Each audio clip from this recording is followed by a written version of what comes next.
2 is easier than a hidden 1. I'll take. Yeah, but like you would have to like Yo, you would have to like hit it with like either your middle finger, right? Or, like, your ring finger. So there's a difference between caster and melee too for me. So like that issue, Dorky, that you're talking about only happens when you're a melee or a cast filler.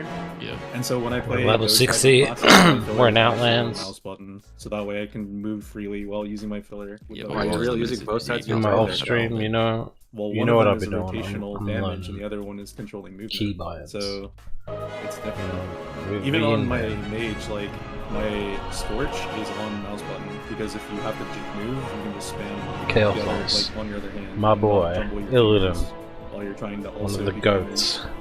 So what is your highest number that you go up to before you start swapping to different keybinds? damage. 6. 6. 5. Yeah, Mine that is just 6. depends. Six- Well, it six depends on how can't big be your a hands useful are. keybind. Right? 6 is There's awkward. no That way. must be like a bind on That Six can't be a is useful not mouth. keybind. My 6 is always like my common but long cooldown ability. Yeah, mine's like Immo or Mine's Gateway. Wait, what's your 6, Ellie? Well, on Holy Pally, it's Consecrate. On my Shaman, it's Healing Ring. So things that I only press like once every 10 or 15 seconds. dude, it's literally harder wild on my boom. is on 6? That is Hard one on insane. 6, but Dude, I that's think- insane. Horde at night, man. The lines during the day, Horde at Wait, night. what's your Consecrate? That can't be a good bind. I think it's bound. It's bound. I think it's what? I thought Control Consecrate was F? supposed to This is be- wait. This is why Ellesmere does so much more damage. What? Control F? what's Get out of here! that? Blaming me for my 6 what it when you have is. Control That's what it F is. bound. My God. Bro, I'm gonna need you to switch your consecrate bind immediately, post haste. Wait, you don't have That could This be a explains thing, so though. much. Like, you don't have a actually- bind on Control F, Ellie? I don't have what? You don't have a single bind on Control F? No, I do, but not something that I press Okay. once every 10 or 15 seconds. You have it on 6! Well, who cares? That 6 is Honestly, I like Press Control F more than Control F 6, with your maybe. I don't pinky? know. Like, Yeah, what- with no, your Control pinky. F is a pinky index finger. Yeah, I do pinky action on the control. No, you don't Okay, press pinky well, with let's control. rein this back in. No, Let's no, rein no, this no, back no. in. We need to explain. We need to explain proper Control F, ergonomics. Control is You a don't garbage press keybind. control with your pinky. You press control with your knuckle on your pinky. Agreed. Okay, that's still your pinky, man. Wait, I know what? Wait. Isn't that a more range of motion, or is like are you already in the knuckle No. position? That is not You're using- ergonomic. yeah, That is wait, wait, not wait, ergonomic. Hold on. So you're just Like, pressing using the the full keyboard every knuckle. time you push Hello? consecrate? No. Safe When, trap. when I He means like press the- control, I don't think he means knuckle. Like, Do you not actually mean knuckle? No. What's it called? Like your I- joint or whatever? He Yeah, means like the middle thing of it. below your pinky. Oh, okay. I right? see. I see. He doesn't I see. use like the pinky finger itself. Yeah. So your was like, pinky's no like way you mean extended, knuckle. like almost to your shift caps lock, and you're just pressing down. Like, okay, I see that. Yeah. What? Like, Does no one else do that? I was thinking No, I claw. understand that. I Wait, no, understand. okay, that's- no, I that's just press it down really- direct. That's really weird for me because I have my keyboard tilted like a FPS player where it's like, you know what I mean? Yeah. Where the escape button is higher than like the other side of the keyboard. I don't know if that Yeah. makes sense. Yeah. Yeah. So like pressing on control with the butt of your pinky is like weird as fuck because my hand is the other direction. Like I don't really know how to explain this without showing it, but my actual tip of my pinky is on control. instead Yeah, of that's the how butt of my mine is pinky. too. So Yeah. that, You got that shorter- that's weird short to me. fingers. Like my pinky No, my doesn't keyboard is extend past the tilted. shift. No, My yeah, I know keyboard what is I mean. tilted, so like that's where my pinky naturally rests because that was like crouch and Counter Strike or whatever. So Okay, so anyways, for builders, it seems like we landed on ER and F as like the best. Even after an initial What the detour of hell? 1, 2, and Wait, 3. what? Yeah, Wait, ER Hold on, and there F. was some. Okay. What the hell? no Where did you get that from? That is- I agree with Tetos, that is right. That is- If you're not using 1 through 3, I don't know. Dorky's the only one Okay. that thinks that. 1 through 3. Okay, I think Dude. ER and F are comfy. 1 and 2 are like default. Okay. I don't Yeah. think Yeah, you they're should defaults, separate but they're them not into. optimal. I don't think you should separate them into builders. I think you should just go with your rotational buttons. Just say 'cause, like, spammable. Yeah, abilities. exactly. most of the classes right now are like what 3 to 4 rotational buttons. So what does everyone just use 1 through 4 for the rotational buttons or what? I would assume so. Yes. Yeah, 1 through 4. I They're, well, for None me, of my, one, none of one my is rotation always is on 1 through 4. one is None of my one is rotation is on 1 through mobility 4. spell. Yeah, because your strength is on Z. Your Okay. rotational. What is your rotational on S? ASD. Space it- bar. Because you don't use I got like it's like a Windows whole key. system. Like if you don't buy into the ZNX, then none of the other stuff's gonna make sense. So yeah. So I might not be everything the rotates best. around the ZNX. That's how. Like my main builder is on C. So if you picture on the keyboard, like my pinky rests on Shift, my ring finger on Z, my middle finger on X, my pointer on C, and my thumb on spacebar. So it's like Yeah, a that little makes like a little Your AirPod ring kind is of. pretty That good. makes sense. That makes sense because then your index it's finger's good on to C, see. right? And Yeah, you're yeah. spamming your index finger on C. I mean, yeah, I mean that makes sense for sure. Yeah. But it just like you're right. It doesn't go with. That'd be really the awkward for ASD. me because my push to talk is caps lock, so that'd be really bad. Same, actually. Wait, my push to talk is tilde. Didn't imagine Holy. using push to talk. How do Okay. you? Oh, hold on, Alismir. How do you? You guys need for a foot consecrate, pedal. but you don't guys use need foot tilde? pedals. Wait, what? Tilde Wait, you is don't such use a better tilde? keybind than 6. Well, yeah, but What? that's what's my push to talk because I use it all the time. That's my most commonly pressed Oh, keybind. God, push to My team just talkers. tells me to shut up when I play. My keybind for push to talk is like some hard button. It's like numpad. Just, Growl, just please put your consecrate on a single button. No, I like no how modifiers. Growl says that, but we literally That's went through an not entire day of doing keys with Growl where he just didn't talk at all, and like we were. Do you remember that, Growl? We were just doing keys, and you thought we were ignoring you, but you were just muted the entire time. Yeah, that's happened I think a couple times. Okay. So I mean, we're my gonna put. team, I don't know. Like, That was no actually one yesterday, Growl, or the other day. listened. See, it was literally yesterday. My team doesn't. We did listen. 2 keys, and then Growl didn't say a word. We thought Growl was just vibing, and then he's like, "Wait, was I muted the whole time?" He's muted for like 2 hours almost. It seemed like. But Holy healer, no mud. one listens to me. I don't even notice whether or not. Growl, that's because when we're talking about things, you just turn the music up. True. Because you don't care what I have But- to say. Alright, what you have to say is usually like, alright, so what are we pulling after we have like a whole 10-minute discussion about what we're doing? Yeah, because you always talk about pulling 17 different things. I'm not. If I would have been taking notes, I would have had to cross shit off and like erase shit and like draw all these arrows to try and keep track of everything that you say. I think we can all agree that the best option is just to be Junkrat, and then you get free keybind. I'm just writing this down as 1, 2, 3, 4 for spammable buttons. How do we feel about spenders? Also 1, 2, 3, 4. I think that's probably gonna also go in there. I think it's not optimal, but it's good enough. I use RNT for surrenders.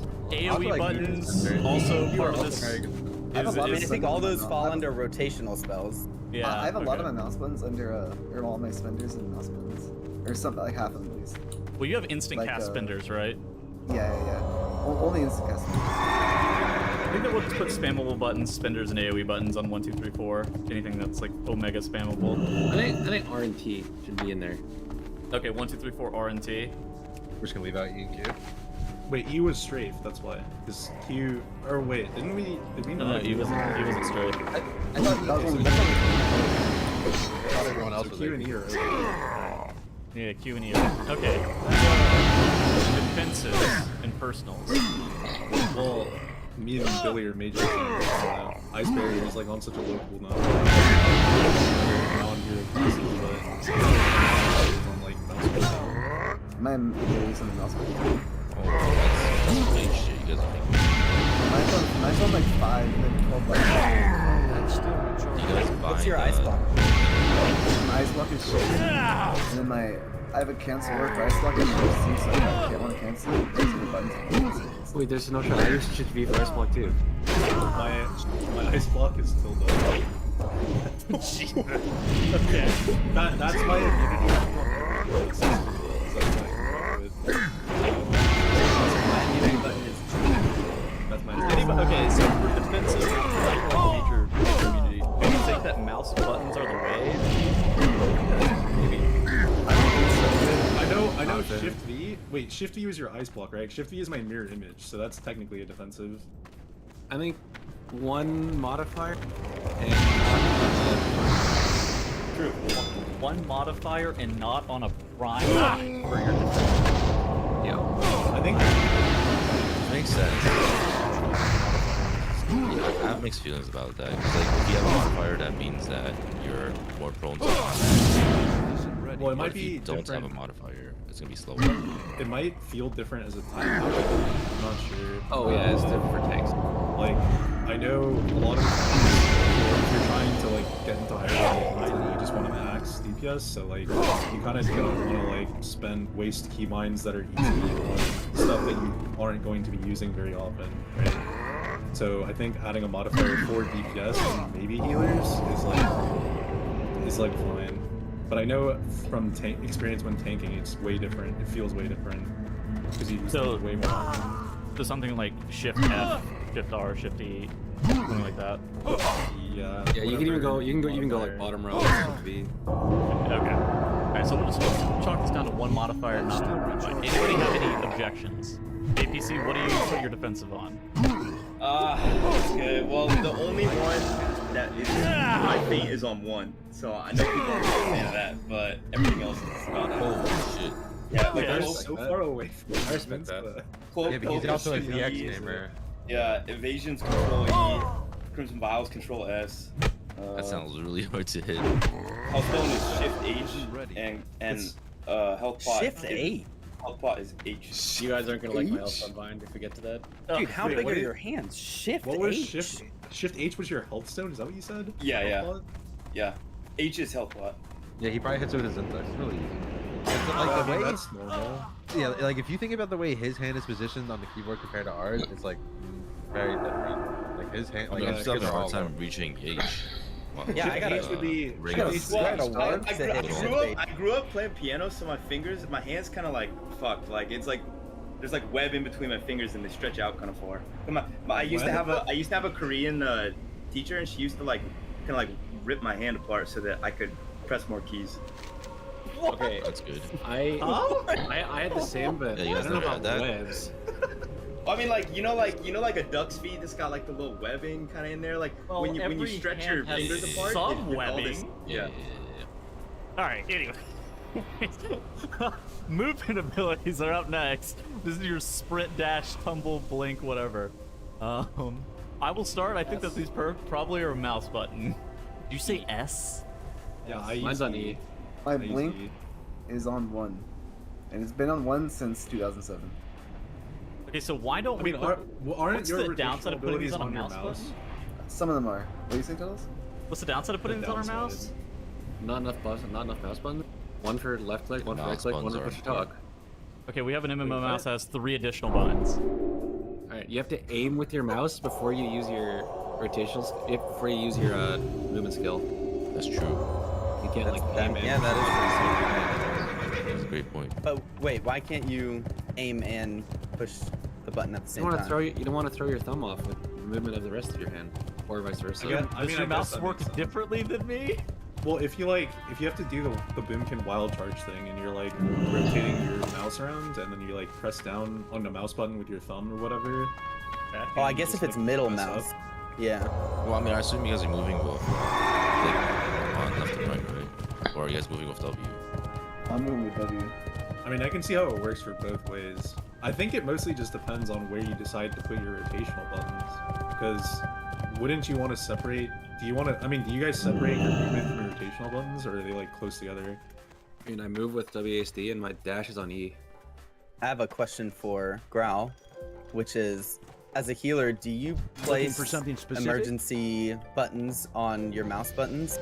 Like for me, I have like all of my like sack / bark skin. That's on one mouse button, and then my other one is like bop, and then lay on hands is the other one. My lay on hands, I use T. That's like Okay. sort of an emergency button. For me, like my emergency stuff is like 4 or 5 T. That's so like my lay of the martyr is 4, lay is T. Bop I actually have on a keybind that I don't want to use because I don't want to. I feel like it's not a button that I want to quick access. So my bop I use like some modifier for it. And I don't know. See, you guys are also talking about movement, but none of my classes that I play I actually have to aim. See my you later. movement. Yeah, like you have what the feathers, Crusader, or whatever. well, that's Yeah, right. it's not the same as Ghost like, Wolf, that kind of stuff. Yeah, Ghost yeah, it's not the Wolf. same as like rolling. Yeah. Wild charge is Alt R for me. Well, I use R for wild card. Alt R. Yeah. I feel like I I don't. can't I accept don't, that I don't, one. I don't ever want a fat finger wild charge. That's true, actually. I have some bad experiences with that. Up We in we there. have some experiences with Growl and fat fingering wild charge and Shrine of the So Storm. there was a time when I was trying to learn Moonkin Affinity, and I have my wild charge on R, and I couldn't find a keybind for Moonkin form, so I just made my Moonkin form Shift R. So my Moonkin form and my wild charge was R and Shift R, and so very often it was Shift into Moonkin and wild charge on the same global. Uh-huh. Okay, so I'll give a preview. We have interrupt, primary CC, big utility, big class CD, oh shit button, covenant ability, covenant class ability, double potion, a couple other things. Do we want to put? I think that the general consensus is movement ability on the keyboard. It's like half-half. Yeah, it seems that fast. I don't think there was a consensus. Wherever it is, it should be one of your prime buttons. It shouldn't. Yeah, have, it should like, be modifiers. It should be a prime. We'll put this on. The judge is making it. No modifiers. Yeah, no modifier. Yeah, no modifiers. We'll put mouse button for movement. All right, interrupt. What's the biggest interrupter I have? Now, where's your interrupt? Mine will not be. I think your keybind, your movement keys is 180. Well, as a DPS player, the only thing that you can do in a game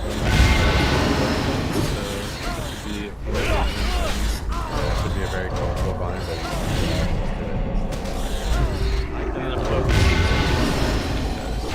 Focus is on like a shift, like a modifier plus that bind. Yeah, like you want it near where your fingers are always resting. So if your interrupt is Q or like ZXC, it's literally usually really good. Mine is on D, and I modify it with shift or with control for focus kick.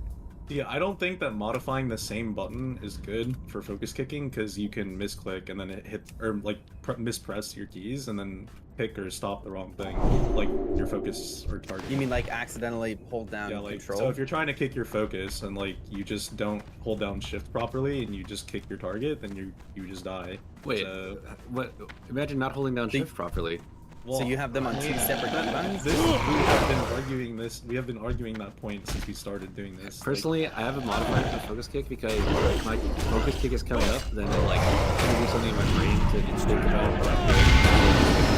I'm like a melee monkey, so I'm moving my hands. The way that I think about it, for an average player, you're not going to be able to, like, you're just going to have to kick stuff on the fly and just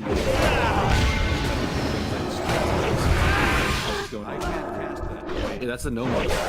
Yeah, so like you want to be able to push the button where you don't have to or already be on a frame and just press it without thinking. Because you're I think that's especially true for PvP. Like I use control bind for my kick, and I think it's really bad. Like when I need to focus kick and someone's about to like fake me or something, I have to be able to like instantly hit the kick. But sometimes like I'm a little bit delayed pressing my modifier kick. So that's two people in the camp of two separate buttons. So okay, so here's what I got. It's gonna be Q and shift Q or Q and A. Or not A. What would it even be like? Something close. Q and V. Okay.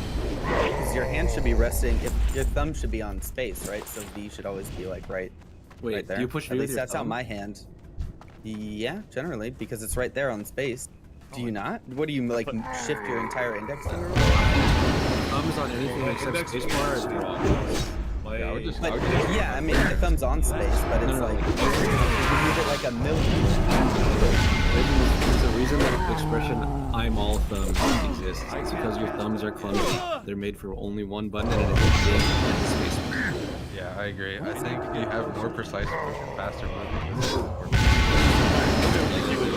I think you're just removing what you're from.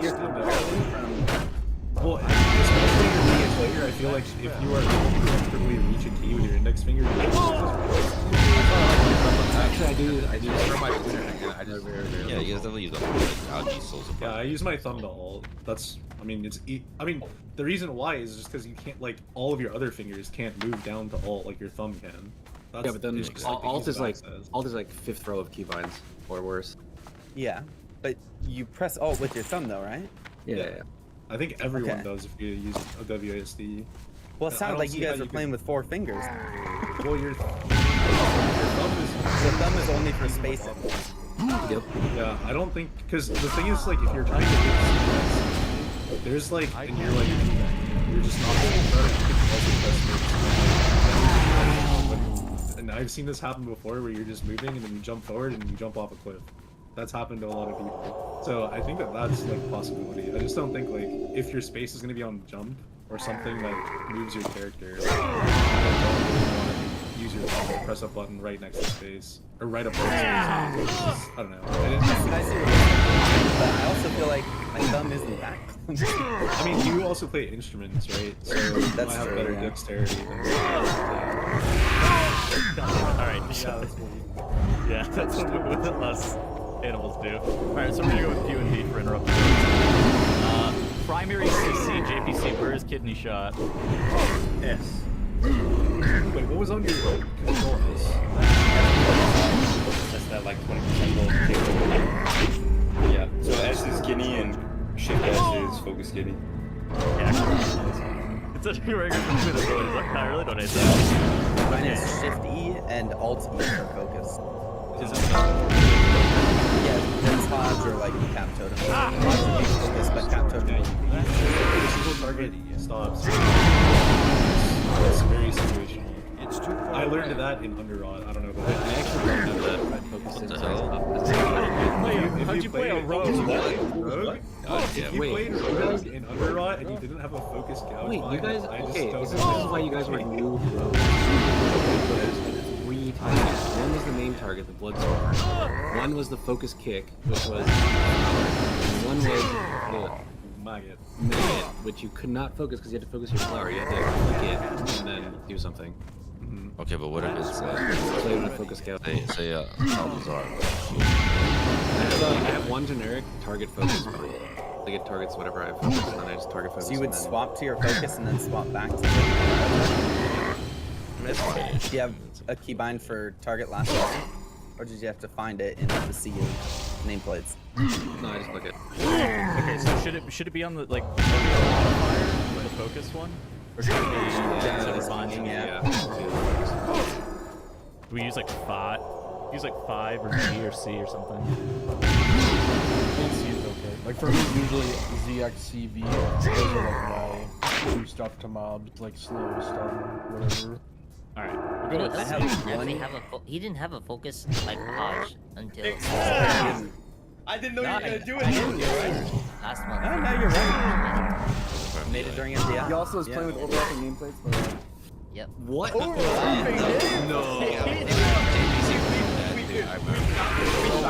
We found that. Walking Ellie's pod. We're like, dude, how do you even see anything? And he's like, I don't really know. And then, dude, it was. I don't really know. The healer picked that. Healer's the Explosives. He's like, I can't click any explosives. Like, let's see what's happening, and then it's like overlapping nameplates. You can't see anything. Okay, well the problem was actually that I did have it as stacking before, and the problem was that when new like explosives would spawn, it would like change all of my nameplates and they would all start moving, and I would have to like try to follow it and click it at the same time. It was a disaster. So then I switched to overlapping, which then made it so that at least the nameplates didn't move so I could click them. And I don't know if you know this, but explosives have prio when clicking. So like even if a bunch of overlapping nameplates are circulating and you click on where you think the explosives is, it'll prio the explosive nameplate as targeting. So you'll target it even if like you're targeting 3 other nameplates at the same time. So it's actually pretty good for killing explosives. But in Ardenweald, when there was like 40 mobs, it did prove to be a little bit more concerning. I'm calling this bluff. What? You're calling what bluff? That was completely made up. No, it's true. Test it yourself. The priority part? The priority part? Test it yourself. I guarantee it is 100% true. I disagree. Do it. Go test it. You know, I actually had Zero a- bluff. Zero bluff. I It does actually had a- prioritize explosive. Wait, but this makes sense. This is why healers are like, wow, someone took big damage there. I have no idea what happened, but I hope they don't do it again. There's an explosive. No, hack I can still see all the casts. There's an explosive hack I actually learned if you remember that guy. He made this on explosive weeks. He would change his nameplates to start like, and if you start them at the feet of the mob when the explosives spawn, and you know how Ellesmere was saying it goes like up. They actually don't do that. They stay above. Just they don't move and hit explosives. That's kind of cool. I just changed my nameplate overlapping. Like more overlapping, but not full I made my overlapping. nameplate really tight with explosive. I started getting used to that from MBI. Okay. Big utility is the next thing. It's the quote, hey, I have something useful, in quote, button, darkness AMZ, or some of the ones that are listed here. Where would you put smoke bomb in a previous expansion? Oh, B. Smoke bomb goes on B. B for bomb. B for bomb. Exactly. Why not S for smoke? Well, because the S is the shot in kidney shot. Yeah, it's a shot. Yeah. Wait till your keys correspond to this.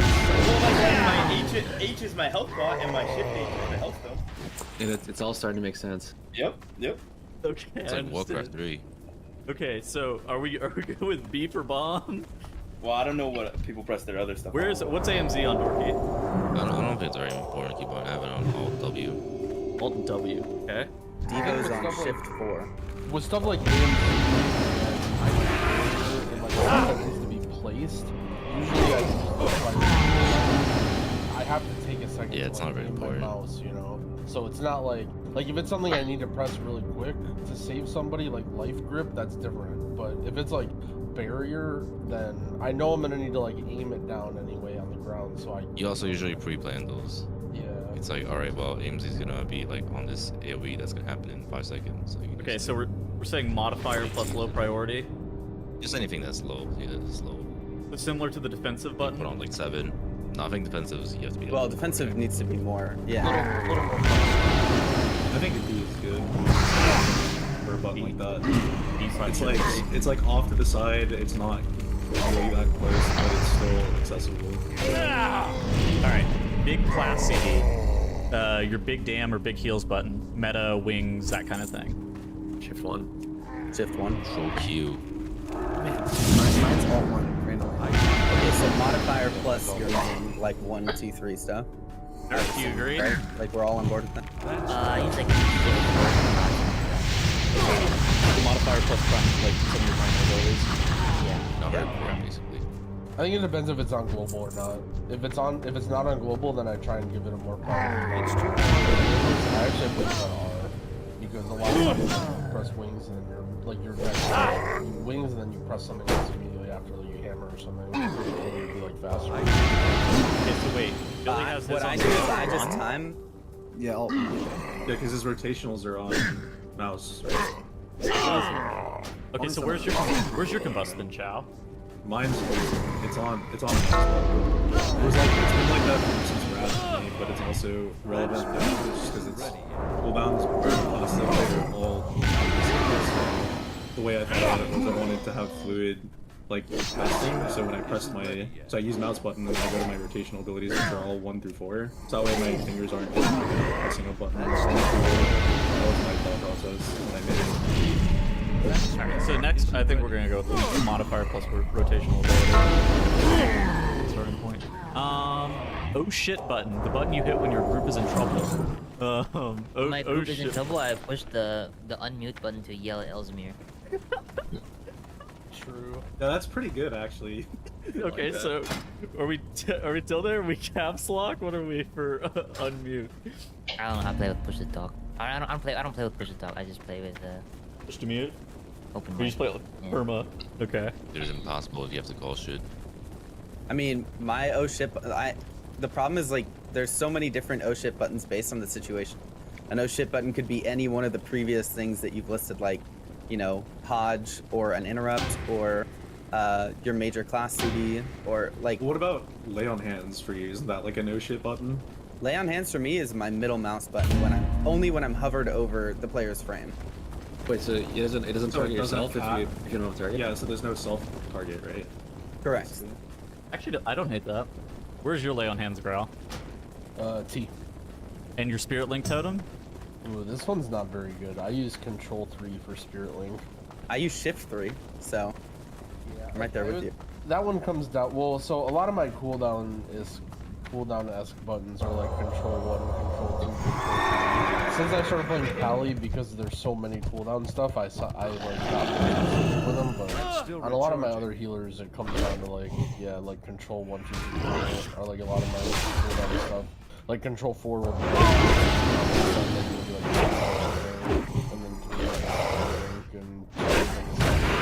But I don't think control plus number is that bad of a keybind because like I don't know, at least the way that I play, like when I have my hand always resting on control, like control, but I just fast for me.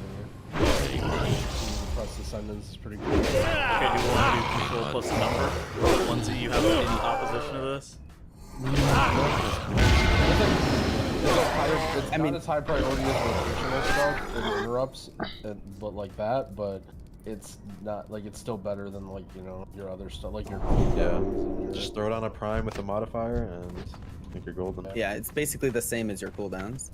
Interesting that we're putting the oh shit button on like a modifier plus a number because like while it's supposed to be something that you hit fast, you're still you're not hitting it. Yeah. Well, the thing is, there's so many different ocean buttons that you have to like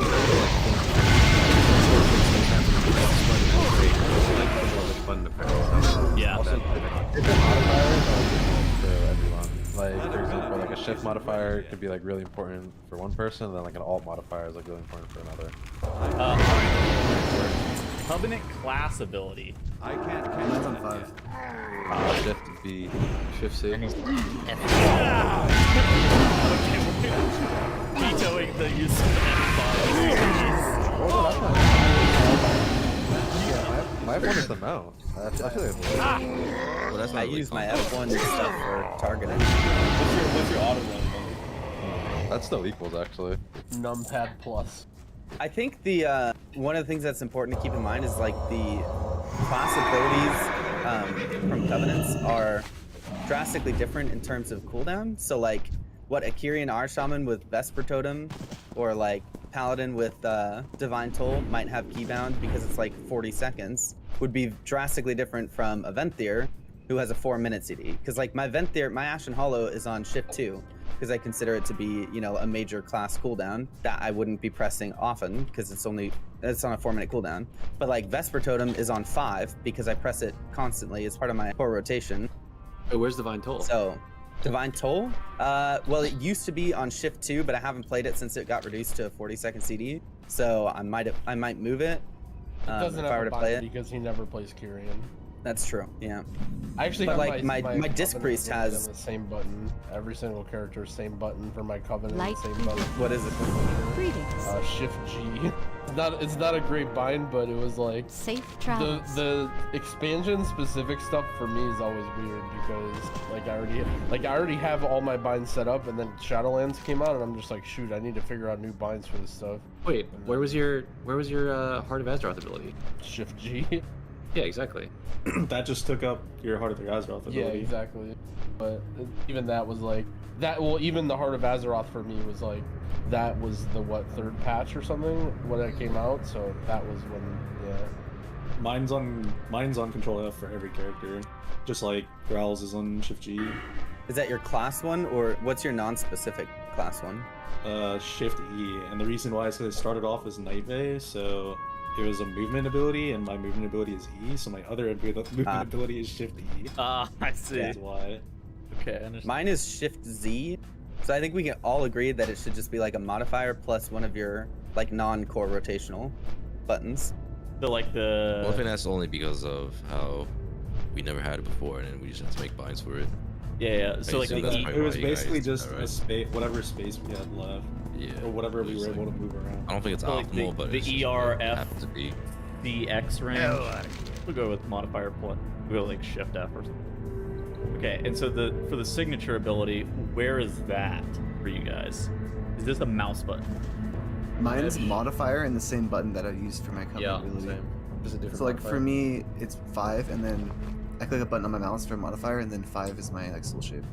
What do you mean signature ability?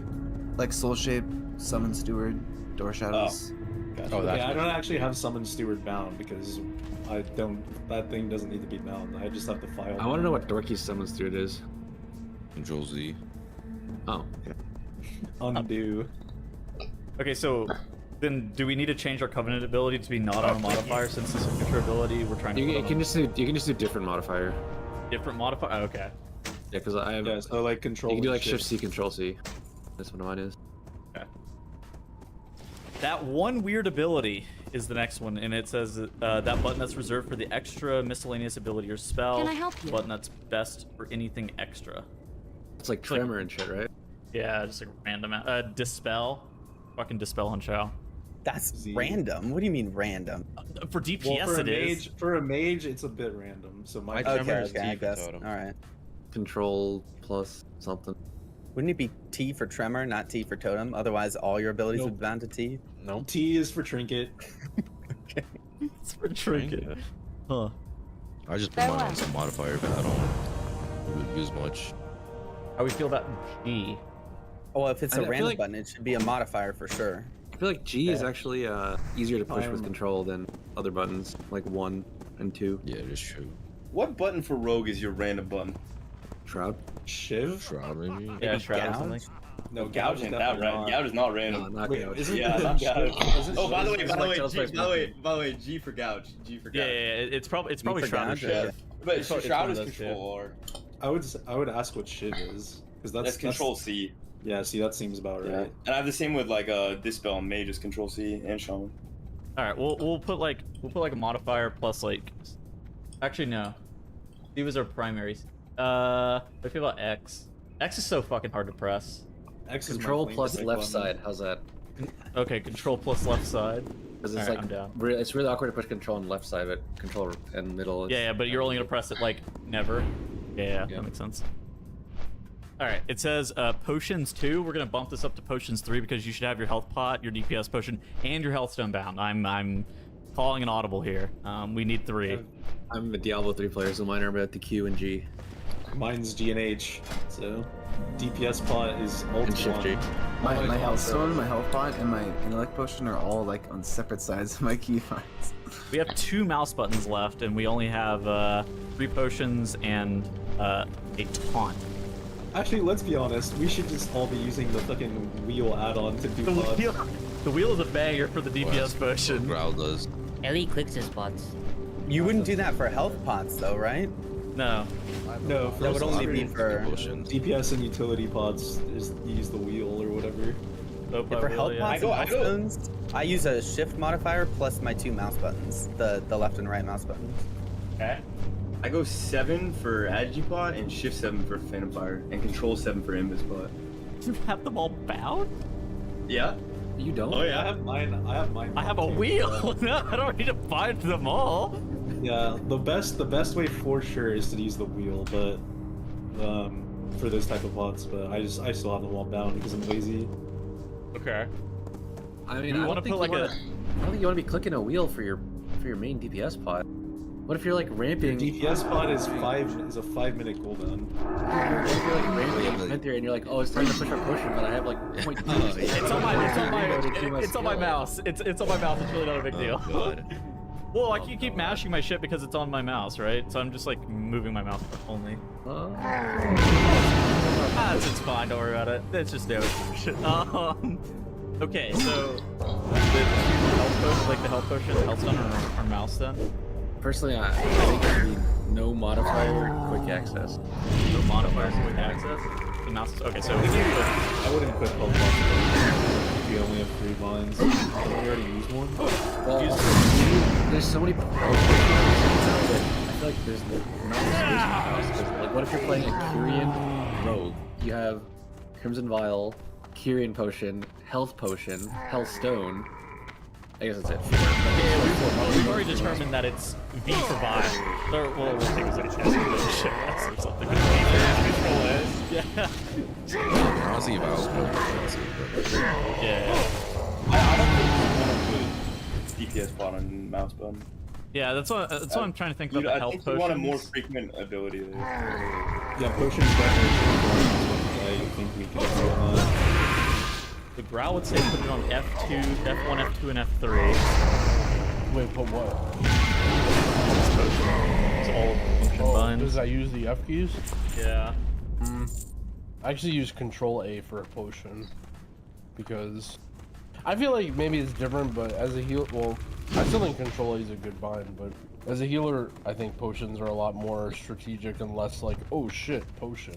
Like usually it's like, oh shit, I need to heal on myself. Sometimes it should be oh shit though. It's like oh shit, I just got hit by a cast that went off or something. Yeah, so the health potion, the health stone are definitely the strategic ones. My health stone bind is bad. What is it? I think everybody's health stone bind is bad. Oh. I think I had a bind for it in VFA with the plus. But then as soon as they took that away from the warlocks, I scrapped that bind and used it. Also, for a really long time when I was a noob, I used the double macro. Health potion and health stone in the same place. Oh yeah. The double macro is banned. Banned defense. That's like some raider shit. Dude, I have mine on. Look, raid leader. I used both of my pots. Overheal 20,000. Yeah. Okay, so it's like, so what do we think? Like shift modifier and like kind of close to press, like a easy shift modifier and kind of close to press for health potion also. Or a good button if you have it. Like I think if you're allowing us only 3 mouse buttons, then it's hard to have a good button for that. Yeah. So you can end up having. I think that there's no good solution, honestly. Alright, so last. The worst bind so far is Control F. I don't see why. Yes. Why is that so bad? You need to push that button to do damage. I mean, to be fair, it's not something you off. I mean, F. You would consider F a very good bind, right? Like F is a very very good bind. One of the best binds. Yeah. Okay, well, I don't think Control F is that much different than F. Wait, I'm actually pretty sure that when I had my Paladin Wrath, that was actually my Concentrate bind too. Yeah, and how long ago was Wrath? 12 years ago. Okay, last thing. Taunt. Nerf, where is Taunt going? 6. Alright, 6. Dorky, do you have any rebuttal on Taunt on 6? I think it's one of those buttons that you don't want to like fat finger, but at the same time, you want it like accessible. Like it can't be too close of a bind. But what if you're an incarn, you would just want to spam Taunt? Yeah, that's probably the only time. Alright, we'll put it on 6. Alright, and with that is going to be all of our binds, and it's not up for debate. These are final. Nobody else can argue against us because we have a very objective way of measuring this, and that's the end. Goodbye. How do I charge it? You're done.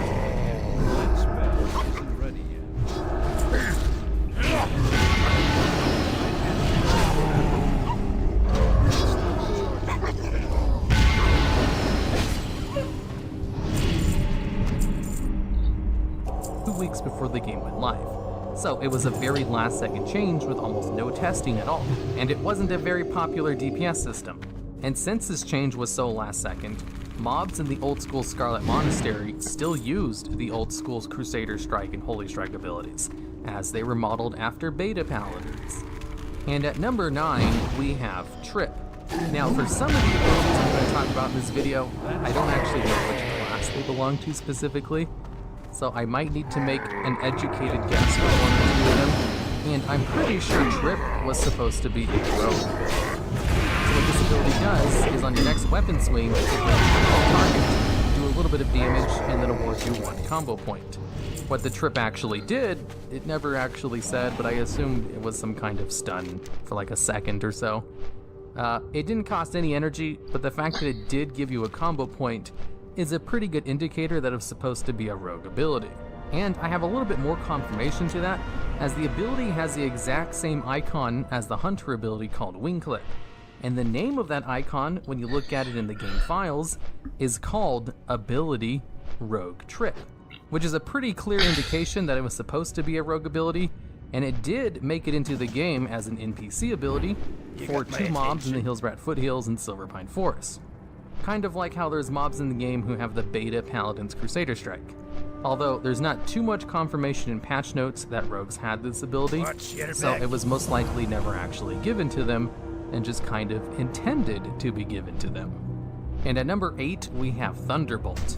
This was an early shaman ability with a really unique and kind of overpowered effect, because basically what it does is it literally allows you to throw your weapon at the target for nature damage, interrupt spell casting for 15 seconds, which is like 3 times longer than the average interrupt lockout, I might add, and then leave you unarmed the entire time this ability is airborne. Which seems kind of like Earth Shock a little bit, in that it does nature damage and interrupts, which is probably why it was never actually given to shamans. There's also a data mined item called the Tablet of Thunderbolt, which is a class ability item that requires level 32, and has the effect of teaching a shaman the ability Thunderbolt. So this one has a pretty clear indication of which class it was meant for, and the ability is very similar to Meriden Stormbolt ability. So it seems like it could have easily been converted into a warrior ability as well, if they just removed the mana cost and made it interact with rage instead. But the ability honestly seemed kind of powerful with that super long interrupt, and shamans already had Earthshock, has a really good interrupt, so they didn't really need Thunderbolt as well. So kind of makes sense why it was never actually added to the game. And also, just a little note, something I found while I was editing this video and putting the pictures together, the icon for Seal of Righteousness ability, which depicts a flying hammer, is known as Thunderbolt in the game files. This seems to be a trend amongst a lot of these abilities in the beta, never actually made into the game. They just reuse the same icon over and over without changing the name of the ability, and just keep whichever ability it was originally given to. And at number 7, we have Shadow Word Befuddle. This was supposed to be a priest ability that when cast on an enemy target would befuddle them for 30 seconds, making their spells cast much slower. So it seems like it was supposed to be a priest version of Curse of Tongues.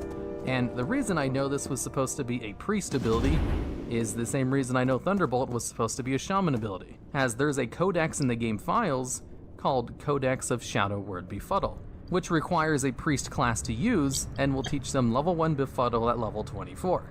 It seems like it would have been neat for priests to also have a Curse of Tongues, but overall not the biggest loss in the world that they never actually gave it to priests.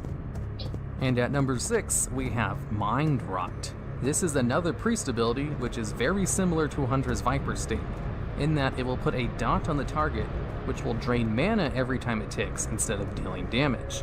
Except Mind Rot seemed to have lasted for 30 seconds, instead of the shorter 8 seconds of Viper Sting. And just like a lot of abilities on this list, the reason I know it's a priest spell is because there's a codex in the game files that teaches this ability to priests at level 38. Now, as to why this was never added to the game, it's probably because priests already have another mana burn ability called Mana Burn, and it's reasonable to assume they didn't want to give priests 2 separate mana burn abilities, especially one in the form of a dot, and then another in the form of a spammable cast. And a little note about the icon for Mind Rot. This icon is more commonly used for the Spell Lock ability that a Warlock's Pet Fellhunter has, and the icon in the game files is still known as Mind Rot. And at number 5, we have Holy Ward. This ability would give you an absorption shield that would only absorb holy damage, very similar to Shadow Ward, Frost Ward, etc. Lots of casters in Vanilla WoW had damage shields that only worked on one type of magic. Although there was this little distinction about holy damage specifically in Vanilla WoW, in that players could not get resistance to holy damage. It was the only type of damage which existed in the game as its own damaging type, that there was no gear that allowed you to get holy resistance. So it would make sense that they removed Holy Ward to kind of fit in line with the whole holy damage is the only damage that players can't resist mantra. And this was a Warlock ability, seeing as there's an item in the game files called the Grimoire of Holy Ward, which allows Warlocks to train it at level 40. And since Warlocks also had Shadow Ward in Vanilla WoW, it kind of makes sense that they would also have Holy Ward as well, seeing as mages had Frost and Fire Ward. But also kind of makes sense that they didn't give it to Warlocks eventually, as it seems kind of weird that a shadow damaging spec would have protection from holy damage. And then in Legion, Holy Ward was added back to the game in the form of a PvP talent for Holy Priests, and it worked nothing like its beta version, and instead kind of worked like Fear Ward, in that you placed it on a friendly target and it would prevent the next CC effect, instead of just a fear like Fear Ward did. So it was added in the game as kind of a completely different ability, just sharing the same name. Which leads me into the next item on this list. And at number 4, we have Seal of Righteousness. Now, this ability did actually make it into Vanilla WoW, but the version that existed in the beta was completely different to what it turned into. That it's basically a different ability. Because what beta Seal of Righteousness did was give a buff to a weapon for 1 minute, which increased the amount of damage you did to undead targets only. And this ability could be cast on other players, and also had no judgment interaction, because judgment didn't exist in the same form as it did when it went live. So this was a completely unique ability that Blizzard removed, kept the name, and then created a new ability and gave it this name, as what Seal of Righteousness did in Vanilla WoW was added extra holy damage to your attacks, could not be cast on other players, and dealt holy damage if it was consumed by judgment. So, in the live version of the game, Paladins had 3 abilities that only worked on undeads, but they had 1 more in the beta, making them the ultimate anti-undead playable class. Although it makes sense why they just removed another one of their anti-undead abilities, because abilities that only work on undeads are useless in like 90% of the game. And at number 3, we have Sleep.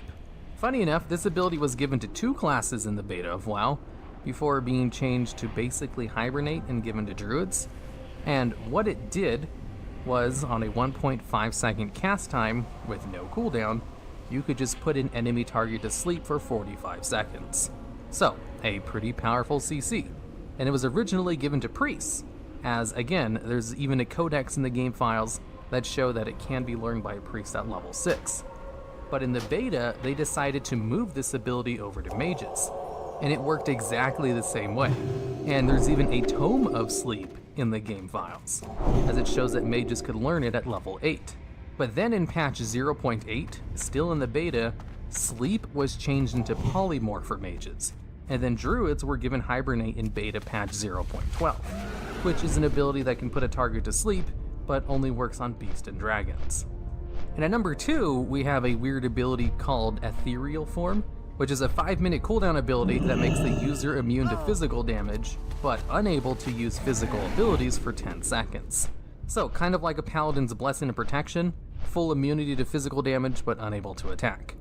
Or the old school version of it anyway, as I think the current version of Blessing of Protection does allow you to attack while it's on you. Anyways, it seems as if Ethereal Form was supposed to be a shaman ability, as there's a tablet in the game files called the Tablet of Ethereal Form, and it shows that shamans could learn this ability at level 24. So it almost seems like the shaman version of Blessing of Protection, and honestly, thematically, Ethereal Form seems like it makes more sense than Blessing of Protection for the kind of effect it provides with the downsides. Also, something interesting I found out while editing this video, Ethereal Form was added to the game in Legion in the form of a PvP talent for shamans, and it functions very similar to how it did in the beta. Okay, and at number 1, we're just gonna have a whole bunch of other shaman abilities, because when I first started making this video, I didn't actually know which classes a lot of these abilities came from, so I just put a lot of the shaman ones at number 1, because there seemed to be a lot of them at the time, and then it ended up a couple of the other ones earlier on the list also happened to be shaman abilities, but whatever. So, first up we have Group Astral Recall, which on a 15-minute cooldown will send everyone in the caster's group back to their Hearthstone location. So it's kind of like a mass Hearthstone cast without activating the cooldown of your group's Hearthstones, and seems like an incredibly good ability, as the Hearthstone cooldown was 1 hour long in vanilla. And the ability was never actually given to shamans, but funny enough, the icon used for this ability is known as Astral Recall Group in the game files, despite the fact that the icon is used for a lot of other things. Next up we have Invisibility Totem, which is a totem you can summon that would give everyone in your group invisibility for 1 minute.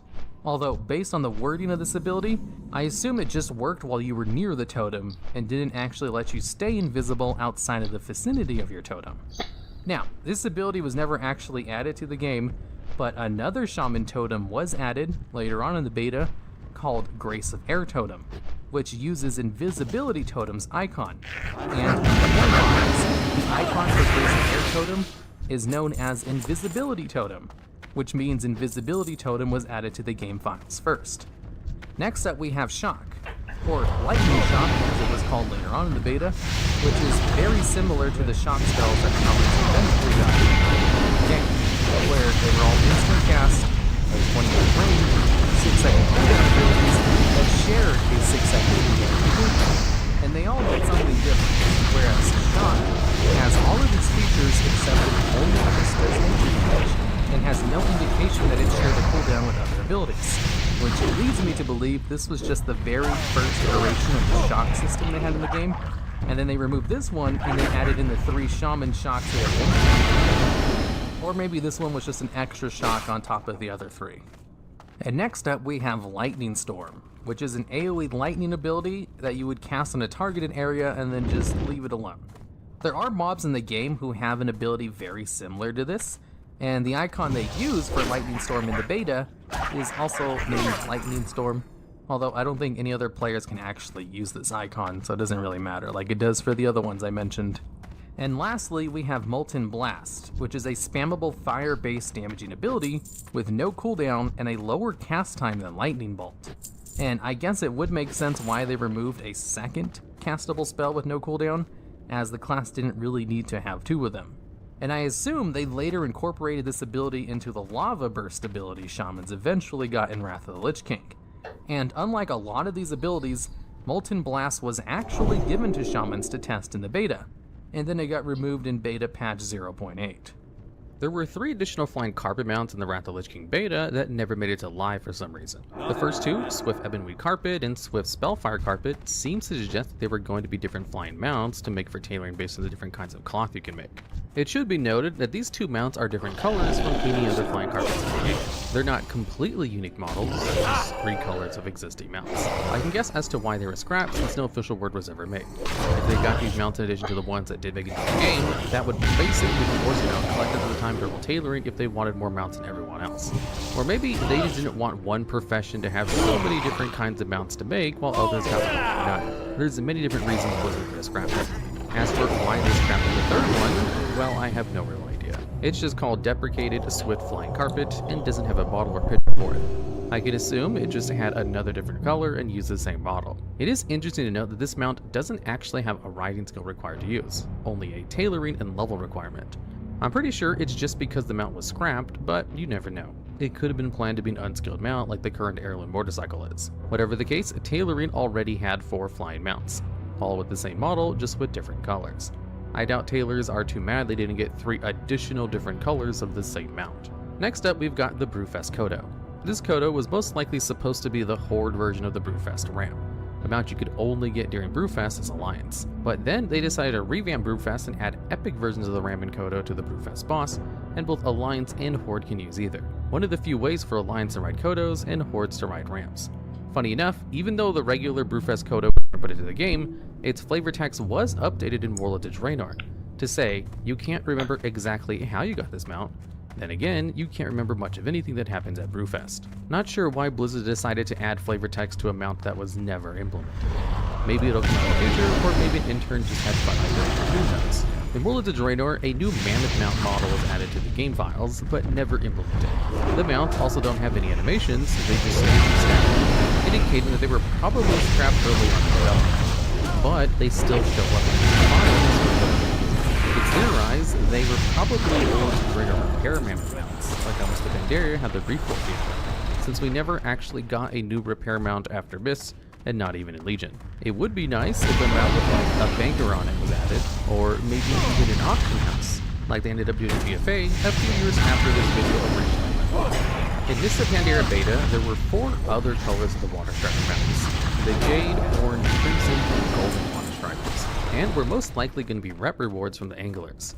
But instead, they just went with 1 Water Strider and left the other 4 until Warlords of Draenor, that is, and they could put the Crimson Water Strider back into the game as a purchasable item from the game. So the other 3 colors of Water Striders could be implemented in the future as well, which would have been great because the Water Strider used to be one of the most used in the game, and in fact it was so convenient that they took this water walk ability and added it to all the mounts. And now the Water Strider mounts are not as valuable as they once were. And again, more mounts that appeared in Beta Mist but never responded. This time was done. there are 3 different color variations that didn't make it, while all the others did. Noticing the pattern here, Blizzard just loves putting a whole bunch of different color mounts in the game, and only allowing you to get a handful of them. Of the 3 riding cranes never actually added, the white albino crane did make a brief appearance in the War of the Dragon Alpha, meaning that Blizzard was thinking of adding some of their already in the game files mounts available, like they did with Water Strider, but then changed their minds. Honestly, I don't really think it's a big deal that these crane mounts weren't put in. They aren't super useful like the Water Striders were, and are just different colors of mounts already in the game, so it's not like we're losing a super unique model with them not being included at the moment. After all, they can always just tack one of these mounts to the end of some random achievement in the future, like they did with the unreleased Heavenly Cloud Serpent mounts. There were 3 unused models for Cloud Serpent mounts in this beta that weren't added at launch. The Golden Cloud Serpent was later added towards the miss as a vendor item for the style. The Azure Cloud Serpent was added to Raynor Patch 6.2 as an achievement for collecting 300 mounts. And the Jade Cloud Serpent, the one that looks exactly like Yulon, the August Celestial, and is probably the coolest of all the Cloud Serpents, is still not in the game yet, despite being in the game files since the beta of Mist, and having its own flavor text and everything. The other 2 mounts were added eventually, so maybe the Jade Serpent will be added sometime in the future as well. But, and this is just speculation on my part, the Jade Serpent might not be added for lore reasons, precisely because it looks so much like Yulon. I mean, if they give us Yulon, then they'd have to give us the other wild gods as mounts. So it'd be cool to ride around on mounts of Malorn and Sonaris as well. Now onto some non-recolored Mist mounts. Need help? The Stormcrow mount was added to the game files sometime in Mist, but no one has seen it yet. It's actually still a pretty big mystery in what happened with this mount. It's in the game, but no one knows how to actually get it, or it might not be in the game and it's just in the game files like the other mounts in this video. It's a mystery mount, that's for sure. There is a battle pet in game with the same model of this mount called Stormwing that is only obtainable by collecting 600 unique pets, which is a decently tough achievement to grind out. So maybe the mount can be tied to some hard to get hidden achievement, or maybe it's a reward from some kind of hidden pet battle feat. Who knows? I'm just guessing wildly, honestly. Blizzard has said there are still hidden things in the game that players haven't found yet, so it's possible this mount could just be one of them. Update: as of Dragonflight, this unique model mount still has not been added to the game yet. Next up on this list, we have Foro's Fabled Steed. This mount was added to the game files in patch 1.6 with the release of Blackwing Lair. It used to be an item that would summon a bronze drake to ride and even had the flavor text of "You Wish," but was later changed to an unusable legendary item and its flavor text was removed. It was also the first mount in game to say it was a flying mount in vanilla WoW, before flying mounts were actually added later on in the Burning Crusade. There are some theories about this mount. One being that it was just a tease to data miners with the "You Wish" flavor text, meaning you wish we'd add this item to the game, or something similar. Another theory is that it's actually just the mount that War Chief Ryan Blackhand uses when he flies into the fight. Although I don't know why Blackhand would need an item to use a mount, and the mount he uses is a different color than the mount this item is supposed to summon. But I mean, you never know. Blizzard did use all kinds of weird tricks in vanilla WoW to make exciting things work. For example, did you know that for some quests that didn't require killing mobs or interacting with objects, like listening to a short story or just going through dialogue options, the game would kill an invisible rabbit to signify that you completed the quest, since quests were hardwired to only be completed by two methods previously.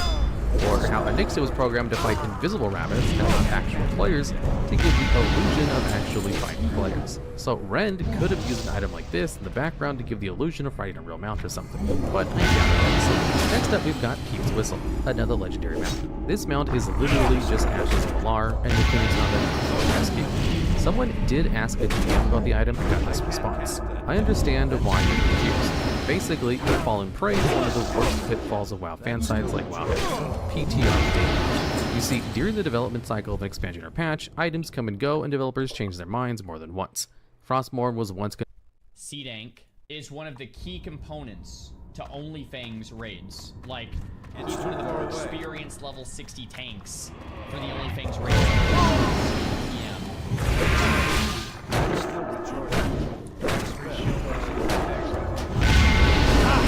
CG, and yeah, so tanks can die on this board.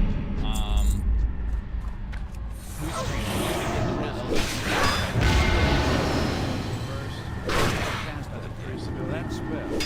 so it, I don't know what they're calling shield one shot when you run in. That spell. No way.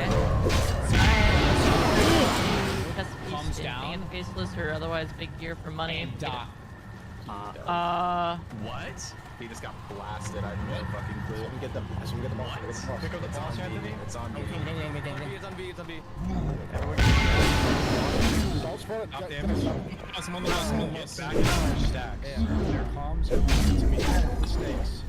Get back into your go ahead and shield C-Dex with one shot. He runs in first. Okay.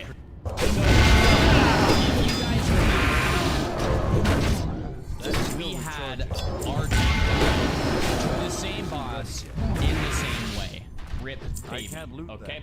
Now, what we did to stop this from happening, we did a few things. One, we created those tank GMPs. So basically, you're not gonna get one shot through a GMP because it's nature poison. Snakes. That's still Two, we did the pull differently. So right here, C-Dank runs up. Otherwise, and is out of line of sight, I believe, of the healers. And just dies up top. So what we did to pull instead, and we've been doing this, and it works very well, is we have a hunter run his pet up the ramp, and then pull the pet back, and then dismiss the pet. And then the pet will basically pull them down the ramp. The main tank will pull the boss to the side. The off tank, the off two tanks will pull the ads to the side, and it's clean every time. The problem with running up the ramp is that you line of sight and you get one shot by all four snakes. Unless you have pre-shield and GNPP, then you would maybe be fine. Now, this is one of the priests before the pull. Let's take more look at more pogs. I'm actually like I need the only thing that I really want to change up. Oh my god. He's talking to his chat. This guy is talking to his chat. Instead of listening to the calls.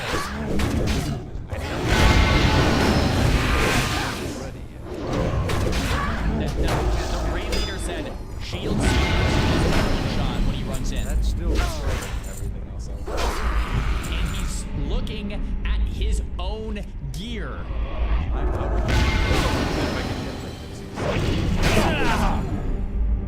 He's talking to his chat.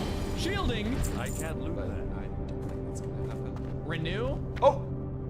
Oh, C-Dank actually died down here. That's my mistake. When I saw the other POV, I thought he died up top, but he actually dies down here.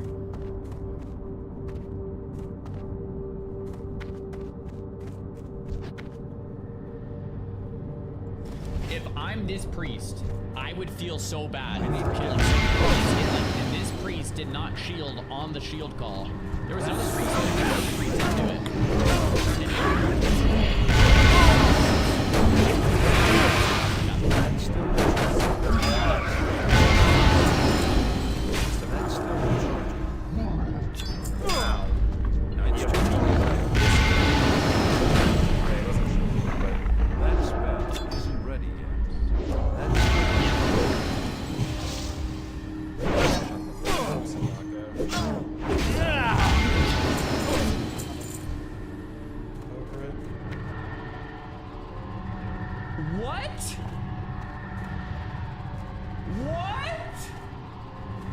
Hold on, I have to mute that. Alright, this man is telling Sardocco to shut up when Sardocco calls for the shield. This guy's drooling over his own gear.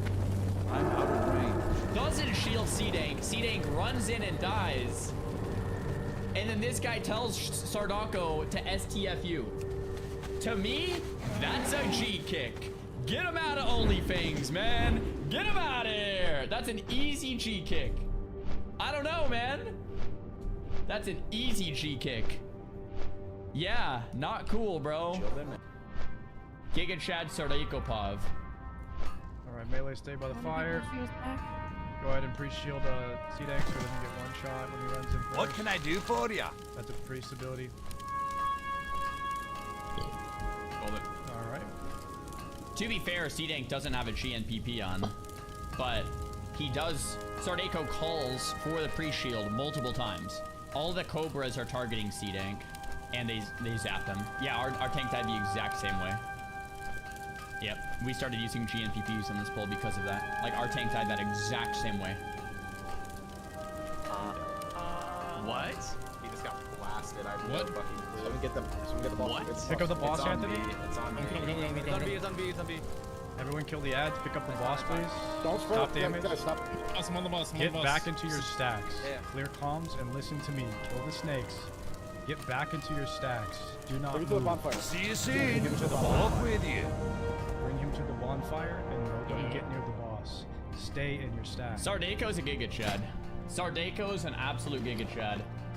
Man, I can't believe this. So Seedank is dead. To be fair, now I'm not giving the priest any leeway here, but to be fair, I do think one, Seedank could have had a GNPP, because that can happen. Two, they could have pet pulled or blizzard pulled. You know, there's other ways to pull this, so it's less risky. But three, Sardako literally called for the shield, and the priest is talking to his chat. Exactly. I'm actually like really stacked. I need, the only thing that I really want to change out is these pants. That's pretty much it. I have like everything. Great to meet you. And if I could get like the 2 set of Damn. He's just not listening to the call. So who's the other priest in the group? I wonder what the other priest is doing. Yo, Seedank, I feel bad, bro. This priest did you dirty, man. We literally had someone die the same exact way, man. But the power word shield would have been fine too. What's a GNPP? So a GNPP is the Global Nuclear Policy Program. It's the Greater Nature Protection Potion, and it absorbs like 2,000 to 3,000 nature damage. They're like 1 gold on the auction house, or maybe 2 or something. And we usually just give these to the tanks on this pull and just have all of them pop it, because we had a tank die to this, and we're like, you know what, screw it. Let's just have the tanks pop the GNPP. You run in, you absorb all of the nature damage or most of it, and you're fine. But Sardako calls for the shield instead, which also probably would have been just fine. But the shield didn't. There was no GNPP, no shield, and the pull was a bit scuffed. He got hit by all the stings and he dies. Okay, yeah, it's got to be one of these. Our main tank gets 1 shot. So this is what happened.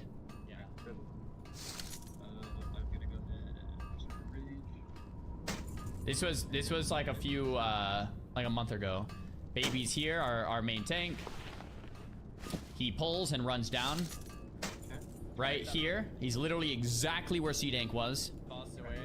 And gets spit by all 4 and dies. Seedank, does that look familiar? That is literally exactly what happened to Seedank. Sod raid broke peekaboo. Oh, I haven't seen this. What's even going on here? I'm literally sweating. I'm like goosebumps, and I'm sweating, and I'm hot, and I'm uncomfortable. And the second I'm off the stream, I'm stripping naked and shaving everything. I'm shaving my face. I'm shaving my hair off. And I'm gonna sit in the bathtub and stare at the. I'm gonna get high as fuck, actually. Oh my god. Guys, this is what Classic does to retail players, man. You're trying, like, he's trying to kill the boss. He can't do it, and he has to, like, get high and shave his hair off. Like, that's how hard Classic WoW is. You know what I mean? Right there. It's proof. He can't kill the last boss, man. It's been hours. I might actually have to immediately get stoned. What's even going on here? Oh, that's so good. I wish I saw more of these. Peekaboo, I don't know if you're watching, but our group actually did indeed 1-shot this boss. We killed it in 1 hit. We ran up and 1-shot it. Yeah. Yeah. Honestly, what our group did, I didn't even realize this was good until we did the boss, is we had 2 prop pally tanks, and the prop pallies just bubbled off the stacks, and it made the boss super easy. That's all we did. Have you guys ever argued with your girl that you could suck cock better than they could? Have you ever been in that situation? No.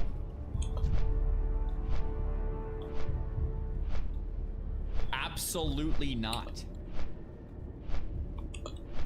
What the hell is going on? 725 subs on the day too. My man is all right. Ladies and gentlemen, has that ever fucking happened to you? Because that was a whole nother fucking argument, and I was like, this is insane. Yo, I have to say, Peekaboo's hair is looking good. Like, completely separate conversation than the cocksucking conversation, but his hair is actually looking good. That's probably his best haircut I've seen. You guys know what I'm saying? You guys know what I'm talking about. I'm not sounding crazy.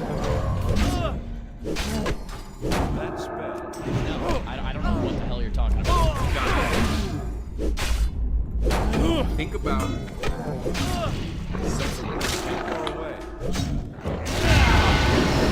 couldn't do a better job. Why is he thinking about this? My man tries. There's no way. I hope he's not. Guys, hold on. Am I here? I have never watched. I can't think about it yet. If you really think you couldn't do a better job than that, that's fucking crazy. Like, because I for certain could. For certain I could. There's no doubt about it.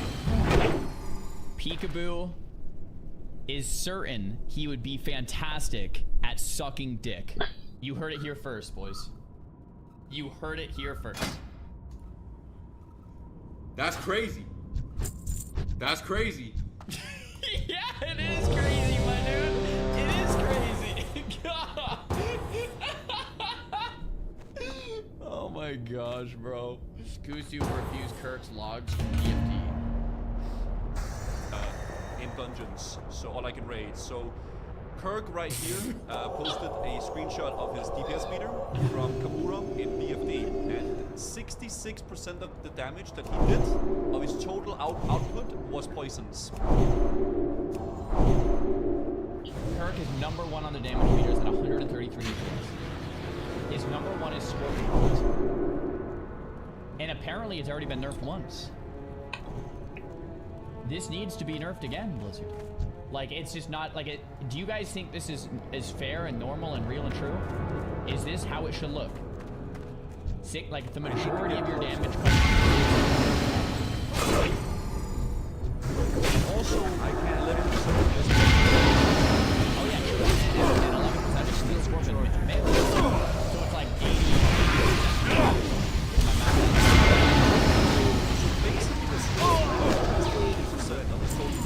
I came with the same numbers as you did, Guzu. Yeah, I can check your math on that, but I think we're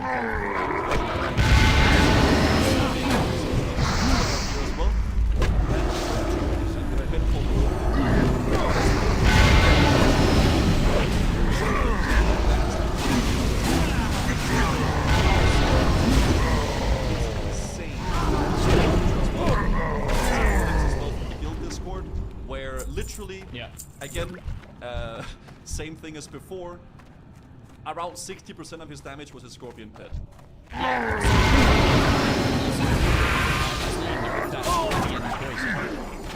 But if hunters are too like I want like anti-hunters, right? I want hunters to be good. Feel free shots or whatever.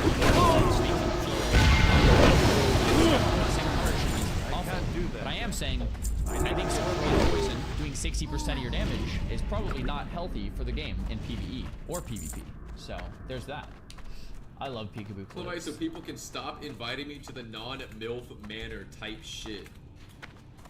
Alright guys, everyone's trying to get in on the MILF man. No, fuck! I'm gonna make it. Watch this shit. I'm making this fucking jump. Alright, so people can stop inviting. He can't even hit spacebar. Honestly, it was a really good play.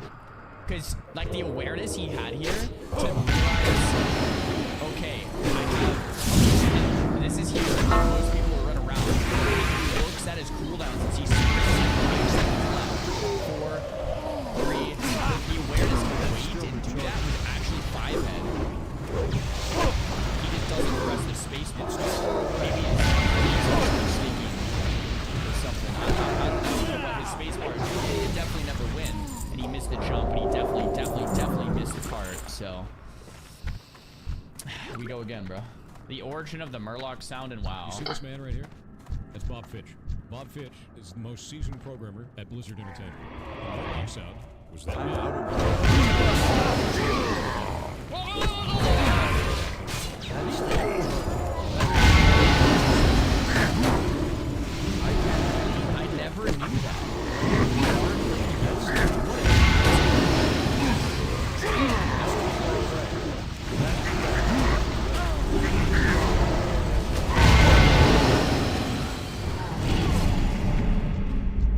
Ashes of Alar, and the Phoenix mount that drops in Tempest Keep.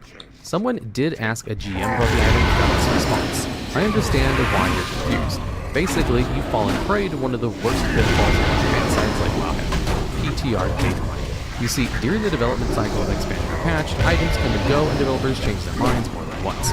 Crossborn was once going to be a regular item. You can see the unfinished playable version of it, and so was Ashbringer. Eventually, developers decided against both ideas. Peep's Whistle is one of those ideas that was discarded before it got into the game. It was transformed into Ashes of Alar that we all know and love. It's not a Phoenix's Phoenix, nor a GM mount, nor any other rumors you may have heard. So it's a pretty straightforward reason why this mount was never added, as we actually got confirmation for this one. In Alpha WoW, there were quite a few large cat mounts that were never added to live. Most of these mounts were just bigger versions of cat models in game with harnesses put on them. And there were quite a few of these mounts too, but none of them made it to the game. But there were rumors and myths surrounding a few of them in early WoW. And some players were even given some of these cat mounts by mistake in TBC from GMs, before having them taken away after bragging about having them on the forums. But there was one really big rumor about the Bengal Tiger mount that was pretty popular at the time. The Bengal Tiger mount rumor basically stated that you could get the mount in game by doing some wall hopping into a strip of a veil to get within a cave, where a female vendor would sell his mount. Many people did the wall jump required to get to this cave, but the cave was always just empty. There were rumors that the vendor was on a 1-month respawn timer, or that only one person per realm could buy from it. But no one ever saw her because she never existed. The rumor was most likely just a troll supported with screenshots of the mount from Alpha WoW or a private server. But just like the Ashbringer rumors, it never went anywhere. But also just like the Ashbringer rumors, Blizzard put a nod to rumors in game eventually. With a revamp of the old zones, Blizzard added a quest to the game that eventually sends you to this cave and you get a cat as a reward. Not exactly a mount, but close enough. Another thing of note about the Bengal Tiger mount, if you look at which races can use it, it includes all the vanilla races except Taurens.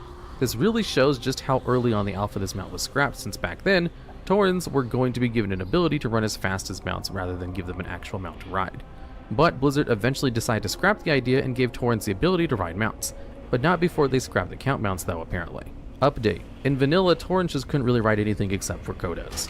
And to round off this video, we've got slightly different colored Mechanostriders. There are 3 different colors that aren't in the game, but one of them was in the game for a while and was the rarest mount in the game for quite some time. Out of the 3 mounts, the fluorescent green Mechanostrider was given to a player by mistake, but the player was allowed to keep the mount. When the GMs give you an unattainable item by mistake, they usually just take it away, like the Martian Fury shirt or the cat mount I talked about earlier in the previous post.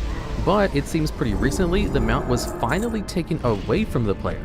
No one really knows why it was taken, but it no longer shows up on the player armory like it used to in the past. There are rumors as to why it was taken away, like that he tried to sell his account with the tagline that he had a one-of-a-kind mount on his account and therefore could get a lot of money for it. But anyone can post a fake posting of someone else's account, and there isn't any real evidence that this actually happened, so I wouldn't take this rumor too seriously, even if it is a pretty popular rumor. Water Wings are a pair of gloves that appear in the game files around the beta for Warlords of Draenor. The cloth gloves have the unique effect of passively increasing your swim speed as well as having an on-use ability to super leap, but only if you're swimming. In the quest that supposedly gives you the gloves, called Elwyn Long Distance Trial 25, details having to hit markers and going through an arc in under 25 Bale tolls, which was probably just a unit of time measurement for this specific trial. The whole thing sounds very similar to the Darkmoon Fairtime trial, as you go around and hit a bunch of markers under a certain amount of time as well. And since the Darkmoon race came out in the same expansion that this showed up in the game files, it's pretty safe to assume this particular quest was dropped and just implemented into the Darkmoon Fair instead, with the gloves just scrapped as well. It could also be that Blizzard is just hesitant to put any kind of swimming challenges in the game because of the heavy backlash from Vashir, all the way back in Cataclysm. Whatever the case, it's a shame because the gloves seem like a lot of fun. The Dim Torch. This item was originally supposed to be crafted by a scrapped survival profession, which was also supposed to make the campfire. When the profession was scrapped, they simply added the campfire cooking and scrapped the torch item. What's interesting about this never implemented torch, as compared to other torches you can get in game, is that it had a limited duration, mimicking that of what a real-life torch might have, and had a party-wide buff like the campfire does. The campfire has always given a pretty minor buff, and still does to this day, one of the few minor flavor mechanics still in the game. so it's interesting to see they had plans to put these kinds of minor buffs on other things as well. There's also some speculation that some zones were going to be dark and would require a torch to navigate. If that were the case, then this torch would have also been part of the mechanic, and since that mechanic was never implemented, it's a no wonder this torch wasn't implemented. The Thieves' Kit. This item was most likely just an early version of Thieves' Tool. An item which did make it into the game was required by rogues in order to use lockpicking or disarm traps. Many classes back in the day required a bunch of items to use their abilities, and rogues were no exception.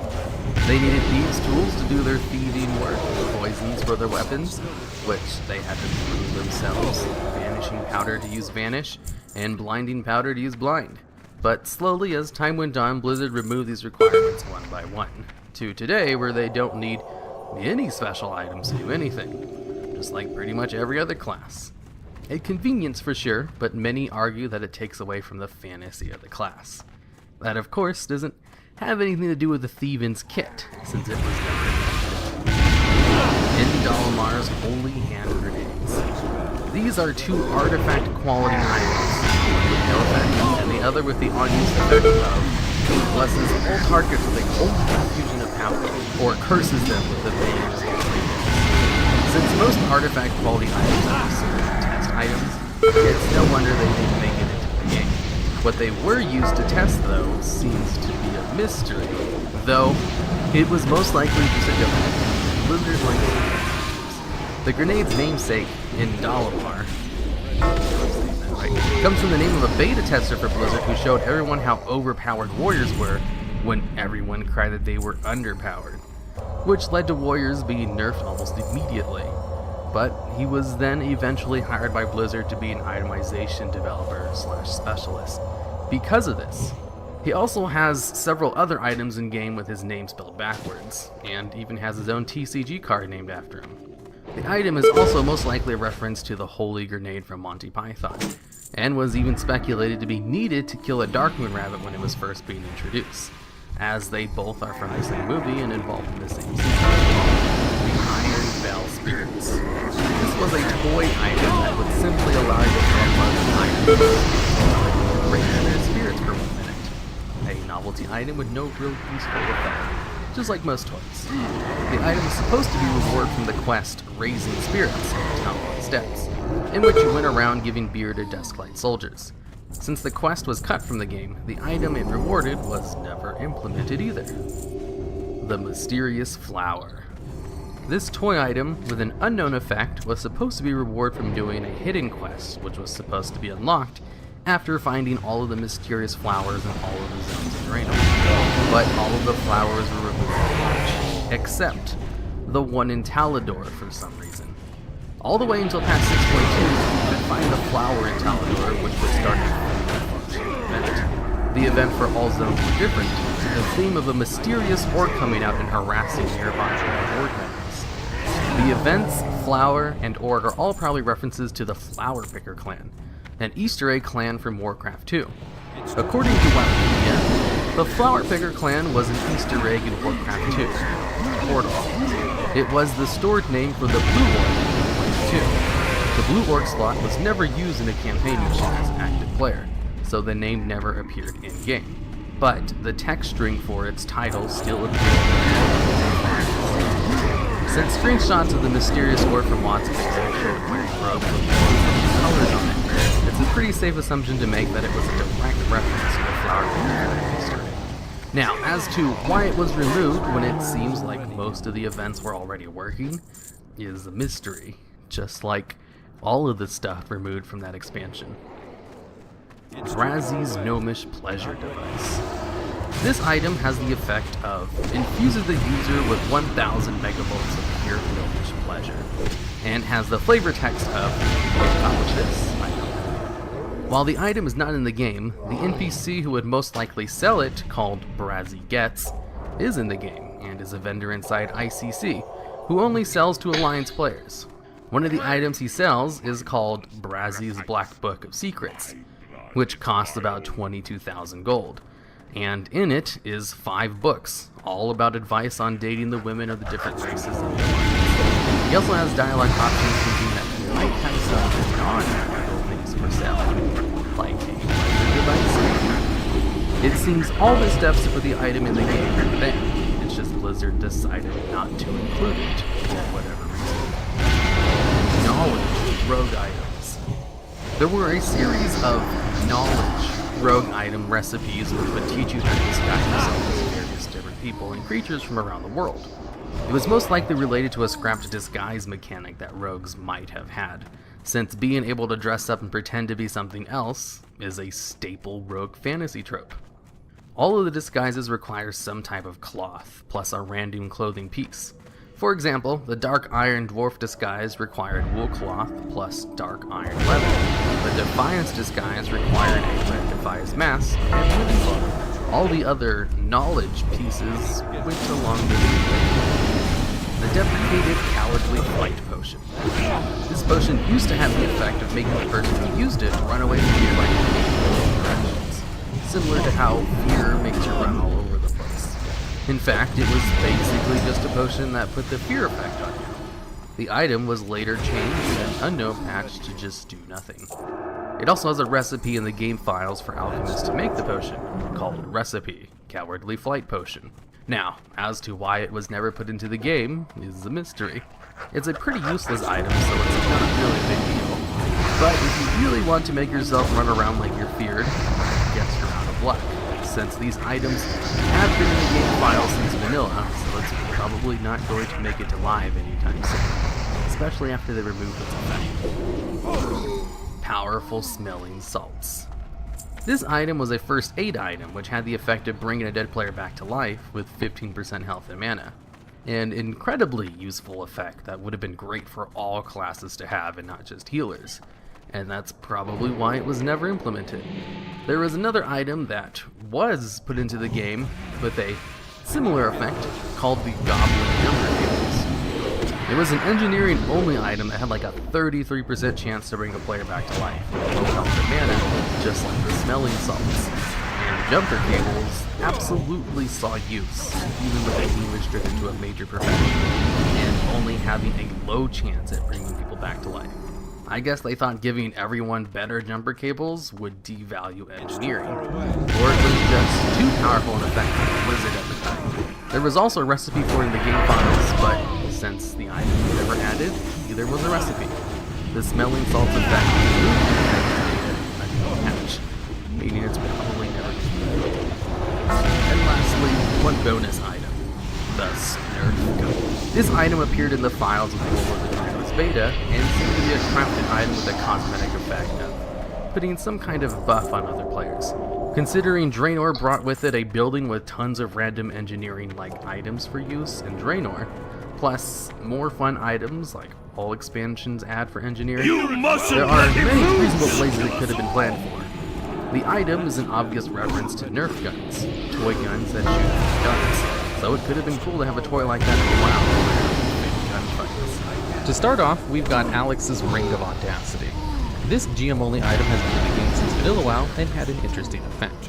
For one, the item is artifact quality, a quality only ever given to GM items before artifacts are activated, and its original effect gave plus 1000 defense. Defense was an old stat that would boost your chance to dodge, parry, and miss by melee attacks by a certain amount. This ring was not unique equip, so it was possible to wear two at once. If anyone were to wear two of these rings at once, you'd essentially be unhittable by melee attacks. There was some speculation that two of these rings were worn for testing purposes against bosses, to see if debuffs and spells working as intended without having to worry about melee attacks. That explanation seems like a likely explanation to me, seeing as how it was around since vanilla times and Blizzard had all kinds of weird items in the game files that seemed to serve no purpose other than to test stuff internally. The ring was also a reference to one of the ex-directors. He was once the leader of a famous guild in EverQuest, and his first character was the first level 50 character in that game. His guild also went on to acquire many world achievements in EverQuest, and when he transitioned over to WoW, he was asked not to get the world first guild in Ixia because people might accuse him of having inside knowledge since he worked for Blizzard. The original text on this ring reads, "Consider yourself born again, hardcore." I don't really get what this is a reference to, but the ex-developer who this is based on was a hardcore player, so it's probably a reference to one of the things he accomplished. When the defense stat was removed from the game, the ring was changed as well to no longer have stats, and its flavor text was changed as well to "looks great, less filling." Blizzard has a habit of changing or adding flavor text to items not put in the game. Next up, Onyxia Scale Breastplate. This item suggests there was probably more things playing with the vanilla item Scale of Onyxia, since it also has a pattern in the game files that requires 12 of them as parts of mass to make the breastplate. But the pattern was never put into the game either, seen as an armor. The Scale of Onyxia was eventually only used to create one item, a cloak that was almost required by tools to wear since it negated the damage of a very hard-hitting dot in Black Wing Lair. There were also two different versions of the Scale of Onyxia in the game files, Refined Scale of Onyxia and Charged Scale of Onyxia, further indicating that Blizzard had all kinds of plans for Scales of Onyxia and just abandoned them all halfway through, but not before programming some of them into the game. So this next item is a shirt with an interesting effect. The item is called War Paint Shirt Not Good for the Ladies in YI, which when worn by a male character gives them tattoos on their chest, back, and arms, which is a pretty neat idea for a shirt. When worn by female characters, the tattoos go over the bra, which doesn't look very natural. I guess that's why it says not good for the ladies in its item name. Currently, I think the only way to get tattoos is to play a demon hunter, so shirts that give tattoos seems like a neat idea that Blizzard was playing around with. This next item is another shirt called Super Girly Shirt, which is just a cut-up striped t-shirt that shows the midriff. There were a lot more risque pieces of armor in the game than this shirt, so it's kind of a mystery why it was never added. It does look very similar to the shirt that female goblin survivors wear in the Goblin Starting Zone, so maybe it's just an NPC only item. Next up, we've got the Game Master armor, specifically 3 pieces of gear, the GM hood, robe, and slippers. When GMs used to interact with players in game, they could be seen wearing these items, but GMs could pretty much wear whatever they wanted, so I assumed the GM armor was just the default armor given to GM characters, and they were free to modify them however they wanted. So the GM armor was technically in the game, but never made available to non-GM characters for obvious reasons. The next item in this video is a ring called Ring of Uber Resist Test. Now, this item is very obviously a test item, seeing as it has test in its name. The item is also an artifact quality like a lot of the other test items, and it just has plus 315 to all resistances, the highest amount on any single piece of gear. But there have been temporary effects that could give you higher resistances, like the Trinket from Tol Barad. What's interesting about this item is that when resistances were removed from the game in Miss, this item remained unchanged, along with a handful of vanilla items. Blizzard is not shy about changing stats on test items, so it seems Blizzard doesn't really use this item anymore, or they still use it to test certain things. Since while resistances were removed from almost all items and abilities, they still are in the game and still work. So I guess it's not fair to say Blizzard removed resistances completely in Mists, and rather Blizzard removed like 90% of things related to resistances, and just made it a rare thing, and an inconsequential thing. Alright, and for the next 4 items in this video, they don't really have much story behind why they were never implemented, like the other items on this list, so I'll just showcase them all real quick to end off the video. The Mage Dragon Robe. It's a cloth robe that gave strength, never added for unknown reasons. It's speculated that maybe it was a reward from the old Tremors of the Earth or Broken Alliance quest, which required you to fight black dragons and was turned into the Kirin Tor. But there was no real proof of that. It's just one of the few items that had both mages and dragons in it. Burning Obsidian Band, an uncommon quality level 50 ring that gave stamina, but strangely has no sell price. Mainly holiday items or special event items don't have sell prices, so it could have probably been set to be a part of an event of some sort. The Scorched Bands are cloth bracers with nothing special of note. They're just green bracers with the same model as 2 other obtainable bracers in game, and have normal stats for an item of its level. And finally, Pirate's Patch Test. This item is a black eye patch, with the same model as 3 other eye patches that can be obtained in game. Since it does have test in its name, it's obviously just a test item. But testing for what? To see what characters look like with one eye patch? That's the only thing I can think of, or maybe it's the item used for NPCs with eye patches or something else. What's interesting about this item is that it uses a shield for its item icon, so maybe it's supposed to shield your eye or something? First up, we've got the Son of Gordo. Now, this is an interesting pet. You see, it was added to the game in the Alphabet of Legion and dropped from a rare elite mob. This pet had its moveset, model, and item to summon the pet all in the game and working just fine. So what happened? Well, the mob that dropped this pet was removed from the game, and Blizzard just never bothered to move this pet to drop somewhere else. It's that simple. The pet's moveset isn't very good and very standard for rhino-like pets. Its breed is literally the worst one too, so it's not like anything was lost with its non-inclusion. Other than the fact that there are no other battle pets with its model, so if you really wanted one of these weird ram-moose hybrid animals as a companion, well, you're out of luck. Next up, we've got some turtle eggs. Ever since Vanilla WoW, there have been 5 different turtle eggs in the game files associated with 5 different turtle pets. But for one reason or another, none of them were added. Vanilla WoW had its fair share of hard-to-get pets, and even running around with the parrot you could buy in Booty Bay for 50 silver would cause people to stop you to look at it, since information wasn't so vast in those dark times, and not everyone knew that you could have a little non-combat pet follow you around. The problem with pets in vanilla was that they took up bag space to summon and dismiss, but hardcore pet collectors dedicated all of their bag and bank space to collecting pets anyway, so I doubt adding 5 more to the mix would have bothered them all too much. In the Wrath of the Lich King open beta, players could loot an item called Certificate of Appreciation from bosses that didn't have their loot optimized yet. Once a player got 40 certificates, they could turn them in for a pet called XS001 Constructor Bot, which had a completely new and unique character model. This was just meant as a fun way to deal with not adding loot to the beta yet. But once Wrath went live, the pet disappeared, never to be seen again, until the pet store opened up and sold a little XT who had the same model as this pet. And a little while after that, another pet with a similar appearance called Landro's Little XT was added to the game as a TCG loot pet. So with 2 different pets in the game with the same model, I doubt XS001 Constructor Bot will ever be added. Also in the Wrath beta, a pet called Baby Shark was available from Wintergrass with the flavor text of, "He really requires water." This baby shark would just float behind the player in the air, despite it sounding like it would be an underwater only pet. The pet was removed from the game once Wrath went live and was never seen again. Blizzard was asked in an interview if the baby shark would ever be re-added to the game, to which they confirmed that he would indeed. A couple of years later in Worlds of Draenor, a new pet was added to the game called Land Shark, who had the same model as Baby Shark, only with a little bubble of water surrounding it. With the inclusion of Land Shark to the game, it's highly unlikely that Baby Shark will ever be added. Lizzie the Lizard, a pet that's an obvious reference to the Magic School Bus, where the teacher in the show had a pet iguana named Lizzie. The pet showed up in the game files around Cataclysm's beta, but was never actually added. There is some speculation that this pet was going to be a rare chance drop pet similar to Mr. Grubbs, because its item ID is very close to Grubbs, and they both have the exact same sell price. And another pet simply called Bubbles, who was literally just a bubble, which I might interject here to say is a really cool idea for a pet, and I wish it was put into the game.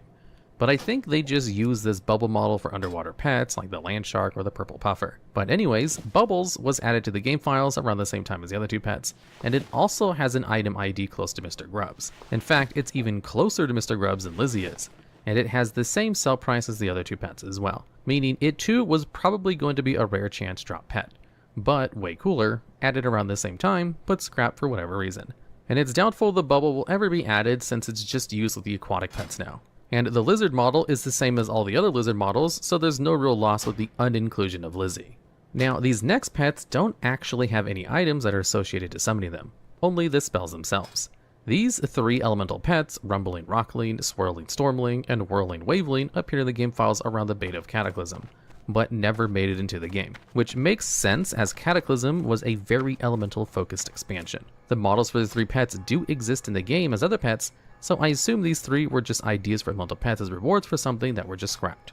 Next up, we've got the pet fish pet. This pet was just a dead fish. You'd use the item and it'd summon a dead fish who would just lay on the floor. The tooltip for this pet reads, "Summon your pet fish. He used to look healthier, ... It's obviously just a joke pet that they removed. I think this was back when Blizzard hadn't thought of the idea to just put fish in bubbles to allow players to walk around with aquatic pets. And this pet was probably a meta joke on why you couldn't have a fish as a companion pet in WoW. But maybe they started having eventual plans to make the aquatic pets in the future, and they scrapped this pet since the joke would be made irrelevant by themselves down the road. Or maybe I'm just reading too much into this, and the real reason it was just added for a way less complicated reason. There was also a pet rock added to the game files around the same time as his pet, but it was removed as well. But then the pet rock was reintroduced later on anyway, but still no dead fish pet. The next never added pet is called Crafty. There's a legendary fishing pole that was never added to the game called Crafty's Pole, indicating that Crafty is probably some kind of in-joke by developers for things that will never be added to the game. Or maybe it's in reference to the fishing trophy called Old Crafty, and one of the developers just really likes the idea for some reason. Anyways, what's interesting about this pet is that it has a whole set of pet battle moves programmed, as well as stats and flavor text reading, likely to flip out and kill someone, and is noted to be dropped from developers. Its character model is just that of the Pandaren monk pet from the pet store, and all of its abilities are, well, pretty weird. For those of you who don't know, I used to run a pet battle channel where I largely focused on PvP pet battle content and other stuff. That is to say, I know a ton more about pet battles than the average person, and what skill sets pets usually have. For a humanoid pet, Crafty only has one move that's used regularly by other humanoid pets. All of his other abilities are Safe very travels. random. The ability Prod Strike is almost exclusively used by dragons. Baneling Burst is used by only one pet in the game called the Baneling, which is a StarCraft 2 promotional pet for Collector's Edition. Its other moves are pretty generic and are used by many different pet family types. But those two in particular stand out as just really random. This pet is obviously just a big in-joke, probably aimed at data miners or something, and I'm about 99% certain will never be added to the game. Next up we have the Hard-Boiled Egg. This pet is just a baby Murloc with no real special story behind it. There are many other Murloc pets already in the game, and most of them are promotional pets, with I think only one of them being obtainable in the game by finding its secret egg. And interesting thing to note about Hard-Boiled Egg is that using the ability has a spell ID of Eat the Egg, which is pretty weird. I guess this pet was supposed to be a Murloc pet that popped out of the egg as you tried to eat it or something. And last but not least, we've got Little Alexstrasza. This pet was planned to be a mini version of Alexstrasza, similar to how Little Ragnaros and Little Deathwing have their own mini versions in game. But the idea was scrapped during Cataclysm's beta build before she ever got a unique model. Funny enough, during the Celestial Tournament, Wrathion uses 3 mini versions of dragons in his team called Cindy, Alex, and Dada. Cindy uses the same model as the Frosty pet given out as part of the Wrath of the Lich King's Collector's Edition, and Dada uses the same model as Little Deathwing from Cataclysm's Collector's Edition, and Alex just uses a generic Red Dragon Whelpling model. If a model for Little Alexstrasza existed, I'm pretty sure it would have been used here, since Alex is obviously a reference to Alexstrasza, just like how Cindy is obviously Sindragosa, and Dada is Deathwing. First up, we've got Frostmourne. This was actually in the game files since WoW's launch, but was never shown in-game until the Wrath of the Lich King expansion in 2008, with the official lore behind the weapon being that it was destroyed by Tyrion. It's very unlikely to ever be obtainable by players, especially since Frost Death Knights take the remains of the Broken Sword to make their artifact weapons. The sword in the game files is the only weapon in the game with a meta socket on it. For those of you who probably don't remember, meta sockets were only ever on helms and could only be socketed with special meta gems which were stronger than normal gems. But they don't appear on any pieces of gear anymore from World of Draenor onwards. The weapon also gives you a Lich King buff, presumably changing your armor to that of the Lich King's, or maybe would actually turn you into the Lich King, making you hostile to everyone until you were killed by your friends. Maybe it would even delete your character once you died, since the weapon in lore does consume your soul. That's probably why it was never made available to players, and totally not because it was the most iconic weapon in the game wielded by the most popular villain ever. And also these were just real rumors at the time about why this wasn't added to the game. The next weapon, called Shard of the Defiler, is a legendary dagger. It supposedly has the ability to turn your character model into a demon and gives it a passive 15% melee attack speed boost and crit chance. When it was first data mined in vanilla WoW, it also did some of its melee damage as shadow damage, which would have been really interesting because, as far as I know, there has never been a melee weapon in the game that has done magical damage. There was once a quest item dagger in the beta version of the Burning Crusade that did arcane damage instead of physical, and mages in the beta were able to get it to insane levels of damage, making battle mages a real and overpowered thing. But that never made it to live, and neither did this dagger. Some speculation of the dagger was that it was just supposed to be part of the original Hydro raid from vanilla WoW, not the Battle for Mount Hydro raid added in BC. For those of you who don't know, the zone of Hydro was blocked off all the way until Cataclysm when it was turned into a leveling zone. And there are rumors that Blizzard had plans for some kind of raid there. While the zone was not accessible to players, it was fully textured and even had the skeleton of Archimonde on the tree for a while. A lot of effort was put into the zone, but it was never used for anything. And this dagger might have been a reward from a scrap zone, seeing as its name can be traced back to Archimonde and it gave a demon appearance. Next up, we've got Thunderfury, Blessed Blade of the Windseeker, deprecated. Now, Thunderfury, Blessed Blade of the Windseeker is a legendary very much in the game, but this weapon, Thunderfury, Blessed Blade of the Windseeker deprecated, has the same stats as the regular Thunderfury, just without the chance on hit effect, or any model data. But what's interesting about Thunderfury, Blessed Blade of the Windseeker deprecated is that it has always required you to be level 100 to equip it. Way back, years ago before World of Draenor was even thought of in the developer's mind, and the max level was still 60. Most of the weapons in this video will either not have a weapon requirement, or have one appropriate for the time the weapon was added to the game.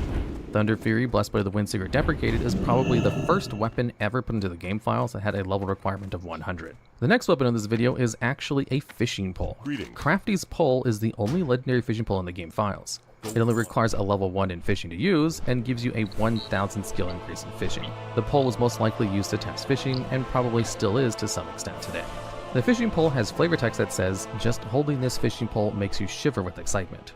This is possibly the most amazing thing you've ever seen. Most items not made available to players don't have any kind of flavor text. In fact, most items in game don't have flavor text either. There's also an offhanded game that you can catch by fishing Orgrimmar called Old Crafty, with a flavor text said to be the craftiest fish in Orgrimmar. It appears he was outsmarted at last. Funny enough, there was a bug for a while that wouldn't allow players to actually loot Old Crafty when he was caught, making it a very elusive to catch fish indeed. Data mined in vanilla, the original Twin Blades of Azeroth followed lore a lot more closely than the Warglaives that did make it into the game and dropped from Illidan did. The Twin Blades were a weapon that had an on-use effect, which would split the weapon into two separate weapons, called the Warglaive of Azeroth right and left. Its equip effect was pretty similar to the effect of the Warglaives in the game, extra melee haste and bonus damage when fighting demons. These never added Warglaives also have the same model as the Warglaives the Demon Hunter on the box art for Vanilla WoW is using, maybe indicating they were going to be added sometime in Vanilla WoW, but were scrapped and replaced with two separate legendary weapons with better graphics that drop from Illidan and Black Temple. The Fudge Hammer is a legendary weapon that appeared in early alpha builds for Warlords of Draenor. Its flavor text reads, Legendary Weapon of Warlord Blackhand. Legendary status derived from its name, not its power. The hammer is obviously a joke item either put in the game to mess with data miners or for testing, but I'm not sure what kind of testing could be done with the Fudge Hammer. It's not like it has amazing stats or anything, and its only effect is give to +2 attack power, which is a pretty insignificant amount of attack power, so I'm pretty sure it's just a joke. Blizzard likes to put some stuff in the game file sometimes, literally just to mess with data miners. Next up, we've got a Troll Guitar. This weapon is a unique model guitar used by the troll in the band that plays during the Darkwind Fair. The effect of the weapon is to make your character appear to play the guitar. There are 2 other guitars in the game which were available to players at one point in time, and are used by other NPCs during the concert in the Darkwind Fair.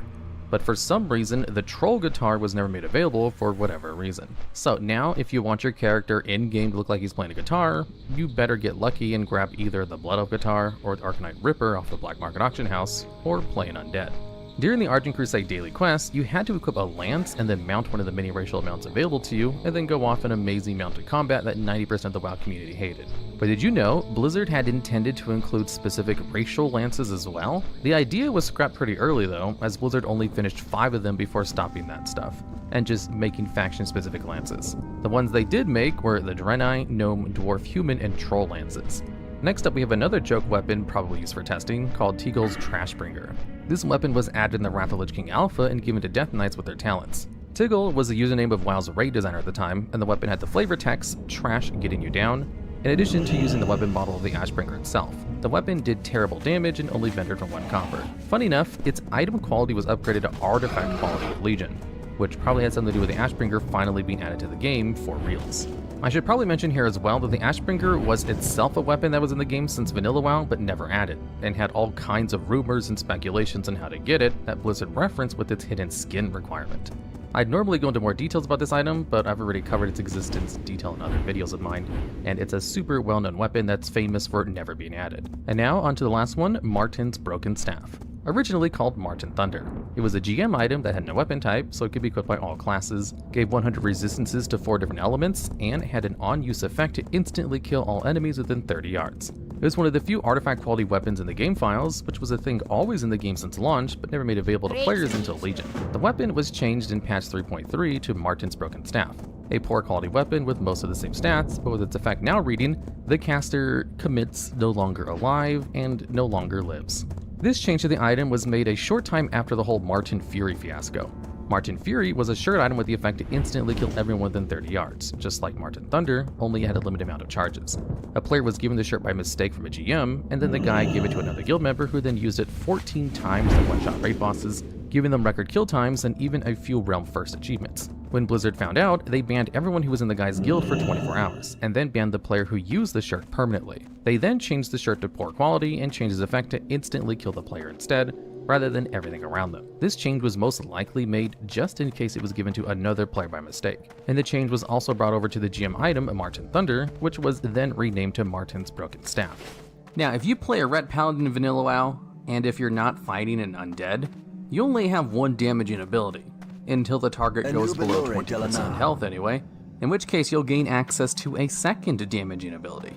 The way Red Pallies do most of their damage is through their seal system, which buffs their auto attacks and does different things depending if you consume it with your judgment ability, which is their only damaging move, which requires you to have a seal active in order for it to work. So basically, a Ret Paladin's DPS revolves around activating a seal, using judgment to consume that seal to do its unique effect, and then reapplying another seal to buff your auto attack damage while you wait for Judgment to come off cooldown.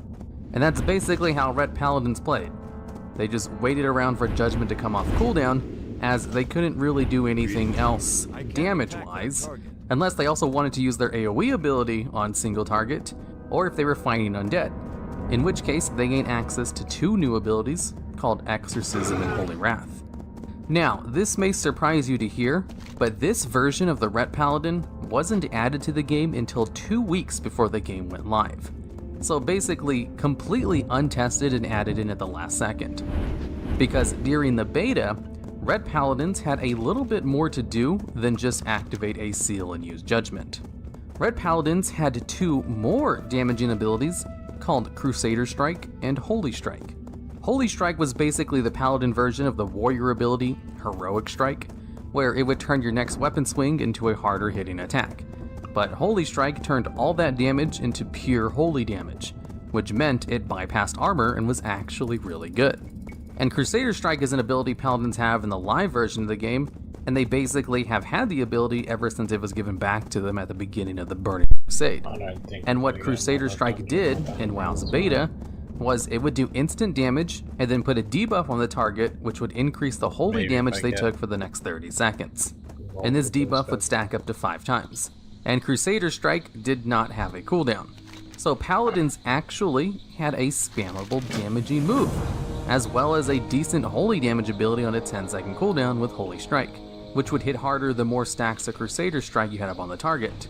And this version of the Paladin in the beta was actually pretty good, and did decent damage, unlike how a baseline Ret Paladin played in Classic WoW, where they were one of the lowest DPS classes in the game. So, why did Blizzard remove Crusader Strike and Holy Strike, and then basically give them nothing to replace their only damaging abilities? Well, there are some theories and rumors about this, and I plan on going over both of them. First up, mechanically speaking, these 2 abilities were removed from the game because they just made the Paladin go incredibly quickly. Both Crusader Strike and Holy Strike cost mana to use, and caster classes in vanilla WoW had to worry about their mana. So they had to be careful about which abilities they could spam before running out of mana. And while Paladins did good damage with these 2 abilities, having a spammable Crusader Strike caused them to run out of mana a little bit too quickly, and the vanilla WoW class design was absolutely not about making the mana cost lower, as there were a couple of other classes in the game who were unviable because they also had so much mana problems. So many people theorize the reason they converted Ret Paladins into the auto attack version they got for vanilla WoW was a band-aid way of solving the mana issue that Crusader Strike brought up. If the Paladin only needs to use 1 ability every 8 seconds in order to do damage, then they don't have to worry about mana as much for their DPS. Regardless of the fact that this promoted a style of gameplay which wasn't as fun as what Crusader Strike and Holy Strike might have brought about. And there was also the debuff limit. Vanilla WoW only had an 8 debuff slot limit, which was later increased to 16, which is what we have at the start of Classic WoW. And if the Paladin's main damaging ability, Crusader Strike, required them to take up one of these debuff slots, then Paladins wouldn't be able to use their main damaging ability anyway, and they'd be stuck with only Holy Strike every 10 seconds. Because in beta, when Paladins had both Crusader Strike and Holy Strike, Judgment and Seals didn't really exist in the way they did in vanilla WoW. Beta Judgment was literally just Holy Wrath, where it was an AoE that only worked on undeads. And when they changed the Paladin class to how it eventually worked in vanilla WoW, they changed Judgment into the 8-second cooldown ability, which consumed Seals in order to do damage. And then they just added in Holy Wrath, which had Judgment's old effect. And the Seal system was completely added to the game along with this Judgment change, where the Seal system in vanilla WoW requires you to activate a short-term buff on yourself, which is usually about 30 seconds, and then you consume that 30-second buff with your Judgment in order to do damage, and other various effects. And while that 30-second buff is on you, it gives you an auto attack buff, which does various things depending on which seal you're using. And the things in beta WoW, which were called seals, were just changed into the blessings, which is kind of confusing to explain in this video, but to make it as simple as possible, They completely created the seal mechanic from scratch at the start of Vanilla WoW, and then for some reason gave it a naming convention after another set of abilities that Paladins already had, that functions nothing like how the seal mechanic works. Anyways, since they didn't have the Seal and Judgment mechanic alongside Crusader Strike and Holy Strike, they never really got to test how that would function for the class, allowing them to have 3 damaging abilities that they would then use regularly along with the auto attack buff from Seals. Considering that system would still have the mana problems and the debuff slot limit problem, I can see why they decided to simplify things for themselves and just give them the auto attack thing instead, so that Paladins could focus on being buff bots. You see, Paladin buffs were really good, but they only lasted for 5 minutes, and you can only place 1 on a person at a time. So having a Paladin in your raid meant everyone else in your raid could do more damage and healing. But that also meant that Paladins spent most of their global cooldowns just buffing everyone else, making them one of the only pure support classes to exist in the game, which could be another big reason why they were changed to focus on auto attacks instead of having an active rotation with Crusader Strike, because they wanted the Paladin to use those global cooldowns on buffing the raid instead of using them on damaging moves. Of course, the Seal mechanic wasn't a huge success either, as it was all but removed after Vanilla WoW since, while it did have a few fans, it wasn't very good.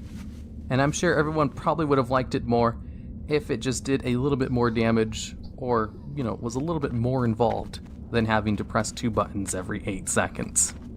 So if you go back and watch any beta footage of World of Warcraft that has Paladins in it, you can actually see Crusader Strike on the debuff bar of the video I'm showing right now, as a shaman is going out and fighting a Paladin in the open world, and you can see the Crusader Strike debuff on him as he's killing the higher level Paladin.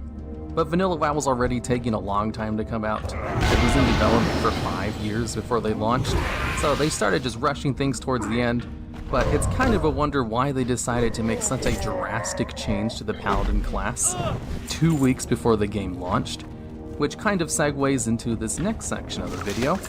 Now, outside of the mechanical reasons that people theorize, these aren't, confirmed in any way, about why they removed Crusader Strike and Holy Strike, there's also the rumors of 2 game developers joining around the same time the Seal system was added. 2 famous EverQuest players named Furrer and Tiggle joined the WoW development team at around the time Paladins got this drastic change to their damaging rotation. And the change to the Paladin class was so last second that even in the official Vanilla WoW guide, which was sold in stores, they featured the Paladin old class systems, including Crusader Strike, Holy Strike, and calling their blessings Seals. And you see, these 2 players were infamous for absolutely hating hybrid classes, to the point where they would stay total test the game whenever they found out a hybrid class was doing anything except being a buff bot, or something like that. They just really didn't like the fact that a hybrid class could do as much damage as a pure DPS class, and they were well known for wanting hybrid classes to basically be terrible as a tax for being able to do a whole bunch of different things, which would make sense why Paladins lost their fun rotation as soon as they joined and were given the infamous Seal system for Vanilla WoW. Although I'd call these just rumors instead of what actually happened, because there isn't confirmation this is why it happened. And in fact, Ghostcrawler is largely credited with changing Paladins to how they were in Vanilla WoW, and Ghostcrawler is also the person who wanted hybrid classes to perform just as well as pure DPS classes. So what probably happened was Ghostcrawler just wanted to try out this change with the Paladins and see how it worked. Saw that it failed in Vanilla WoW, and then changed his philosophy going forward to try to push all classes to basically being equal. So, all that being said, there's not too much credit to the Furrer or Tiggle changing Vanilla WoW Paladins into a garbage spec, although this wouldn't be a video about beta ret Paladins without mentioning this very famous rumor. I just couldn't find any confirmation for any of these rumors besides lots of speculations on forums and stuff, which is usually the case for very famous WoW rumors. So, there you have it. The reason Paladins only had 1 damaging ability was because it was given to them at the last second without any kind of testing like all the other classes got, as well as a whole bunch of rumors and theories as to why they made this decision in the first place. After Vanilla WoW, Blizzard changed Paladins to no longer be buff bots. They allowed them to actually tank, and gave them competitive DPS. Arguably, It was much better than it was in Vanilla WoW. First up, let's go with Unknown NPC. Located on a small tip of land just east of the Fireview Point in the Terracar Forest is an NPC named David Wayne. Unless you have the quest chain which would send you to him, then he simply has a couple of dialogue options, which basically state that he was part of the Sons of Lothar, and then decided to head on his own as he thought he should be part of something larger. If you do his quest chain, it's a very long series of events which send you into 4 separate dungeons to collect items, which will eventually culminate in creating a weapon that has a lot of extra attack power when fighting against demons. And the stats on the weapon are about equivalent to an epic quality item when fighting demons, despite the fact that all of the weapons are of blue quality. Although, with how many dungeons you have to run in order to forge the weapon, there's a good chance you would have found a better weapon by the time you've completed the quest chain. So it was never a necessary thing to do, or even really that good once you got to the content that involved killing demons in the Burning Crusade. And there's a Hearthstone card called the Master Swordsmith, which shows David Wayne crafting the demonic blade in its artwork. Now, here's what's notable about this NPC. He was theorized to be the second son of Alexandros Morgraine. In Vanilla WoW, there were some pieces of lore that stated that the second son of Alexandros was living in the Outland, and would be able to reform the Ashbringer. Because remember, they had originally planned on giving players the Ashbringer in Vanilla WoW before changing their mind. So, there was a lot of groundwork laid for the eventual reveal of the Ashbringer that they eventually abandoned and never did anything with until Legion. So, players speculated that this master blacksmith, who helped to create weapons that are really good against demons, was the most likely candidate to be the second son of the previous wielder of the Ashbringer, based on those rumors. However, once Wrath of the Lich King came out, it was revealed that Darian Morgraine was actually the second son, and we meet him immediately upon doing the Death Knight intro scenario. Now, let's look over the hidden story of Caretaker Delandris. Located near Honorhold is an NPC who tends the gravestones, which many Alliance players will be familiar with if they've ever died in the Outlands. There are no quests that send you to Caretaker Delandris, and there's no special lore associated with either. He just simply walks around the gravestones, and occasionally will place flowers on top of them. If you go up and talk to him, he'll tell you that he was actually born in Outlands, and as a boy, he always dreamed about going back to his homeland of Azeroth, and had heard all kinds of stories about how much nicer it was, with actual grass, oceans, and big blue skies. Unfortunately, both of his parents passed away when he was young, and as he grew up, he joined the Sons of Lothar, and took it upon himself to take care of his parents' gravestones, as well as all the others from the family members lost at Honorhold. And he laments that he no longer wishes to leave this place, as it's his duty to take care of this one little job, as there's even piles of gravestones nearby waiting to be used, as Outlands is a pretty dangerous place.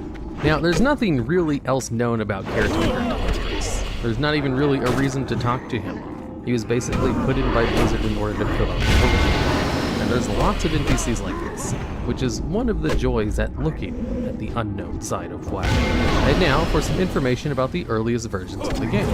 Did you know Paladins did not have a taunt in Vanilla WoW at all? And the reason they didn't have a taunt is actually kind of funny. Some Blizzard class designers from the time said they intended for the Protection Paladin to have the ability to tank, but they were afraid that it would be too powerful. You see, Paladins were kind of rushed out in WoW's launch, as they had a whole bunch of reworks right as the game went live and they had no time to actually test any of them. So Paladins were kind of infamous for being incredibly weak on the damage front. But even with this, they thought Paladins were going to be too strong because they could heal themselves. And they said that the biggest reason they didn't give them a taunt is because they thought a Paladin would just tank everything and then heal themselves up, and they would be too overpowered. Once they saw players in raids though, they knew this wasn't actually a concern. That's why the Burning Crusade, they gave them the ever so important taunt abilities, and even allowed them to have the niche of being the AoE tank, which made Paladins one of the best tanks to have for dungeon runs. It's kind of funny that they thought having the ability to heal would make them too good as a tank. But really, that cast time on healing made it not really a viable thing to do at all.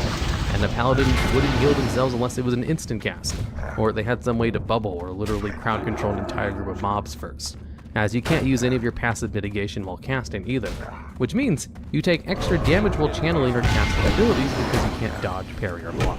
And now, let's take a look at a forgotten and named NPC. Located in the southern portion of the Hellfire Peninsula, walking back and forth on a broken bridge segment that is not accessible until you climb out, is an NPC named Warboss Necry. It's just a lone fell orc that walks back. doesn't have any dialogues or quests associated to him, his name isn't a reference to anything, and he's not important to lore. However, he did have a quest associated to him in the Burning Crusades beta. There was actually a whole quest chain surrounding this area, and a couple of the quests in that 10 quest long chain directly involved interacting with war boss Necrog. Basically, he was a leader of some of the Felorgs in the area, and had taken a scout captive. So what you were supposed to do was build a bomb and use it in order to get his attention, which would cause him to climb down from the bridge in order to investigate, which then would allow you to attack him in order to recover the key necessary to free the scout. And seeing as there were Horde and Alliance versions of this quest chain, it's kind of a wonder why they removed it from the live version of the game. It could be because the lore is kinda spotty. Warboss Necrog is said to be a commander of some of the Fel Orcs in the area, even though they all work under the Shattered Edge clan target playface. Or it could be because the quest was kind of complicated. In order to obtain the quest line, you had to find a random item and then use a bomb when the NPCs close to the area, since it did patrol back and forth, which maybe caused some pathing issues with having to climb down from an inaccessible vantage point from really high up. He's like 50 yards in the air. Or it could be any number of reasons. We don't actually know why it was removed. Just that when it was removed, they left the named NPC in the game, still walking in his pathing location. It probably even still has the programming from the quest on the NPC. But since there's no way to trigger it, it's relegated to lost and forgotten status. Kind of out of the way too for people to even notice him, and not an NPC you can even fight until higher levels when you unlock flying, when he's no longer even a challenge. And now for the hidden side of WoW. Located on the southern edge of the Hellfire Peninsula is an object called the Jar of Ashes right in front of a skeleton. The skeleton is commonly called the Hellfire Peon in the WoW community, and if you click on the Jar of Ashes in front of him, you'll get a bit of flavor text, which reads, "Here is a jar of ashes. These are the ashes of my sanity, my passion, and my drive, all utterly destroyed by themselves. May all those who look upon these desolated lands of Hellfire remember this fallen peon. He shed blood for the Alliance and sacrificed for the Horde, only to be driven utterly mad by the wicked and soulless ones who devoured what he held most dear. As they feast from his toils, may they suffer his wrath. Maybe not in this world, but in every world hereafter. It is my declaration, my solemn oath, and my everlasting promise. I will avenge my suffering." Now, this little piece of flavor text doesn't really relate to anything specific in lore, and it's just another piece of flavor added to give more personality to the zone that you can discover, as this little jar is located way out of the way, and while it is accessible to players without flying mounts, it's hard-pressed to actually go to this location accidentally. So it's just a nice little Easter egg of someone in Hellfire Peninsula who probably died in some terrible way that made him just hate the world and write a very lengthy, passionate letter. There is some speculation about what this could be relating to though. Shortly before the Burning Crusade launched, a CM on the WoW forums left the company after going on a bit of a rant. You see, in the era of the end of Classic and the hype for the new first expansion, the Burning Crusade, World of Warcraft was receiving a lot of attention. Way more than the WoW development team probably expected it to ever get, as it just continuously got bigger every month and wouldn't stop growing until Cataclysm when it hit its peak. And so during the early transition period, when they were having a huge wave of people hitting the forums, before they'd hired the appropriate amount of staff to deal with them, the people who were there before weren't really expecting to have to deal with a massive amount of trolls. And so it caused a couple of incidents with some of the CMs, and the CM Tessarek in particular wrote out the following in response to people calling him a douchebag in a way that circumvented the profanity filter, and he lashed out at that person. When some of the other people in the forums then started making fun of him for defending himself, this was his response. Can't help it. I do have to admit, though, I was very annoyed yesterday when they filled my advert show with some game awards. That was really annoying.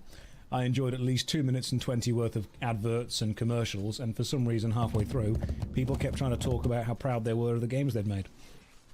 Personally, I thought that was insulting and quite rude, you know? I just wanted to watch 5 more adverts about Fortnite. Why you had to stick someone up there saying, "Thank you for giving me the chance to talk about whatever." I don't care. Get off the stage. Okay? There's adverts to play, there's commercials to be viewed, there's money to be made. Why are you talking to me about how proud you are of a game you've made? Shut up, no one cares. Get off the stage, that's what it is. I don't want to hear a heartfelt speech from Neil Newbin about how games bring us together. I want to see Lego in Fortnite again. That's what I want to see. I don't want to hear Sven talk about how proud he is of everything he's done. No, forget that. Bring Matthew McConaughey back. I love that, honestly. Guys, do you want to talk about games? You want to watch the Game Awards? You want to see some game developers? Here's Timothy Chalamet. Thanks, Tim. Hey, Tim, how's that Dune MMO going? You didn't know you were in one. That does not surprise me, Tim. Hey guys, you guys want to listen to the heartfelt, real-life, lived experiences of people as they pour their passion into voice acting and their passion into directing and their passion into artistic design? No, shut up. Here's Matthew McConaughey. Yeah, I wasn't completely blown away by it. They were like, look, we love that you've won an award and everything, and we love that you've got really important things to say, and we love that people care about you, but could you get off the stage a little bit quicker, because we need to show more commercials. Oh, I swear to God. I swear to God. You didn't like the 5-minute segment with a Muppet?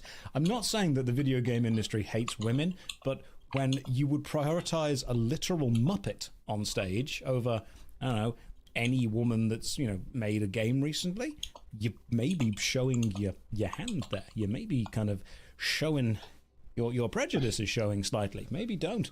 Look, I love the whole celebrity culture around video games thing, but when it's literally called the Game Awards, could we please just possibly, maybe celebrate the games and the awards they have won, and not the ultra super rich multimillionaires who people will look at and go, oh my God, I recognize them. That's all it is. It's literally just recognize. It's for the media. It really is for the media. I think that, if anything, I think that Neil Newbert giving a heartfelt, emotional, personal, genuine speech, that was self-indulgent. You can do that in 20 seconds. Come on, wrap it, Neil. How dare you talk about things that matter to you? We're not watching the Game Awards for that, Neil. We're watching it for the trailer for whatever comes next. We're watching it for Matthew McConaughey talking about Starfield for some reason. We're watching it... How angry was Todd? Todd just sat there, winning no awards. Oh, it's beautiful. So yeah, I just think that he sat there and not doing too much. Zelda didn't win. It's very... The problem is that the Zelda game was extremely similar to the other Zelda game. Like, extremely similar. So when you're looking at Game of the Year, I don't want game that we built last year and have improved upon slightly. I kind of want game that has taken something incredible and new and just done so much more with it than we thought we could do. I do think Baldur's Gate is a really good winner for the industry, just to prove to people that RPGs aren't dead, you know? RPGs are not dead. You are right when you say that it very much felt like DLC. I felt the same way towards Tears of the Kingdom that I did to New Vegas when I very first heard it existed. When I first heard that Fallout New Vegas existed, I thought it was DLC. I thought it was DLC for Fallout 3. I didn't realize it was a brand new game. And then I actually still haven't played it, but yeah, don't hate me for not playing New Vegas. I'm sorry. Yeah, Baldur's Gate 3 is just, it showed where they are. Every now and again, a game comes along that shows you what that genre can do. That's what it is. Every now and again, you're like, hey, just so you know, this is what the genre can actually do. And I feel that Baldur's Gate 3 was a perfect example of this is where RPGs are. I kept up with them, but this is what we're doing. And that, I think, is extremely impressive. Yeah, that's what it is. I haven't played the Monster Hunter series either. Don't hate me for any of these things. Did you watch the Baldur's Gate Awards last night? I did. I very much enjoyed watching the 3-hour commercial that was interrupted by 48 minutes worth of, for some reason, awards. Yeah. I think it was a bit of a waste to take my 3-hour industry commercial and fill it with... It's too far away. If anything, rather self-indulgent, timeless, emotional spectacle and some kind of recognition of the game industry. I found that very offensive. It was silly. I just wanted to watch more adverts for Fortnite, and yet what I got was something about games. I think I don't know why it was there. Yeah. So Joe Cat, who does the A Crap Guide to videos, actually timed it, and I think out of a 3-hour show, 48 minutes was dedicated to the actual awards. Just consider that, a 3-hour show, 48 minutes of relevance to awards and stuff. You wanna just consider that? Because that to me seems crap. Yeah. Video game. I don't understand it. I don't know who Neil Norman is. I've seen him on the telly. Therefore, I know that he is important. He's a star. Nobody cares. Okay? Get him on the stage. I don't care. What is a bald? Why have they got to get it? You know, I really like the fact that Alan Wake won so many awards and Sam Lake was allowed to say nothing about it. They were like, and the winner of all these awards, Alan Wake 2, Sam Lake, come to the stage. And as soon as he got up there, they were like, Sam Lake, get off the stage. And he just... Yeah. Stupid. Video game awards, were they any good? The bits about video games were.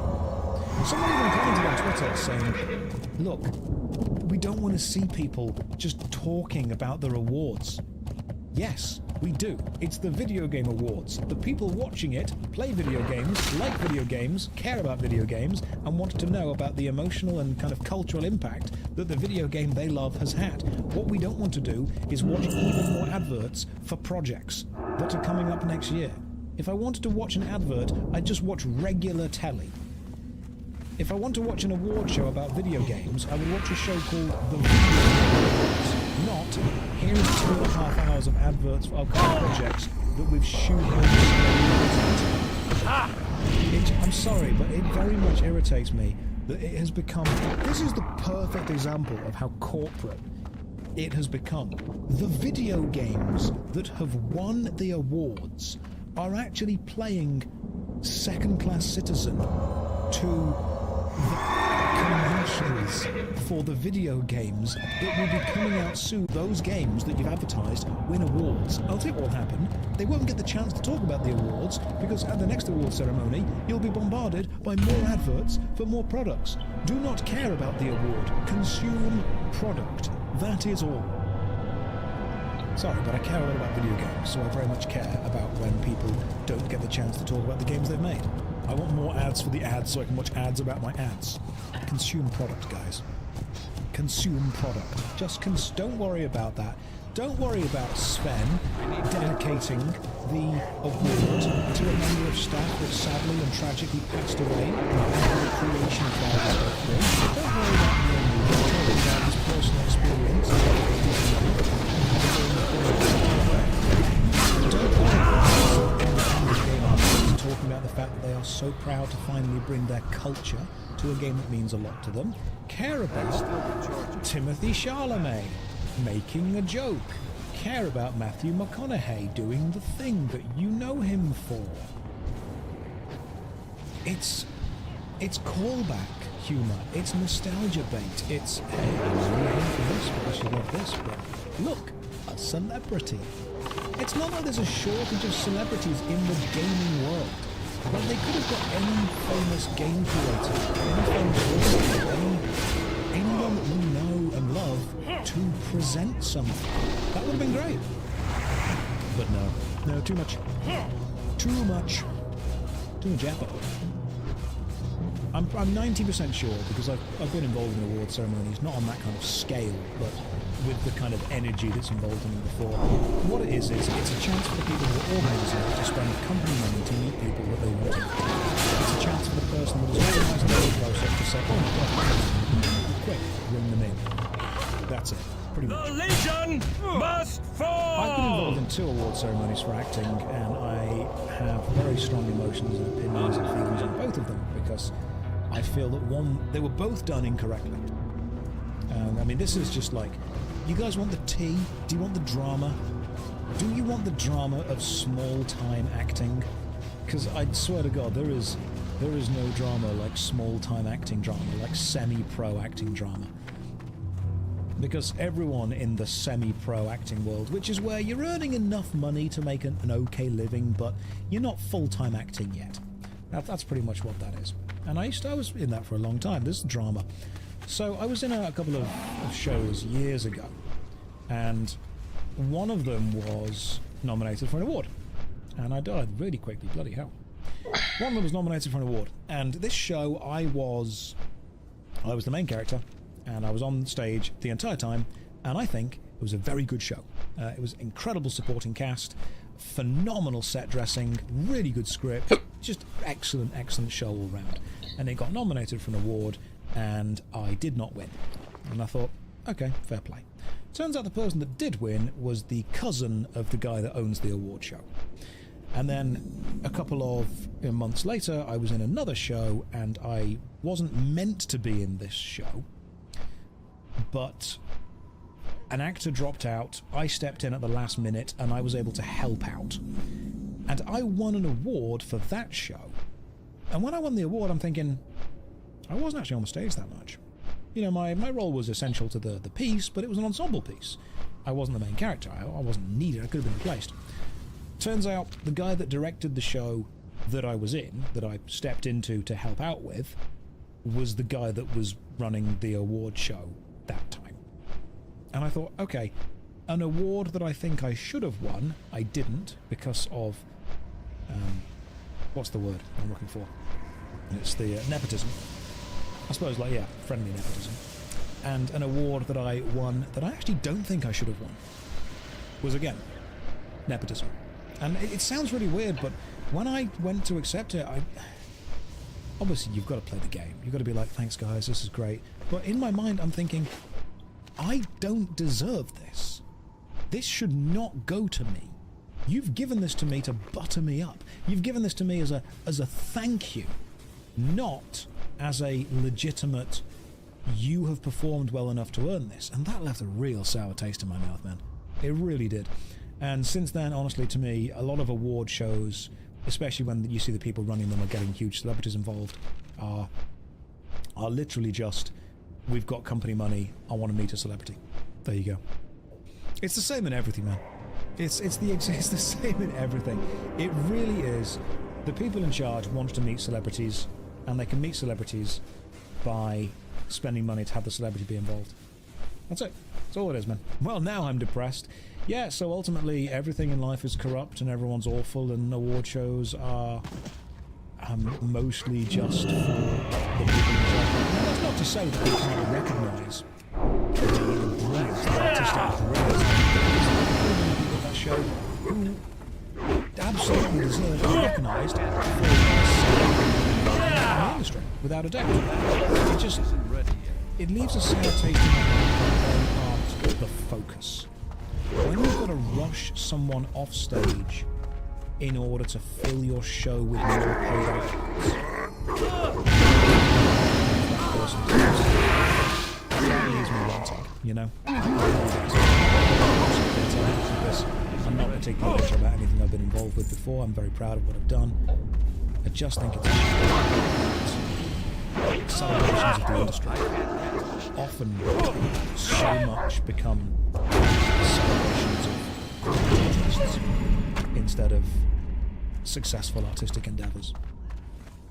I suppose that's what it boils down to, really, isn't it? No longer got resistance to all schools of magic, and it was now just arcane magic that they resisted. Which was a pretty fair change, since it was the best resistance racial in the game's history to this point. It was now just in line with all the other resistance racials. Mista Pandaria gave two pretty simple changes. Arcane resistance was changed along with all the other resistance racials to just give a flat 1% reduction to a specific damage type. In the Blood Elf's case, it was a 1% damage reduction from arcane damage. The other change in Mista Pandaria came to the Arcane Torrent racial in 5.1. A blue post in the past stated Arcane Torrent now returns 2% base damage, was previously an unintended 6%. So a pretty significant error, all things considered. No longer making it one of the best races to pick as certain healers. In Warlords of Draenor, the Blood Elves got a new racial in the form of Arcane Acuity, which increased their critical chance by 1%. And hey, getting something for free is just fine.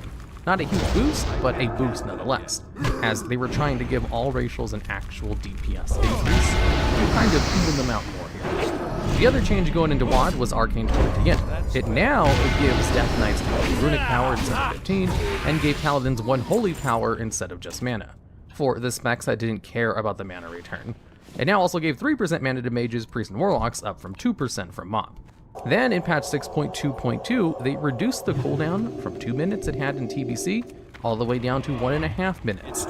Again, a welcome change. From here on out, the only changes to Blood Elves racials are tweaks to Arcane Torrent. At the start of Legion, it was changed to now give mana to Holy Protection Paladins instead of Holy Power, though Retribution Paladins still get Holy Power. Then in patch 7.1, it now generated 15 Insanity for Shadow Priests.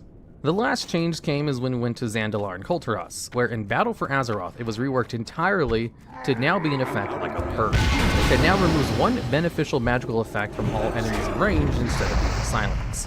Now, many people saw this as a nerf, as a silence is really good, way better than an AoE purge. But while it was changed, Blizzard also added in a few places where it was useful. At the start of one of the dungeons in Camp Rest, there was a bunch of little abominations really low HP, but a buff that gave them a shield with a whole bunch of extra. However, if a Blood Elf could run in and just pop Arcane Torrent, you could kill all of them. The only other way to kill all these at once was a mass dispel from a priest. These mobs also showed up in the first raid of the expansion, Uldir, where during the Prophet Zul boss fight, Zul would summon a group of these enemies, which would either require a mass dispel or a Blood Elf to go over and deal with them. So while purge effects isn't as useful as a silence, Blizzard made sure the Blood Elves still had a use for it to ease the blood, and kept adding important effects that are better to be purged going forward. Basically, Blizzard knew a whole bunch of players were Blood Elves, and they didn't want to nerf the racials, so they made sure the racial would be useful by just adding in purge effects. The Burning Crusade added the first new races to the game, the Blood Elves and the Dreadnought. This was the first time the Alliance could be Shamans and the Horde could be Paladins. And in this video, we'll be talking about the history of racials for the Draenei. The Draenei have 4 racials. While each of these racials have seen some changes, unlike most other racials, they still have all of the same racials they did when they were first added to the game. First up is Gift of the Naru. This was a little hot on a 3-minute cooldown that had a 1.5 second cast time and a 40-yard range. It wasn't the biggest heal. At level 70, it was only about 1,000 health over 15 seconds. But the thing is, it didn't cost any mana to cast. And if you were a healer using it, with a whole bunch of plus healing gear on, it scaled like any other heal, making it a phenomenal heal, especially for healers as, again, required 0 mana. And mana-free abilities are very valuable for healers, for all of you non-healers out there. The next racial we'll talk about is Gem Cutting. This is as simple as any racial can be. It gave the Draenei a +5 skill if they decided to take the new jewel crafting profession that came out with the Burning Crusade. Shadow Resistance is up next. The Draenei's Shadow Resistance followed the exact same set of changes as the Shadow Resistance of the Undead. So if you see my video of the history of Undead racials, you'll know that it fades as time goes on. But if you haven't seen the video, be sure to check it out after you're finished watching this one. I'll leave a link at the end. Anyways, what Shadow Resistance did was give the Draenei a +10 to their Shadow Resistance. Now, last but not least, we have the Draenei's Heroic Presence, or Inspiring Presence. They're both basically the same thing, so I'm only going to be showing Heroic Presence on screen. This racial alone was the reason why you wanted at least 1 Draenei per party raid.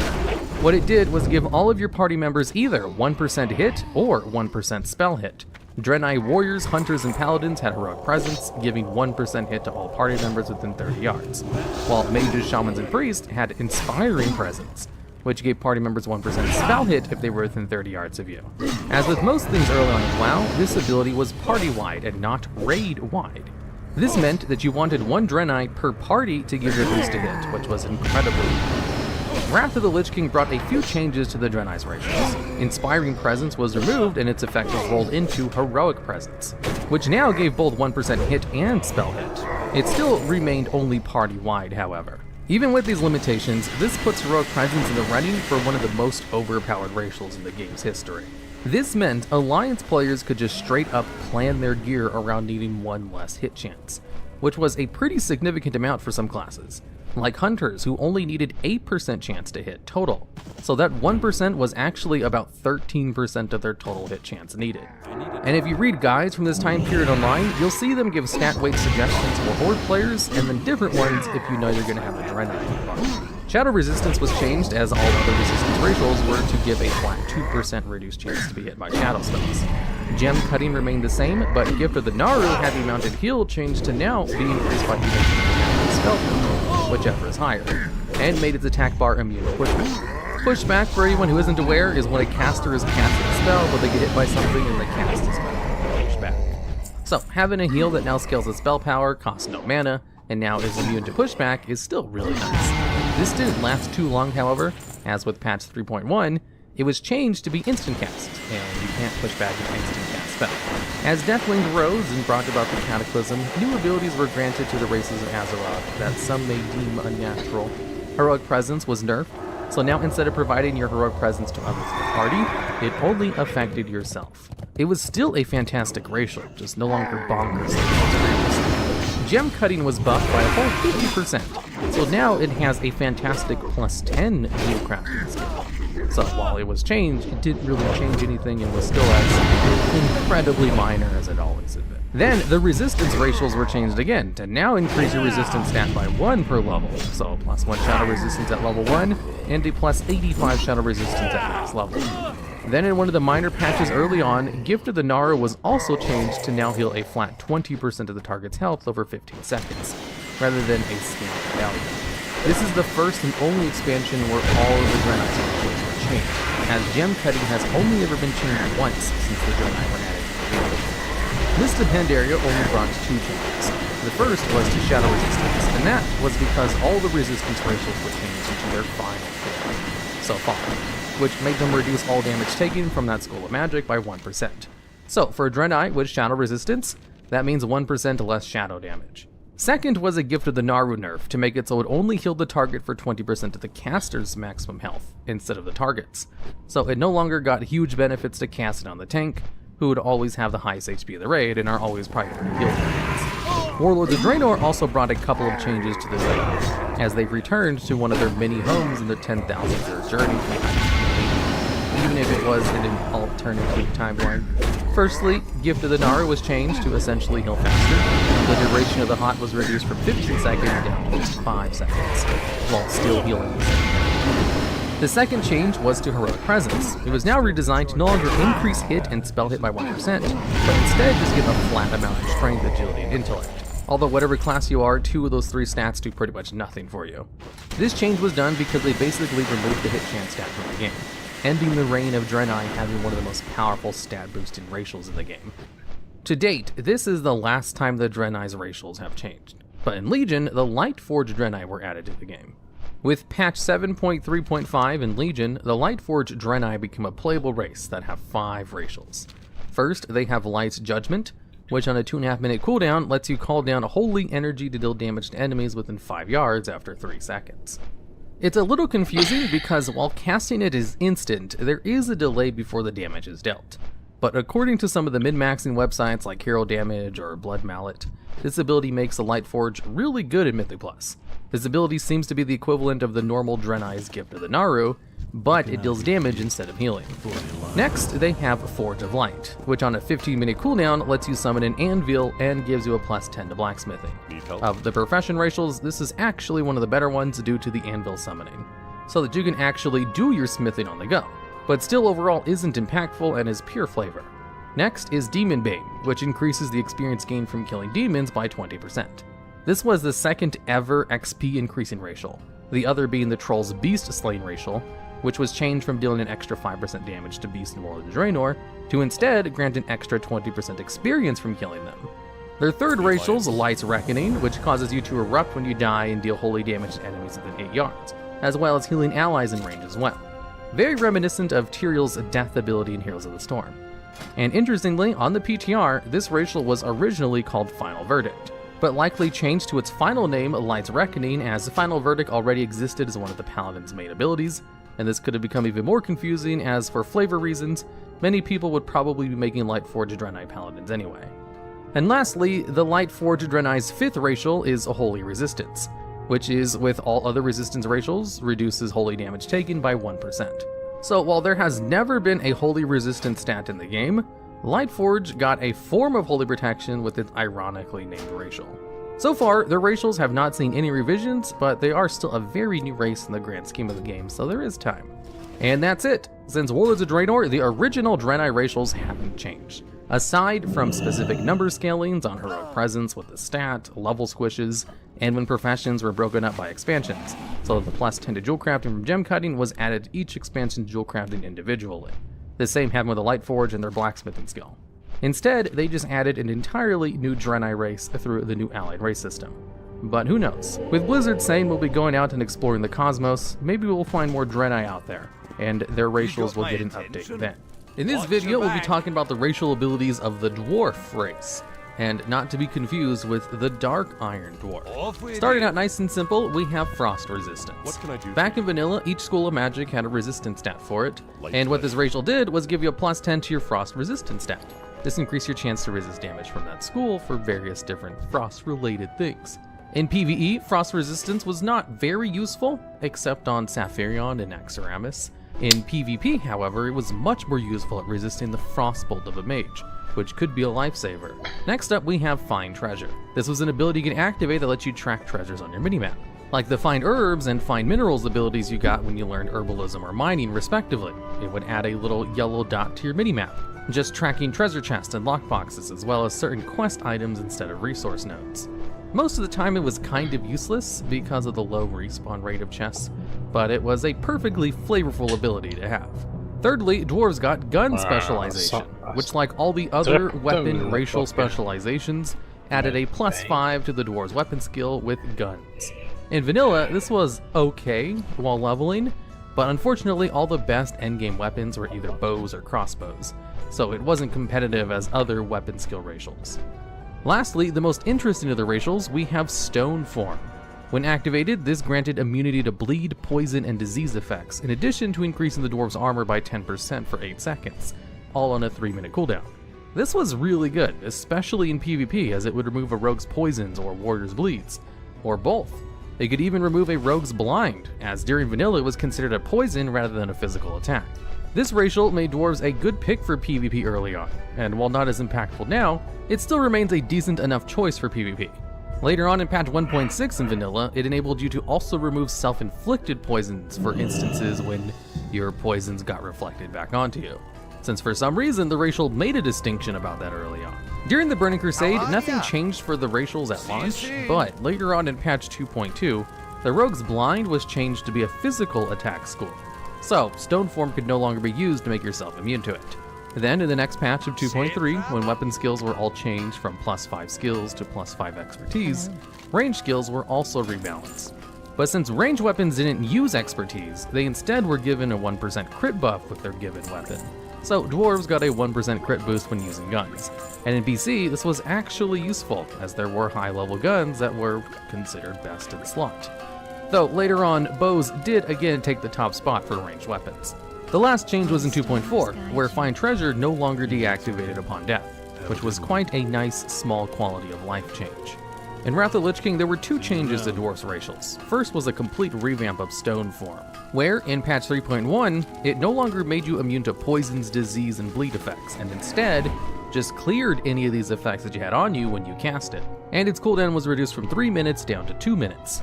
This was quite a big change, as now instead of being immune to the effects, you simply cleared them, and they could be reapplied even while you had the Stone Form's 10% armor boost active. But while the effect is weaker, you could now use it more often. So there were trade-offs. And the other change was that the resistance racials were changed to, instead of giving 10 resistance, it now just reduced your chance to be hit by frost spells by 2%. Unlike Wrath, Cataclysm brought a whole bunch of changes to dwarves' racials. Starting off, dwarves gained mace specialization. This had been in the game since launch, but it had been a human racial until now. At the time it was given to dwarves, it was a +3 to expertise with maces and two-handed maces. This was not the high point of the weapon skill racial, as earlier they gave a +5 expertise. But who would complain about a new racial? Take what you can get. And that wasn't the only new racial dwarves got. Find Treasure was removed. But with the new archaeology profession added to the game, Find Treasures was replaced with Explorer, which increased your archaeology skill by 15 and let dwarves use archaeology survey skill faster, much in the same way that a Tauren could herb faster, and at the time, the newly added Worgen could skin faster. At some point this was changed, however. It still gave the boost to survey speed, but instead of giving the +15 bonus to the profession, it increased the number of archaeology fragments you gained from each pickup. which was probably for the best, as due to travel times between dig sites, some people have said it takes as long to max out archaeology as it did to max out fishing, and gaining extra fragments would speed up that process. Resistance racials were also reworked again, reverting a little bit so that frost resistance gave frost resistance again, but instead of being a flat plus 10 like it was in vanilla and TVC, it now scaled based on your level, starting off with 1 and going up to 85 at max level. In addition to all this, Stoneform got another change. In patch 4.06, it now, instead of increasing your armor by 10%, it reduced all damage taken by 10%, a rather significant buff. And with this part of Stoneform changed, it was now a completely different ability than the one dwarves originally had back in vanilla, where it used to grant you immunity to a couple of schools of magics and bleeds and a armor increase, and now just a flat damage reduction. Mist of Pandaria had less changes than Cataclysm, but there were also a couple nonetheless. To start off, Frost Resistance was again changed to reduce the damage taken by 1%. Resistances were slowly being phased out of the game, so a 1% damage reduction is better than having a racial completely removed. At the same time, gun specialization was removed and replaced with Crack Shot. They gave you a 1% expertise bonus with all ranged weapons, as during the expansion they thought it was unfair hunters didn't have to use the expertise stat, but all melee physical classes did. So they applied it to them for this one expansion before removing it completely from the game in WoD. Because it turned out, people didn't like the stat at all, as all it did was reduce the chance a target could dodge or parry your attacks. So it was basically a second hit chance stat. And with hunters having to worry about a new stat, this was actually a decent change for dwarf hunters. And now dwarves weren't stuck playing second fiddle to night elves in Alliance, whenever bows were the best in slot weapons. Truly a welcome change, if a short-lived one. Moving on to Warlords of Draenor, all the weapon skill racials were removed, and Crack Shot along with them. Mace specialization was also removed, and at least the dwarves got something to replace their new racial, Might of the Mountain. Might of the Mountain gave dwarves a 2% increase to critical damage and healing, and while it's nothing to write home about, it's still better than nothing. Especially when most classes with weapon skill racials got nothing to compensate for losing those racials. The other big change for dwarves was with Stoneform again. It now removes magic and curse effects in addition to the poisons, disease, bleeds that it always did. The other half of it also changed, so instead of reducing all damage taken by 10% for 8 seconds, it now only reduced physical damage taken. Also, it cannot be used during crowd control effects now. In the first patch of WoD in 6.1, they added on a 30-second shared cooldown with this ability and other PvP trinkets that do break CC effects, despite the fact that the ability could no longer be used to break them. So they kind of buffed and nerfed the ability a little bit, as being able to purge magical effects is really good, but now you can't use it to break CC effects. The final and most recent change to the dwarves' racials came in Legion, as a hotfix early on which made Might of the Mountain appear in the spellbook properly, which was basically just fixing an oversight or a bug. And that's it. Since that small hotfix in Legion, nothing has changed for dwarves and their racials. It ends not with a bang, but with a whimper, but hey, maybe that means the dwarves' racials were actually pretty balanced. And if your racials are balanced, at least it decreases the chance you'll get nerfed. And in the most recent raid, Castle Nathria, the dwarves' stone racial ability was objectively the best racial. But the reason you didn't see top guilds clearing out an alliance is a topic for another video. In this video, we'll be talking about the various racials of the humans in WoW, from vanilla all the way to Shadowlands. First up, we have Perception, which was an ability added at launch with humans and was the only active racial abilities that the humans had. What it did was, on a 3-minute cooldown, it would increase your stealth detection by 50 points, or 10 levels. It was mostly used for PvP to catch rogues and druids at stealth, before they could open up on you. And for that, it was pretty good at its job. The extra 10 levels of stealth detection counteracted the rogue's Master of Deception talent, which would decrease their chance to be detected in stealth by a similar amount. Next up, we have a 2-for-1 spot with a sword and mace specialization. These both do the exact same thing, but for different weapons. Sword specialization grants you a +5 to your 1- and 2-handed sword skills, giving you, at max level, around an extra 3% chance to hit with swords, and reducing the amount of glancing blows you would deal. And mace specialization does the same thing, just for maces and 2-handed maces. And throughout vanilla, the best weapons for warriors were predominantly swords and maces, making humans both an excellent PvP option, as well as the best option for warriors on the Alliance in general. The fourth human racial is the Human Spirit. This is very simple. It granted a 5% increase to the spirit stat, a good bonus for priests and leveling in general, as spirits sped up your health and mana regeneration. The last of the original human racials is diplomacy. It gives humans a 10% increase to reputation gains with all factions. And this is the longest lasting unchanged ability that is still in the game today. From the day vanilla launched in 2004 to today, diplomacy has never been changed in any way. The only other ability to go so long without a change was the rogue's cheap shot ability, which didn't receive a single change until Shadowlands, when they lowered its combo point generation to only 1, down from 2. Later on in vanilla, there were a few changes to the human racials. Perception had its range increased in patch 1.4, and then later in 1.8, they made it so it could be used while in stealth, making human rogues even better, as they now have advantage to finding enemy rogues, as whichever rogue opens up on the other generally wins in a 1v1 situation. In patch 2.3 of the Burning Crusade, all of the weapon skill racials were changed to give a +5 expertise instead of a +5 weapon skills, and this affected mace and sword specialization as well. The Burning Crusade was light on changes for the human racials, but maybe they were just saving up changes as Wrath of the Lich King had quite a few. In Wrath of the Lich King, humans got a completely new racial in Every Man for Himself. This was basically an extra PvP trinket because what it did was, on a 2-minute cooldown, it would remove all movement impairing effects and all effects which cause loss of control of your character. This effect shares a cooldown with other similar effects. At the same time this was added, Perception was reduced down to be a passive skill, and now only gave 5 points of stealth detection, or 1 level, but even if they lost out on the stealth detection, an extra trinket effect was really good for PvP. Later on in Wrath, Every Man for Himself was fixed, as it had a bug where sometimes it would disconnect you if you used it while rooted, which is a pretty weird specific bug. During Wrath was the only time when humans had all 6 of their racials at the same time, and it's been all downhill since. In Cataclysm, Perception was removed outright, as its niche as the PvP racial was now filled up by Every Man for Himself, which they seem to find to be too powerful, as they increased its cooldown from 2 minutes up to 3 minutes. Because with the human racial, humans didn't actually need to use the PvP trinket, which could break a CC, which means human players could use 1 more DPS trinket than all other races, giving them a big advantage in PvP. A little while later, in patch 4.06, they reverted the cooldown of Every Man for Himself back down to 2 minutes, and the widely known community manager at the time, Ghostcrawler, said that we believe we over-nerfed it when talking about the ability. Then in patch 4.1, Every Man for Himself saw another change, but this time it was just a new visual effect, and the human spirit had the spirit bonus it granted reduced from 5% down to 3%. And also during Cataclysm, the weapon skills racials had their expertise bonus decreased from a +5 to a +3, bringing the bonus they provided from 1% to just under it at around 0.75%. Also, mace specialization was given to dwarves too at this time, so now 2 different races had this racial.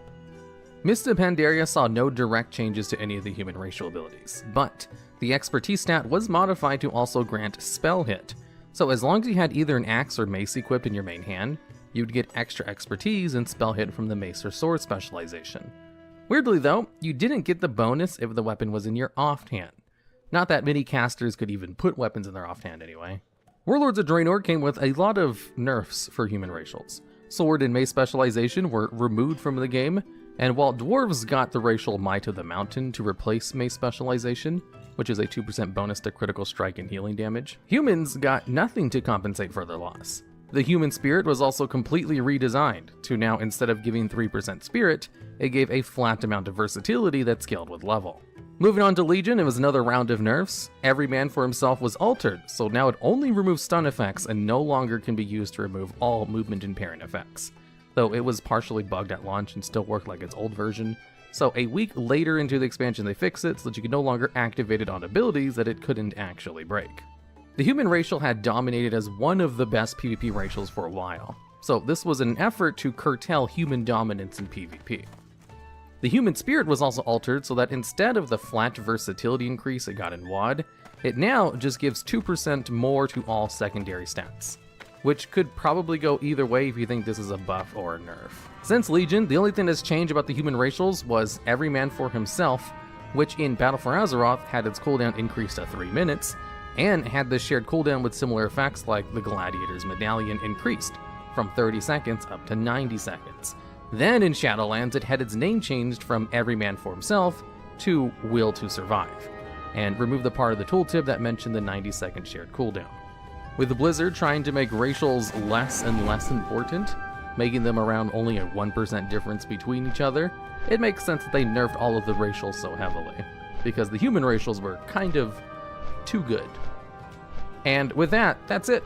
History of human racial abilities. Interestingly, with Every Man for Himself having a name change, you could argue they both have the newest racial ability in Will to Survive, even newer than the allied races of BFA, while also having the oldest and longest lasting ability in the game, with Diplomacy. In this video, we go over the history of Orc racials, from when the game first launched in 2004, all the way up to present day in Shadowlands. First up, we have Axe Specialization. These came out at launch with the Orc and made them the best race for Horde warriors. And what it did was very simple. It gave you +5 to your axe and two-handed axe skills. You see, back in vanilla WoW, we had weapon skills, where the more you used a certain type of weapon, the higher the chance you had to hit with that weapon type. And in vanilla, these skills maxed out at 300, and some races were able to bring this higher than the maximum to 305. This meant that if you wanted to try to max out your hit cap, you needed 3% less hit chance from the rest of your gear thanks to the +5 axe specialization. And it also reduced the amount of glancing blows you do, which increased your damage by a fair amount.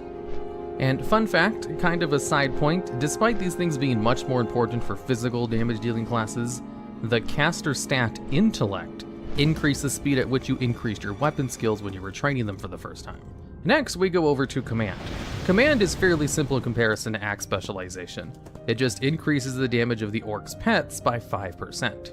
This made Orcs a top choice for any class that heavily relied on their pets, like Hunters and Warlocks. Hardiness is the third Orc racial, and arguably the best PvP racial that Hordes have had access to, and maybe even the strongest PvP racial in the game even to this day. Besides, there could be an argument made for another Horde racial, Will of the Forsaken. But we'll go over that in a different video. So, what it did back in vanilla was give the Orc an additional 25% chance to resist a stun effect. This was insanely strong, and since vanilla it has been constantly nerfed. But, even in its nerf state, it is still considered one of the best PvP racials.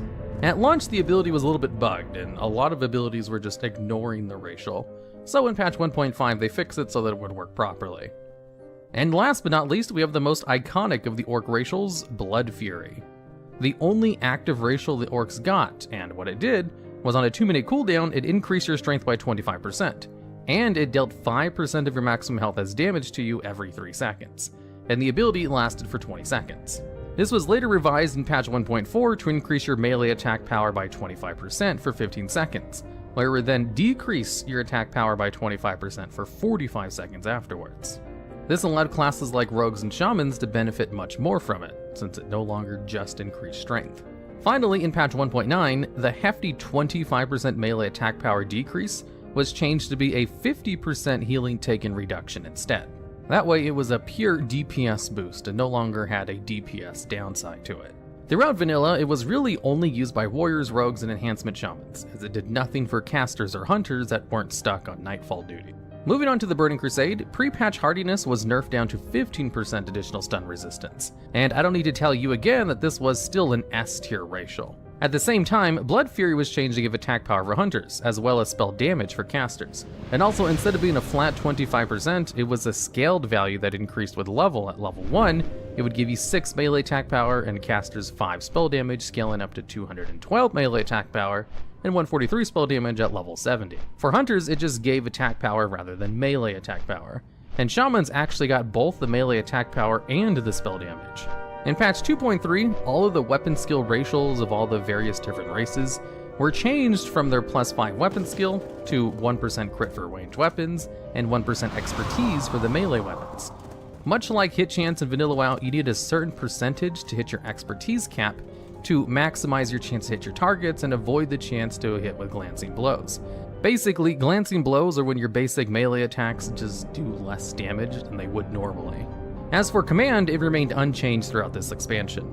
Moving on to Wrath of the Lich King, the healing reduction debuff from Blood Fury was removed. At the same time, hardiness was reworked to make it so that instead of granting you 15% additional stun resistance, it just decreased durations of stuns on you by 15%. decreasing the duration of a stun is much less impactful than resisting the full stun altogether, but it's more consistent and doesn't rely on RNG, so it was still good after the change, and maybe just a bit less so.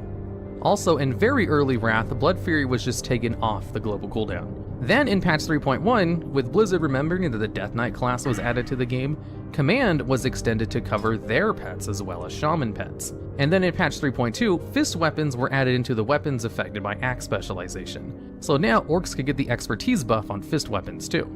In Cataclysm, the only racial change was in patch 4.3, where Blood Fury was changed again so that instead of spell damage for casters, it gave them spell power. As in Wrath of the Lich King, a lot of the items that had spell damage were just converted into spell power, making this racial one of the last spell damage holdouts. Cataclysm then removed spell power from armor, leaving it only to weapons, trinkets, and jewelry. In Mist of Pandaria pre-patch, monks were added to the game, and like shamans, they gained both the melee attack power and spell power buff from Blood Fury. Additionally, Command was nerfed from 5% down to 2%. In Warlords of Draenor, Blizzard changed a number of stats in the game.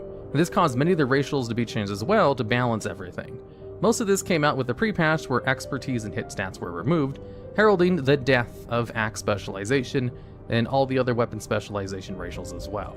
Command was nerfed again, reduced from 2% damage increase to only 1%, where it has remained ever since. Hardiness, which had remained the same since Wrath of the Lich King, was nerfed from its 15% stun duration down to only 10%. This didn't last long though, as in the very next hotfix in patch 6.03, this change was reversed, bringing it back up to 15% it had always been for the past 3 expansions. Later on in patch 6.2.2, it was buffed even further to the 20% we now love today, once again firmly planting itself as the best all-around horde PvP racial in the game. Arguably, of course.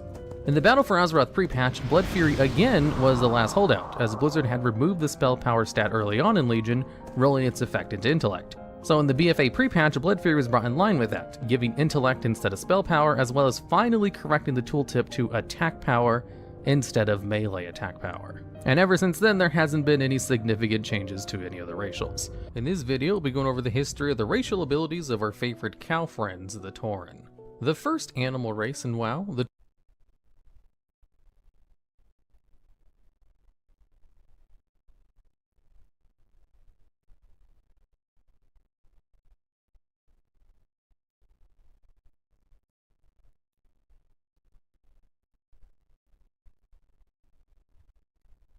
Attention gamers.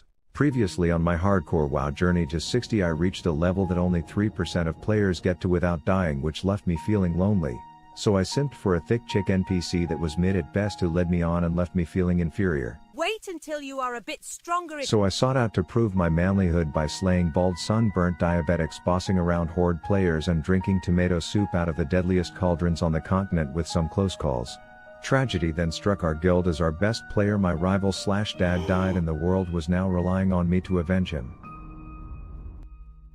It turns out these zombie abusers aren't just walking around, and there's a series of sweaty sexless steps that a level 60 has to do just to summon one, so my plans to get myself and others killed would have to wait until later, as I had other things to do first, like film my music video to promote my new mousepads. This one's for all the dead homies out there going again. Let's get it. You just died for the 7th time in Hillsbrad. You could blame Miz, but you know you just need a new mouse pad. But the market's just filled with trash quality you would vendor, so I made my own. It's best for every race, class, and gender. The design is so fine with my very famous swine. The material is imperial, it's sick like bacterial. My art supports artists, none of that AI shit. After all, they work the hardest. They deserve to get their split. Now to those who've asked how to support me as a streamer. The best way is to rub your mouse on Stitch's femur. You'll never need an upgrade, cause this shit is overpowered. And now, each and every one of you can /Pet Howard. This type of quality will sell fast, no doubt. It's a one-time sale, so buy one before they're sold out. And for the few remaining League of Legends users, I added one design for you hard-stuck losers. Rav out. As I got closer to level 60, some events in my past started to come full circle. Turns out testing every soup kitchen in the Plaguelands had me walking around like Goldilocks was my bitch, and there was no such thing as a pot I wasn't gonna risk my life to drink out of. But it turns out these man-bear pigs have a social aggro range on par with Taylor Swift, so I had to take them out Rav the Rapper style.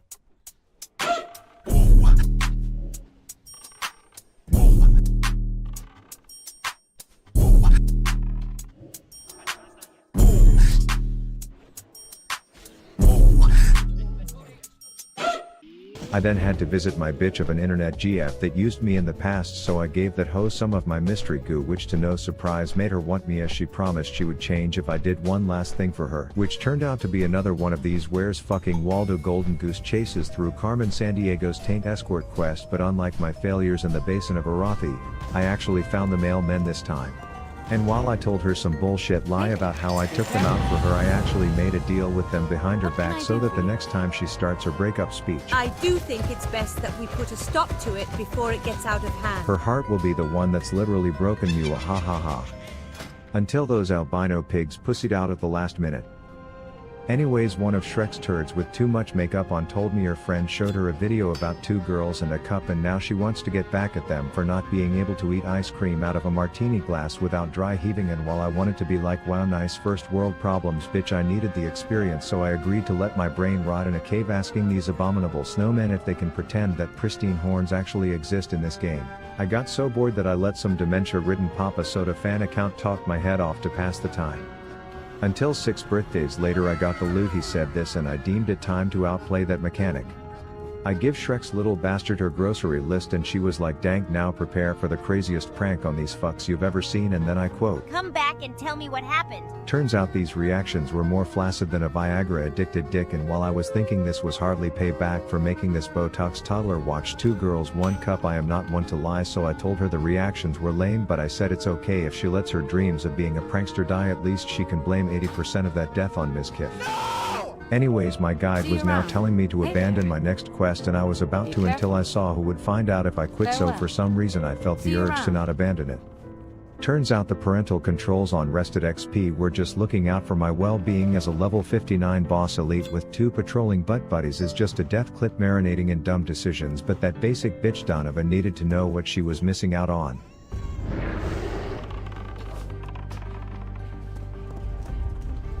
Can I help you?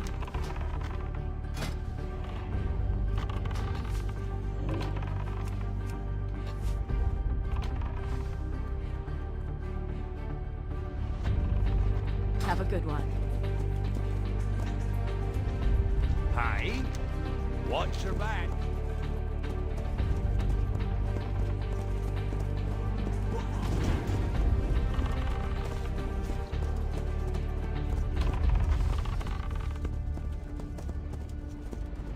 Inventory is full. And it all added up when I looted a damn love letter off dead Captain Cucksuck's corpse. She acting distant with me all this time was because she was seeing someone. His army pulling back from our arrangements to murder her suddenly made sense. She was cheating on me, and now I'd finally get my closure by telling her good luck sucking a dead man's dick, you little thick muppet.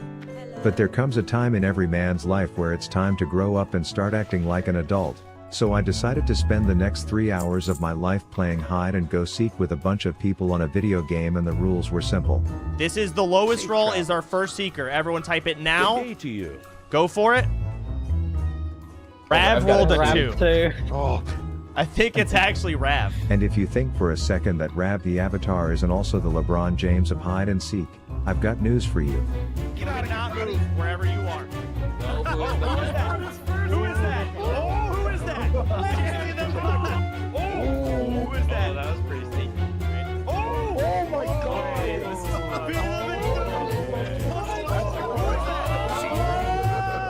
Who is it? Dan the 362. Super, you're out. Oh my God.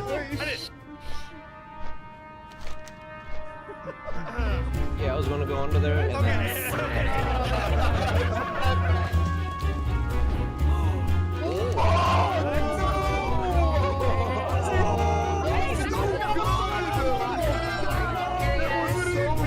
Oh my God!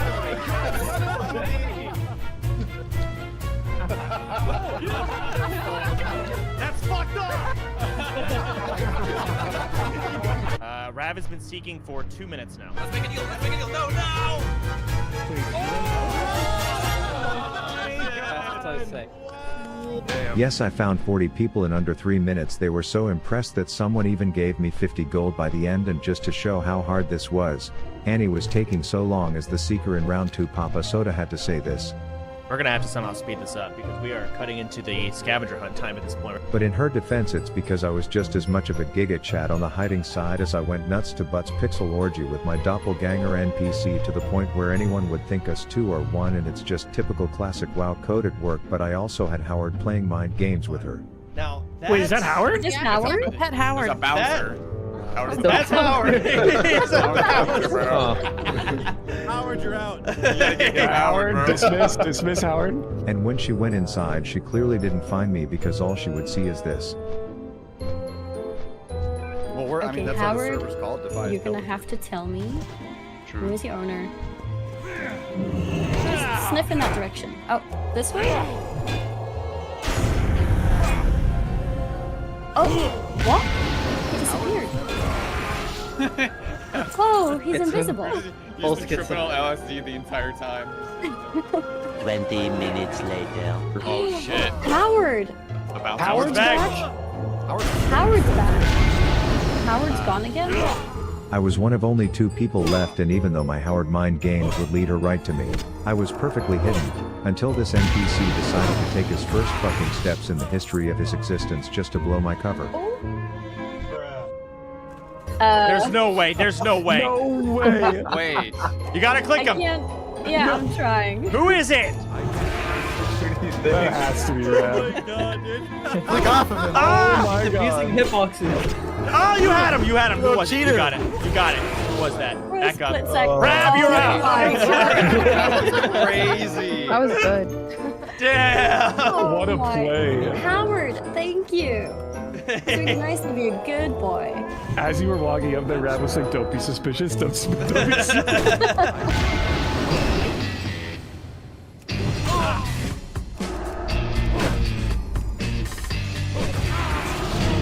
Now you're probably wondering how I got here.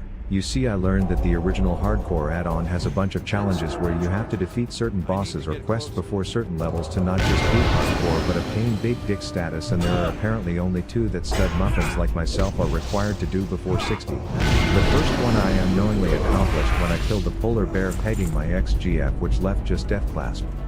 The final achievement in hardcore that kills many level 59s trying to achieve such a feat. So I was going to do it butt-ass naked. The first step was to take this big bug and his erect tail boner on a walk away from his little honey hive, and those simps then you are probably thinking I just kited him with Cheetah all the way to town where I would make some underappreciated city guard do my hardcore achievement for me. But I'm the avatar, so I chose to naked RP walk instead. Until those pincers got way too close to my puckered ass cheeks, so I tagged Howard in to give me a little space, and you're probably thinking I learned my lesson and will just kill him off, but who would I be if it weren't for soloing the most deadly hardcore achievement with my scrotum flailing in the wind RP walking away from a boss that can one-shot me, so I generously let him clear his bucket list item of making a short nude dwarf jump just before passing away, and with that, all the challenges I needed to accomplish before 60 were over, and there was only one more thing on my mind.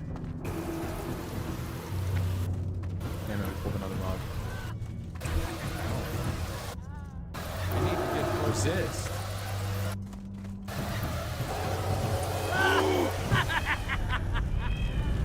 My research on avenging this death consisted of me asking a random gear to the tits hunter how I can make big fire boys spawn, to which she wrote me an entire PhD dissertation, to which I was like, hey, let's test run this bitch together, but I clearly didn't know what I was dealing with.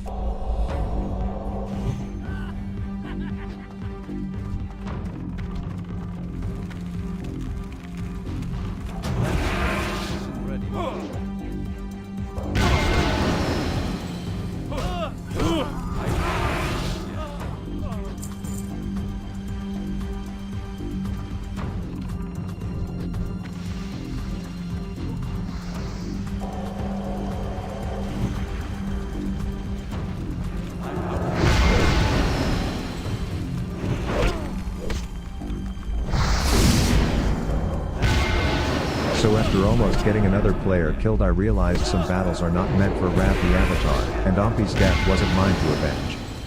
Without Ompi himself by my side. So with 1 kill away from level 60, we sought out to make history.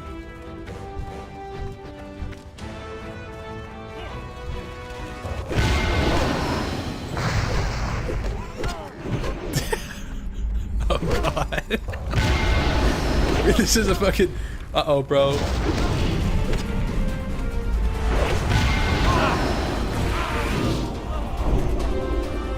Oh no.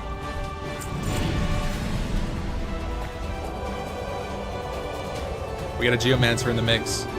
This is exactly what happened to Hunter Dad.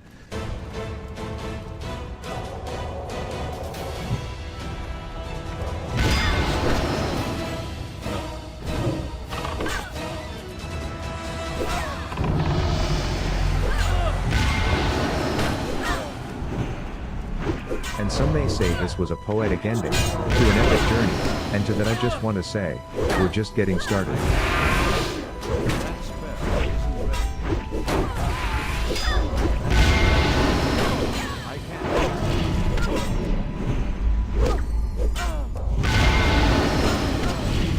That's still charging.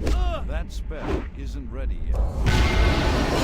How do you feel about this raid? So when I think of my top raids of all time, excluding like the old era WoW, so this is just purely from MoP onwards, so not including the ancient shit, because it's hard to compare between eras. My list, in not really any particular order, is like Throne of Thunder, Blackrock Foundry, Nighthold, Siege of Orgrimmar, and Castle Nathria. That was my 5 before. Does Amir Drasil make it into your top 5 raids? And if so, which one does it kick off?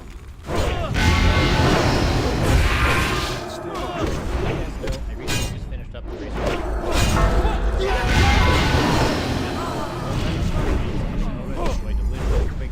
can't cast the meal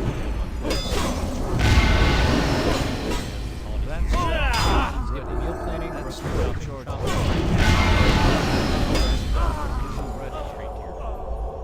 I also recently just discovered that Factor isn't just for dinner. They also offer an assortment of 55 plus add-ons to suit various preferences and tastes.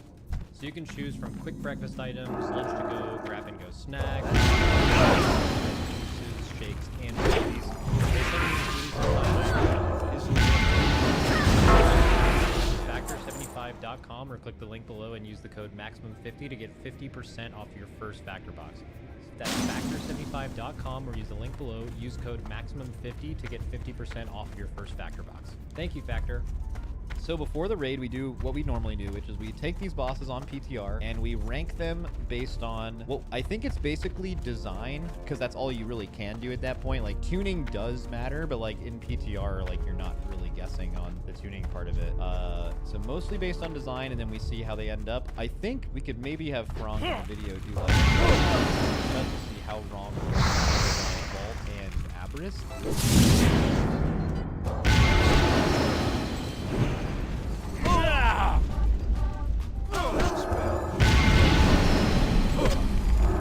That's still recharging. But I think they were generally okay. I don't think they were like, were we super wrong about any of them?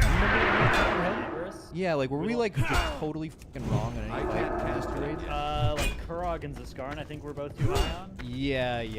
That, I think those. I don't think there was any like S tiers that were. I think it was more like A's or B's. Oh, we could do it. Figured that out. Yeah, we'll start here. We said it was your boss again.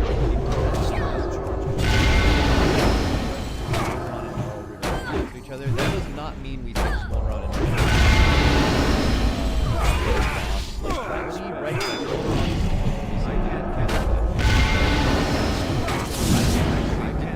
pre-rankings with you giving your answers. Yeah. Let's do that again. Maybe do that. That made it very hard. That made it. Yo, you don't want to do that?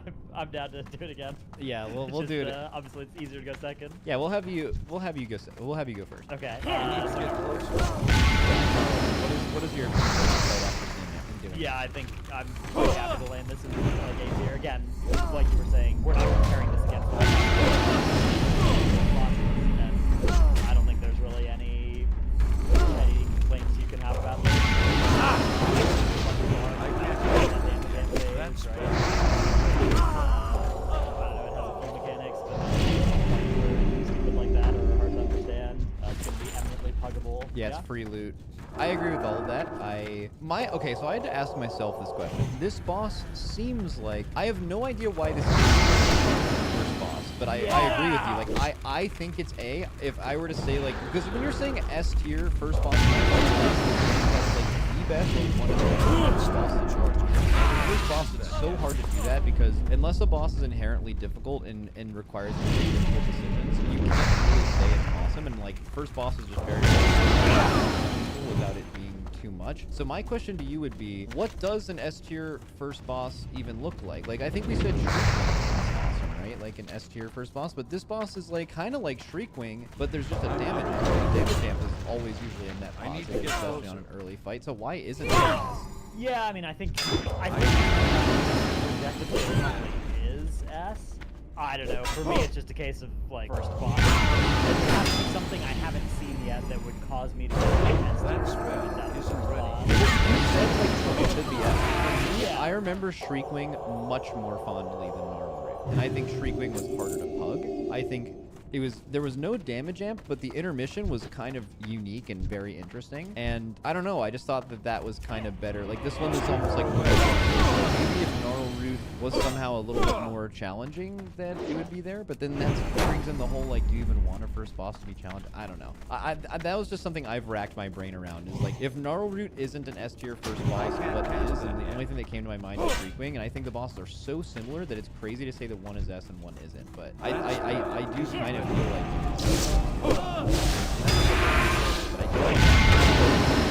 yeah, I think there's arbitrariness and feel whatever that it would just be hard for me to I can't really justify it. Okay, so I'm okay with it. We can move on. Alright, we put the next boss referred to in the video as Rashok's wife, so that's what was your impression of this after doing it? Yeah, I don't know, solid, decent. I think the PTR version of this fight it kind of proved that there was maybe a little bit more potential with the mechanic, that like this could have been later in the raid and been tuned up a little bit more and been something that, you know, maybe could have taken like but overall I think it worked pretty well. I think it's going to be a good second boss. You know, it's got a bunch of mechanics that are, yeah, nothing offensive, nothing. Yeah, I mean, you know, I'd be pretty happy with this in like, A after fighting it. In A, okay, see that's something that I feel like it's really I thought, and I noticed when we were ranking this before, I remember I brought up something like, I love fights where you can kind of refer to like a prerogative of man as well. Urva should have been, like bosses where you can choose either what time you do how hard it would be. I just think bosses like that are super, super awesome. I do think that you can't really accomplish that this early in the raid though. Like Agira, you could have picked any weapon and it would have got decision. That to me is like a failure of that, but also it's the second boss. I think if Agira was later in the raid, it even then would have probably still been mid. I'm actually more down with Agira than when we raided it. I think Agira is like, here's the main reason why. When we were doing this on testing, and we were rating it based on testing, this boss did like a phase with 0 to 100 energy where it just threw spears and basically did a frontal and that was it. And then it went to its weapons and it did more weapon stuff. And what they ended up releasing on live was it does the same amount of weapon stuff, but the boss is just spamming spears. I think the boss spawning spears the whole time, I think they realized they needed to add some complexity to the phases. But in doing that, you're just kind of hitting spears for however long you're fighting this boss. And I think that is super repetitive and lame. Like that's how I feel like it changed. Yeah, I mean, it's just tough because I don't know what they're supposed to do with the second boss if it's not like that. I mean, would you prefer Agira? Right. Like, this might be why both this and Gnarl Root are just a little bit, like, there's just something missing, right? Like, would you take Agira over Amalgamation Chamber? I think Amalgamation Chamber is an infinitely better boss than Agira. Like, it's so much better. That's fair. Amalgamation Chamber is definitely better. I think Terros You didn't really is go better. there second, but you could have, I guess. People did sometimes. Yeah. Like, I guess maybe it's... You talked about this before. You said you love Zakali Assault, right?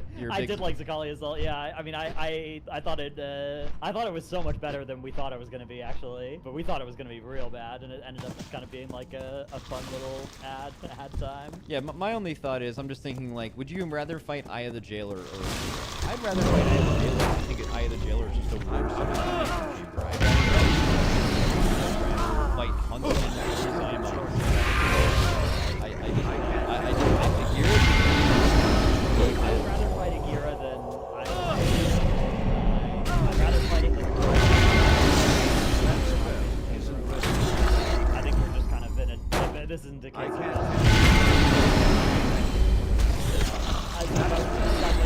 like B or C. I'm leaning B or C. You said initially A and you're leaning B, so I think I'm okay with B. I'm fine with B as well, yeah.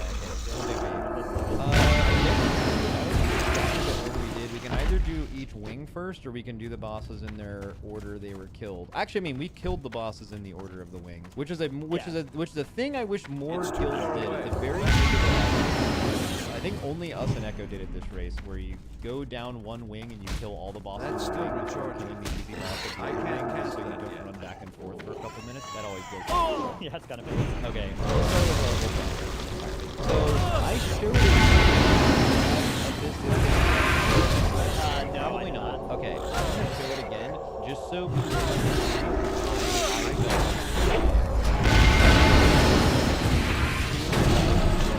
We didn't spend the entire time.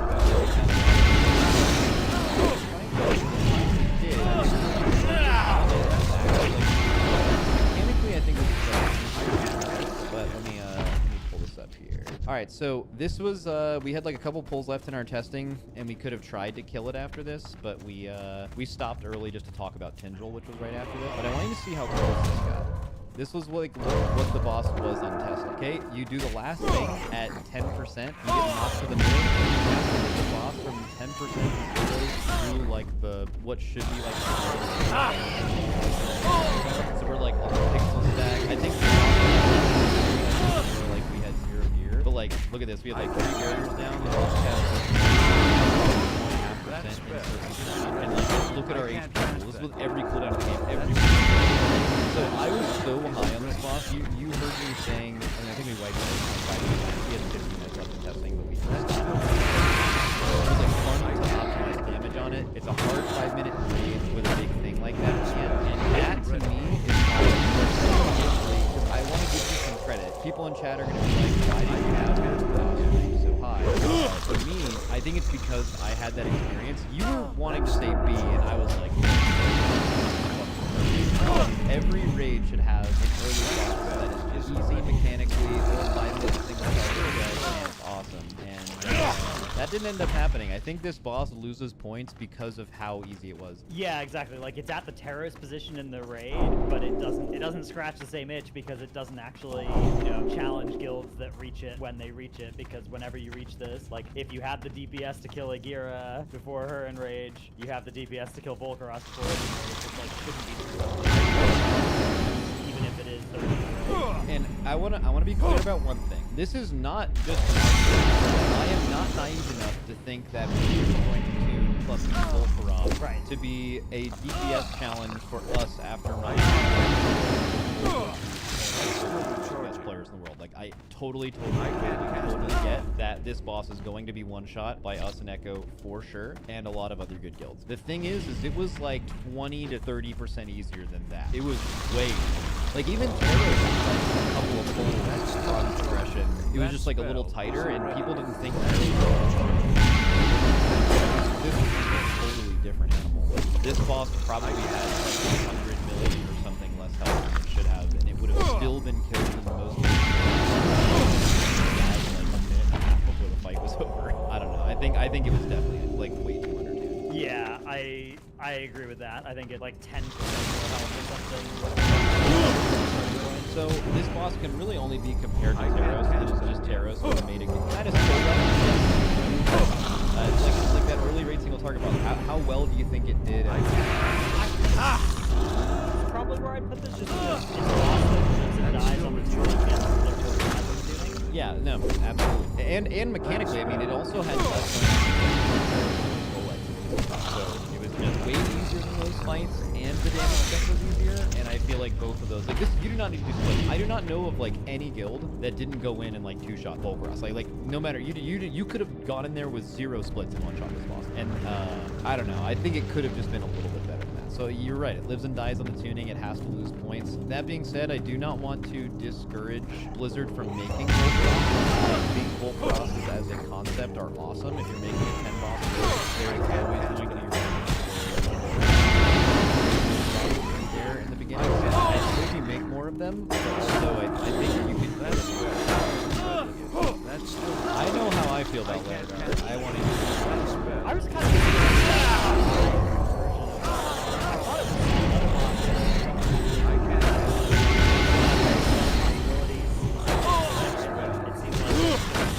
I was expecting a fight where, you know, blazes into one and then you push into it. And it's try and get over the finish line as the room is getting more and more dire and, you know, you're running out of resources. But then, again, there's just bizarrely, like, nothing does any damage in P2. You push P2 with % instead of with time, which is so strange to me on a fight like this. Like, it very seems good like point, actually. It shouldn't work that way. Like it could just be a better fight if instead of 3 full phases it does 2, but there's just a little bit more going on, and every. I can't cast that. Yeah, the way you do it right now is you just kind of push.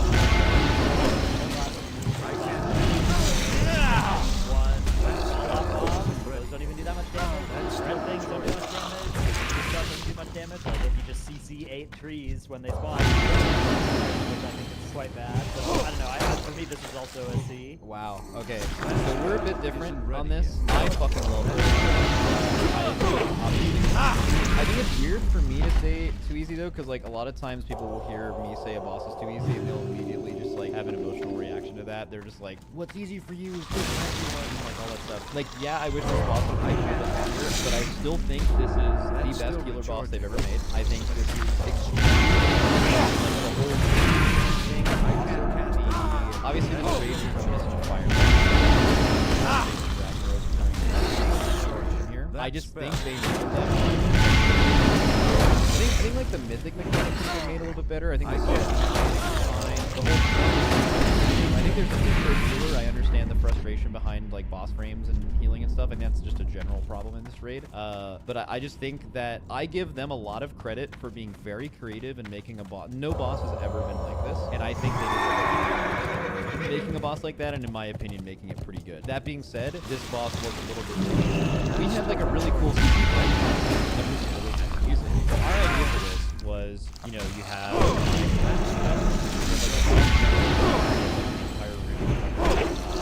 fire, right? Just everywhere. And then you try to clear as much of this going in as you can. And then like for where the trees actually spawn and need to be CC'd, there was 8 of them. So we had like a really cool setup where you didn't need to play in a huge space. And you had like 4 here, 4 here. You like hunter trap these 2. You like blinded necks on these 2. You had like paralysis. You got like a 3rd. And like these 2 just got cleaved under the boss. And these back ones all got really bad style. Make them all stack up for the root without needing like DK is really good for room rate, but you like didn't want one because of the damage rate. So what we had to do is we had our 2 Augs, which actually during testing with 4 Augs for this, which was very close to being the case until that nerf on Friday. We had 2 Augs each dream walk onto the pile. Just stand next to the root, cast dream walk. They'll just walk straight there and then just get mass rooted, so you didn't have to do that with grips. And that works every time. You have like 15 ads rooted in the back of the room. And like that was like fun to do. This boss, I think had this much. I don't know if you watched it, you probably did, but we did it with. Like we just pushed on our first pull of the re-clear, and this is just how much space we had, and we're like, fucking, I can like just figure it out, and it was actually easier. Like the soaks were all on top of each other. The healing circles had like just barely enough room to spread out at the back part of this zone with the rest of us under the boss, and then like the fall off mechanics just like got every external and ran out of the group, and we I don't know, like it was like that it loses points for that. But I don't know. I think a lot of credit how cool the boss was. Like you're saying C, I will fucking do that to not put it in C. I don't think it ended up as your boss. It's very good as it could have been. It just was like I think we set it tech reasons. Other than that, we just haven't thought it. that if we should one-shot the wing end boss, is that it just loses points for that, right? Like, what is this boss competing with? Top of my head, Enerva, Council, Blood, Lihivum, Halandris, Davia,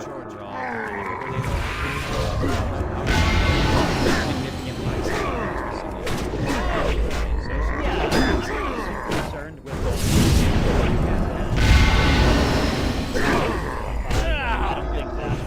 I don't think that's the reason that I want to.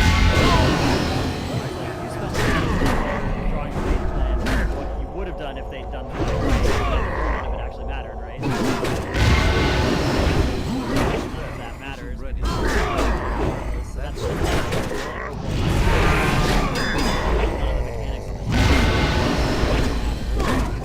It's too far away.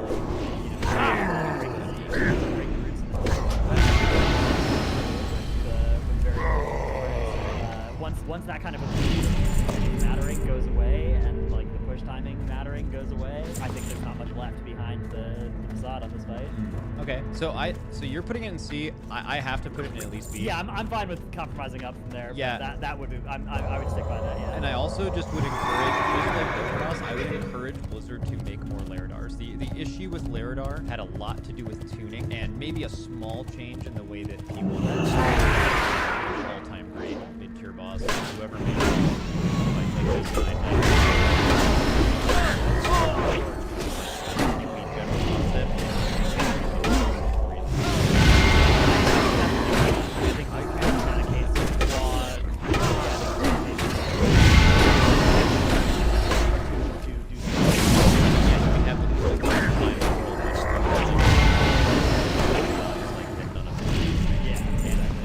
even not at the highest level. Like most guilds probably kill Lairdar very, very. How fast did you kill Lairdar? Like 16 pulls or something, which was pretty slow, but that was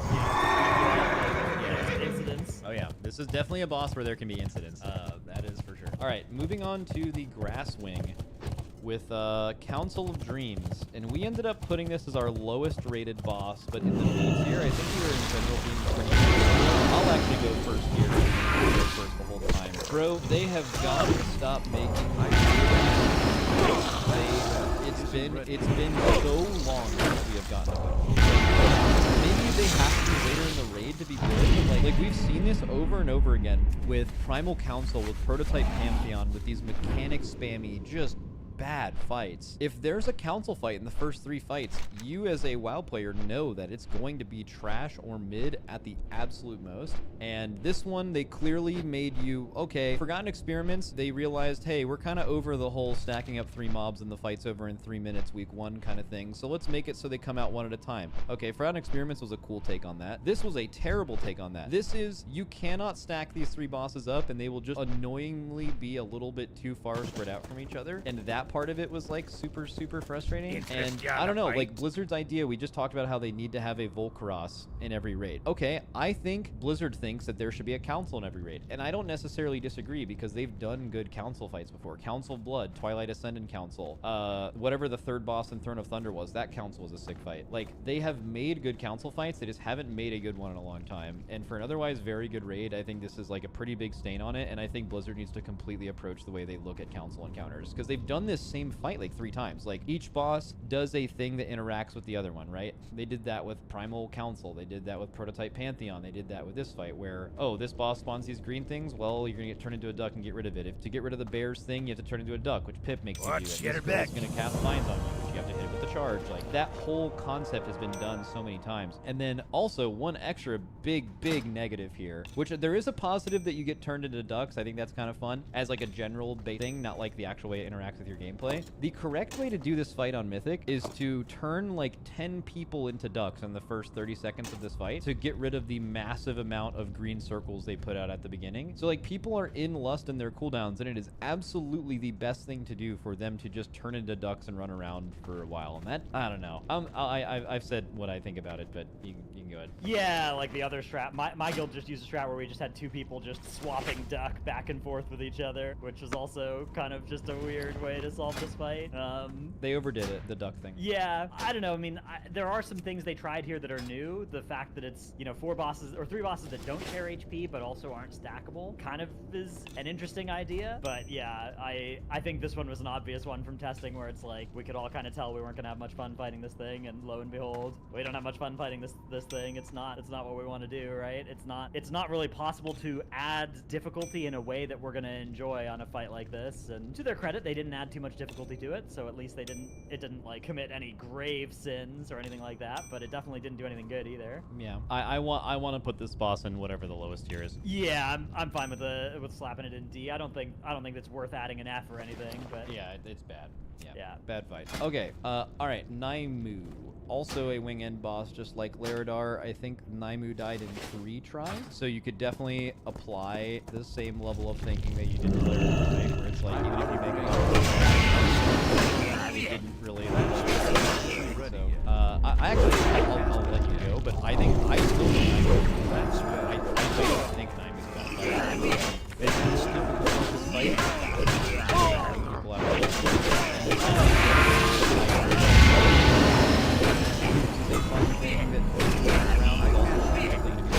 Right? Like normally you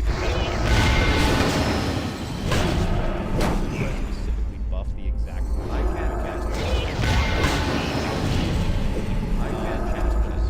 for how easy this is, I don't think it's as easy as but I am not a big Naimu dog. But let's yeah, I'm a apologist for this fight as well. I think it has a good mix of, especially for like it's nice that it has some amount of organizational complexity,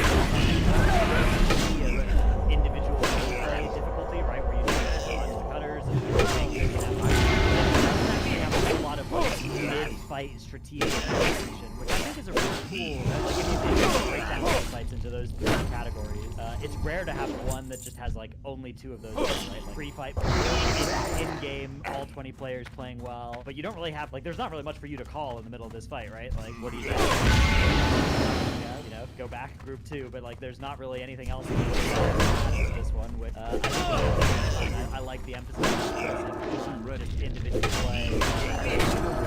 I think it's something gotta help people.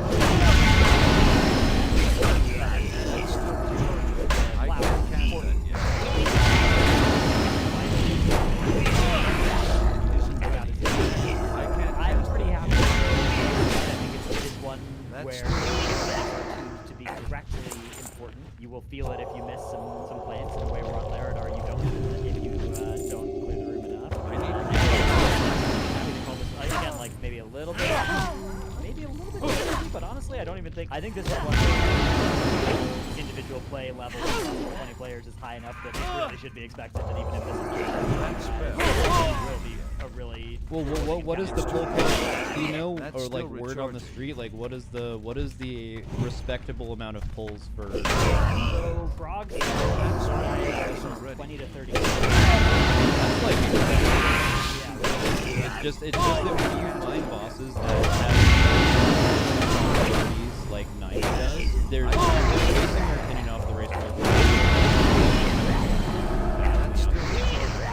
always personal responsibility, soaking, dodging kind of fights. So it's always going to trend like that's actually surprising. So we did Naimu in half the pulls we did Laradar, and it seems like the community that exactly.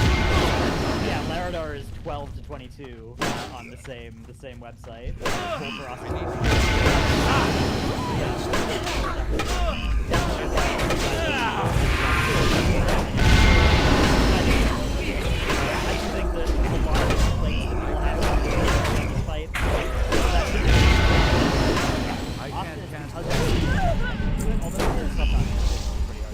I still think the hardest thing to see. I still think from the very beginning of listening to people talk about this fight, they were saying how everything was green. Like on Smolderon, it's hard to see things because everything is red, and that's actually true, especially because the ground is red. This fight, everything is green. It's not hard to see everything is green. In fact, the hardest thing to see. The mythic soak that's on right here is easily the hardest thing to see on this fight. It's the only thing that. Also, I'm remembering that Yip plays every time.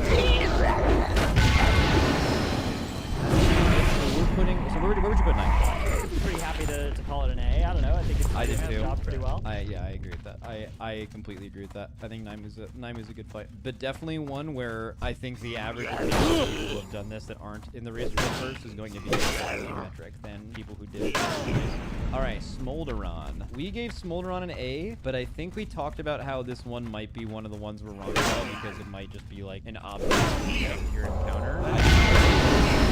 All the are, which we're about to get into, where Smolderon had a private aura. Smolderon absolutely like how you interact with that. But I heard it like apparently there's like a week ago that find the orbs, which is like really sick actually. I think it's not the. I think the orbs have threat tables. They fixate off their target. Oh, that's fucking sick. Okay, I did not know that. Okay, that is very funny. Yeah, that's. I mean, that was the case with a couple other private auras in this raid. Like for example, the seeds in the last phase of Fire Act are a private aura. But if you've noticed, all the guilds we have an infinite amount of auras for those things, right? Very similar to Halandra's Bomb Week auras, but just with stacks, right? But that's because the game tells you that you have a seed with like vehicle UI shit. So like you just know that you have the seed, even if you would need to otherwise tell a macro that you or a weak aura that you do. So they did miss a few of that, and I think there's a whole other discussion to be had about private auras. But this one I do want you to start. I want to know because I think Smolderon is another boss where that first and definitely affect people's opinions of a fight from its Yeah, I think the private auras.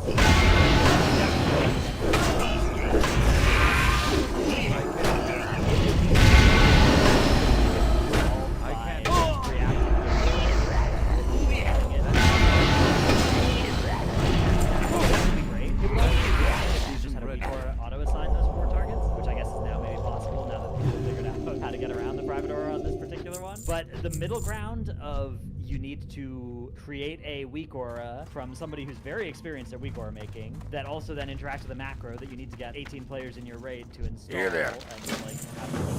and then you solve it by not really reactive gameplay but just doing a good job of pressing the macro at the right time and then going in order of a list. To me that is much worse than either of the other options, right? Like either if it was an optional macro and you had to do it as intended, or if it was just weak aurable from the start. So I think that does make it lose substantial points for me, and I really wish they would take seriously the concerns that we have around these private auras. Whenever there is going to be a macro solution, it's just so much worse than if it wasn't a private aura. Yeah, exactly. There have been private auras where they accomplish what they want to accomplish. There are private auras where you would have otherwise absolutely had a weak aura sign it, but because private auras existed, that level of annoyance of pressing the macro was enough for you to just YOLO it, right? Like Firestorm positioning in P1 of Fire Act, the Mythic Soak groups in P1 of Fire Act, plenty of mechanics throughout the entire raid that you just did that without doing it because it was just annoying. But then the other side of it of every time there is a mechanic difficult enough, people are just going to do it, and instead of them in the past just being assigned, there's just this extra step that is super obnoxious to play through, and like where's the solve for that? How do you solve that? I don't know how you solve that. So I think that definitely takes away from this. I think in general though I like this fight. I think for a Sludge Fist type encounter, I think I might rate Sludge Fist slightly higher than this, but I wouldn't agree with the take that like Sludge Fist gaps this boss. I don't think that's true. Like I do think Sludge Fist is slightly more, maybe even worse in terms of the but Sludge Fist is way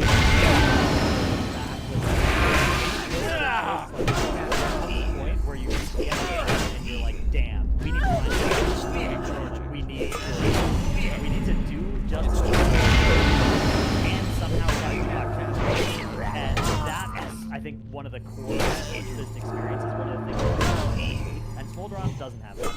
It's even for like guilds that have played it now like a bit late, like you think that, I mean, if that's the case, then that's pretty sad because even Rashok didn't really, like Rashok people switched the Rashok DPS check until like all the way through cutting, like the whole because it was so hard to optimize your damage and so And also, this boss has very, very weird. I wonder if a reason it was undertuned is because they couldn't tell how classes were gonna be able to do damage to this.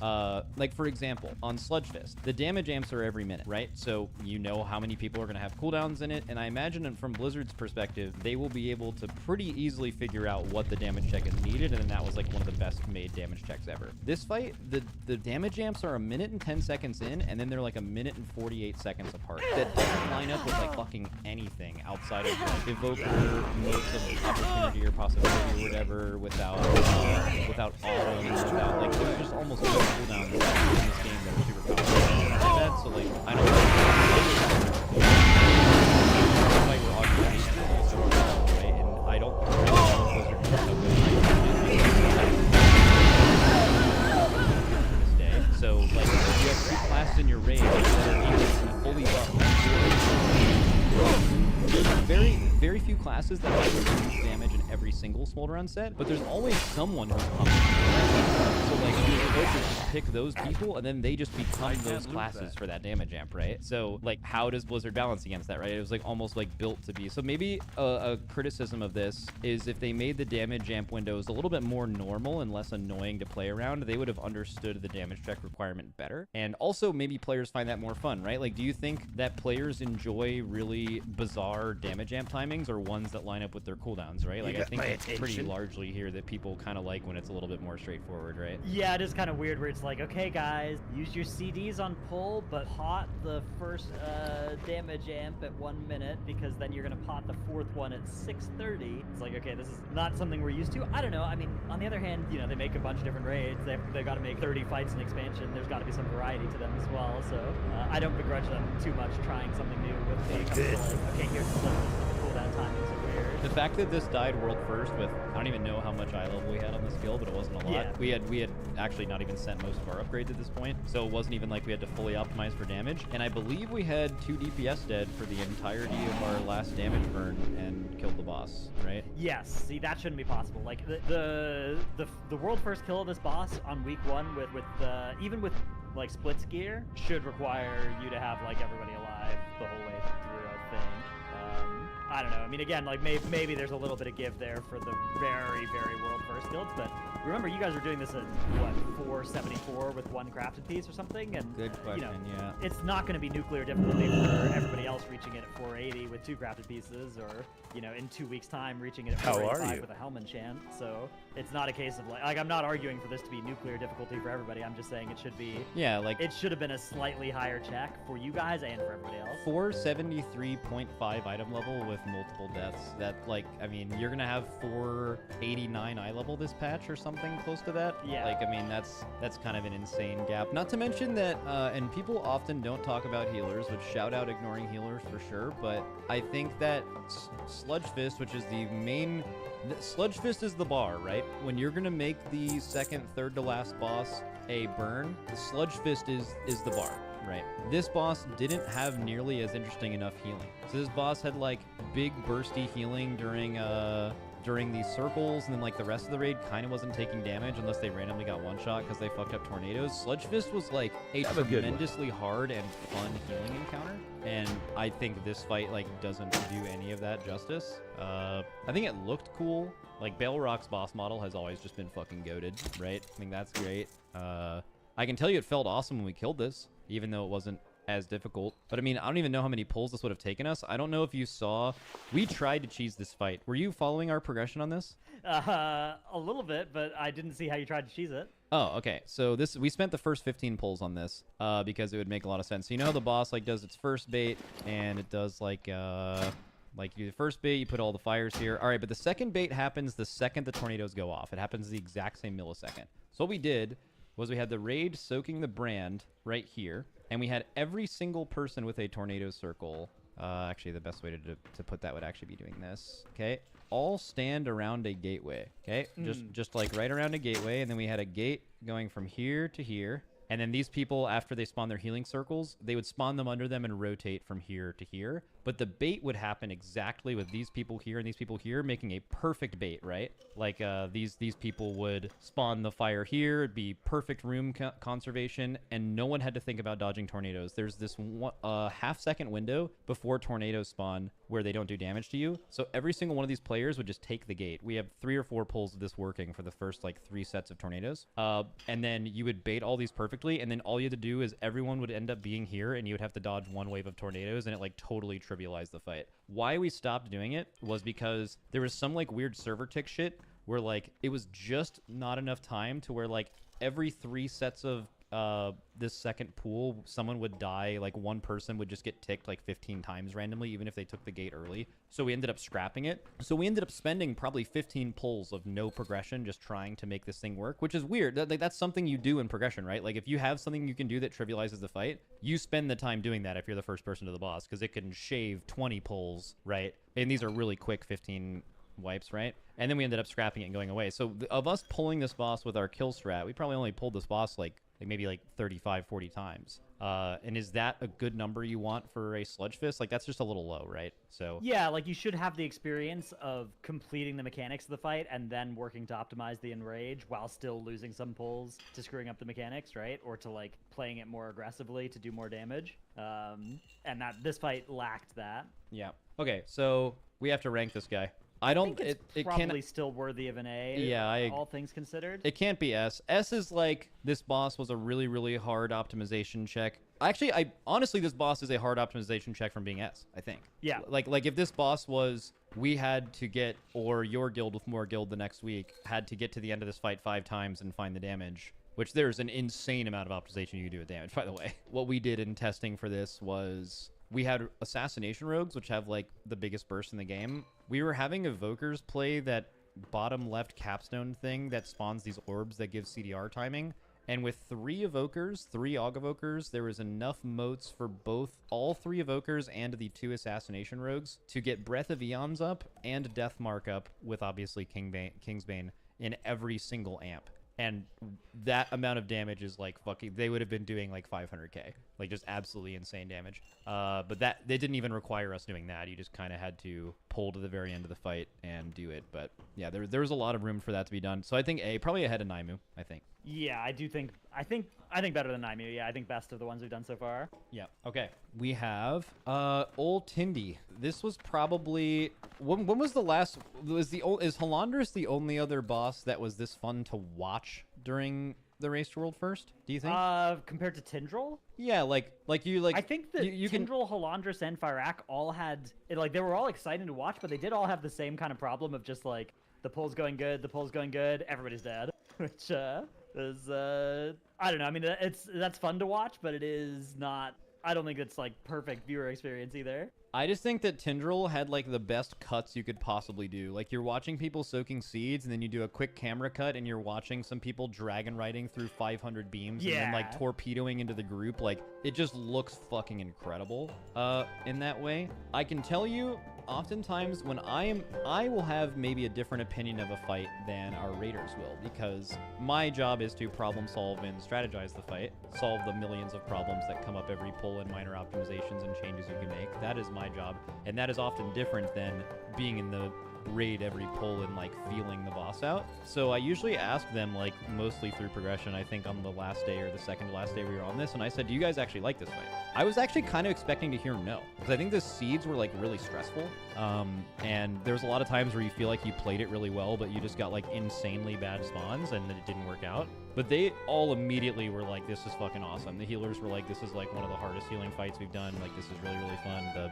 The players in general just felt really good about doing the fight, so I have a lot of weight for that. But that being said, I think we as a guild and Echo are going to feel totally different about 3-second seeds than the rest of the community. I think going forward, most people, I think this boss has the potential to be Halandris in a way, where Halandris was this really, really awesome, really hard fight, very organically hard fight, and then they made a change, and the fight was nothing like what it used to be afterwards. And people like, no one, you are lying if you killed Halandris with 30-second bombs, and that is like a memorable boss kill to you. Like, it was just an absolute, it was just a bad boss, right? So I don't know. What is your thoughts on all of that? What are your thoughts on Tindral? I think you're like halfway through progression now, right? Yeah, we're at 40%, so we've made it to the third platform. We've broken the shield. We've wiped to the first seeds in the fire beam there. Despite the fact that they last for a literal eternity, but yeah, that was yesterday we got there. So I mean, and we're also like 250 pulls in, which is wild. I personally enjoy fights of that difficulty and type. Like, I enjoyed progressing Halandris on the like the version that the Race World First guilds killed. I enjoyed all those sorts of fights, but I do agree that like if we can't kill it this reset, it probably shouldn't continue to be like that for next reset, and it definitely shouldn't be the one after. Like, it should be 3 second seeds is the kind of thing where you're doing it and you're like, this is messed up. Like, there's a sadist. Oh, if Blizzard could go back in time, those seeds would have been either 4 seconds in each phase or 5 seconds in each phase in a heartbeat. It's more that the timing of the nerf, they didn't want to like have either of us feel like we were cheated. So like that was like a weird Race World First integration, or like a weird Race World First minded nerf thing. But like I think it was good at the time. But like, and I like trying to do that fight that you guys did as well. Like I enjoyed doing that. But I think I shouldn't get more than a couple weeks to try it before Blizzard's like, all right, you know, we've got to make this so that the people, especially because you can pretty quickly get to this boss. Like, if they don't nerf this thing next week or the week after, there's going to be a lot of guilds reaching this boss and having that Halandris experience of like, our guild will never be able to do this until it's nerfed, therefore what's the point, right? Yeah. So that is definitely a ticking time bomb on this encounter, and that's why grading it at this point, like, to me, it actually really is important, the long-term grade of this fight, whether they correctly nerf this boss in the next 2 resets, and they nerf it by an appropriate amount, such that it is still enjoyable, right? Like, they don't give it the 30-second Halandris bot treatment. So, do you think this is the hardest second to last boss ever? Yes, I think so. Yeah, I mean, Stone Legion Generals is the other one that's up there in pull counts, right?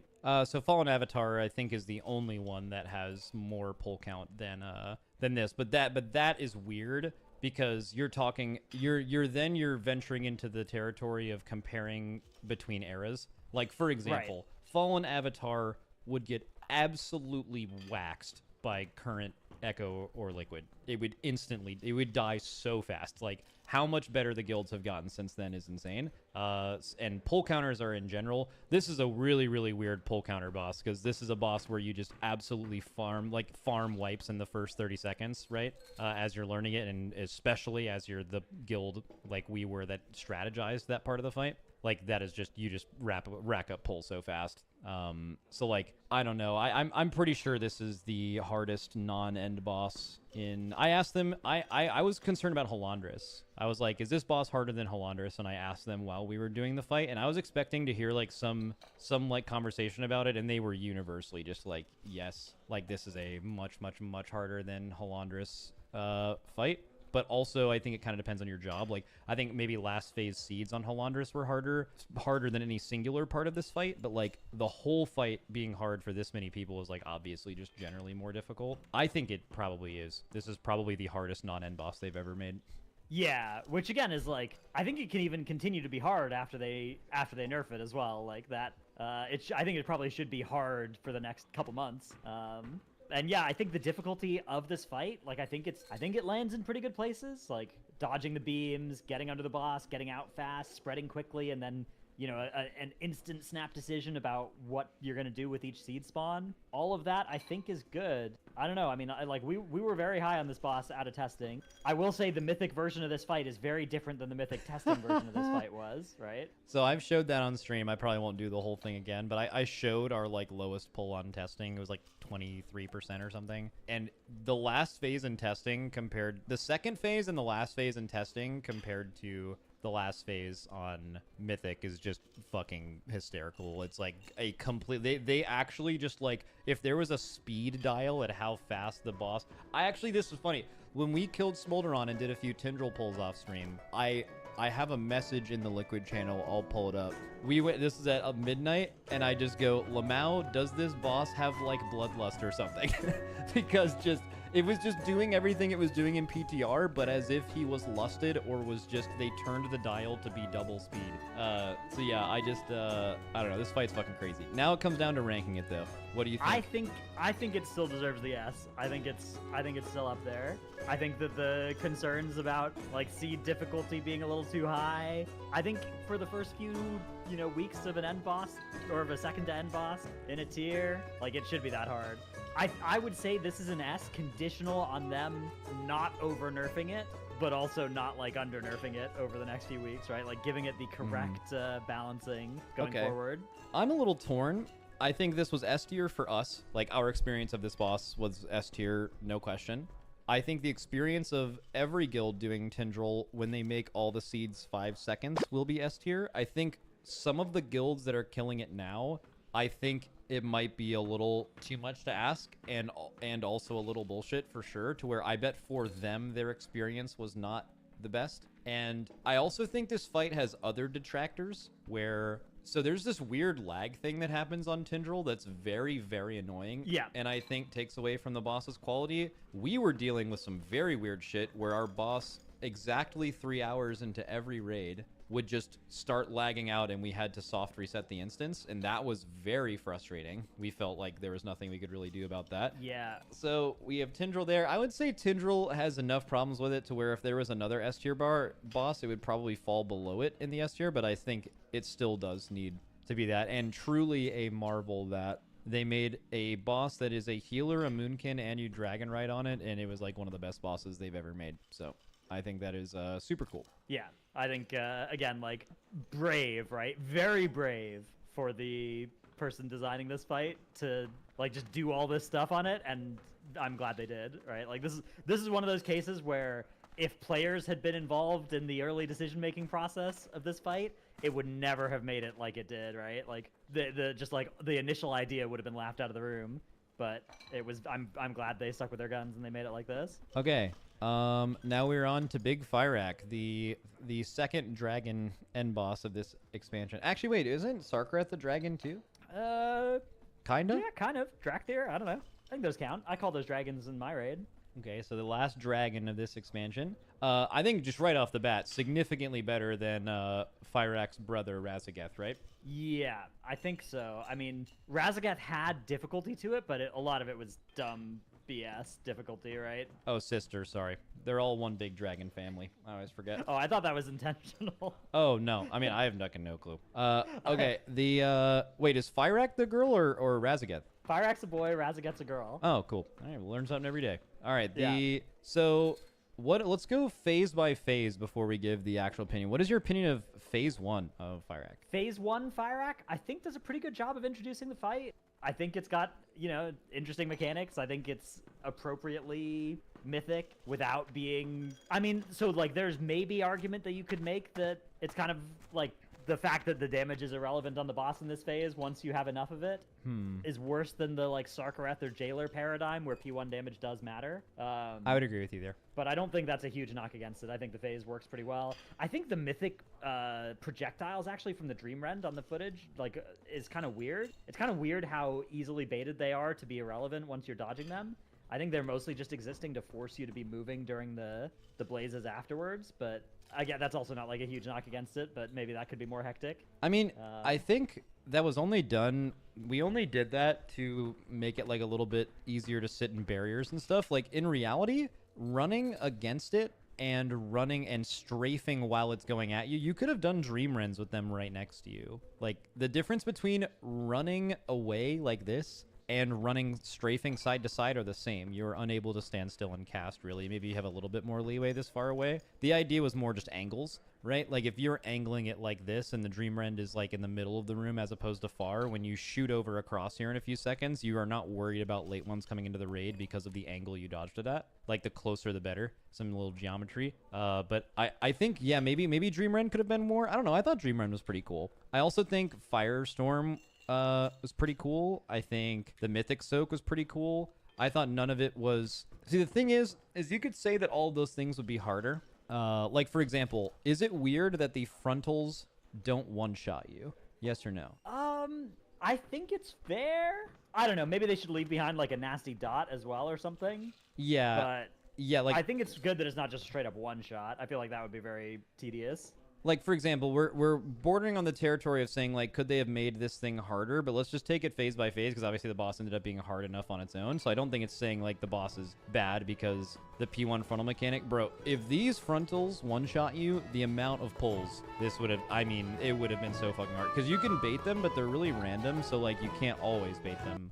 So, you know, there were some snipers, as we called them, that you are like through the boss and you can't see them. I think this was 2 examples of Blizzard actually having private auras do what they were intended to do. And the first one is Firestorm. For example, if during this Firestorm right now, if this was not a private aura, would you have 4 markers down or 4 general spots in the room and a weak aura tell each person to specifically go to one of those spots? The answer to that is yes. 100% yes. Could you use a macro when you get Firestorm to have that weak aura assign it for you? Also yes. But is the like annoyance factor of pressing the macro enough of a deterrent to just YOLO it? Yes. So you just YOLO it. I think that is exactly what, anytime they make a private aura, they are trying to do exactly what they're doing with Firestorm right there. The exact same thing in these Mythic Soaks. If these Mythic Soaks, also a private aura, were not a private aura, would you have an exact spot that each one of these goes, and would you have the 3 people who get it get assigned to a side, and then every single person with a priority system and a backup to perfectly make sure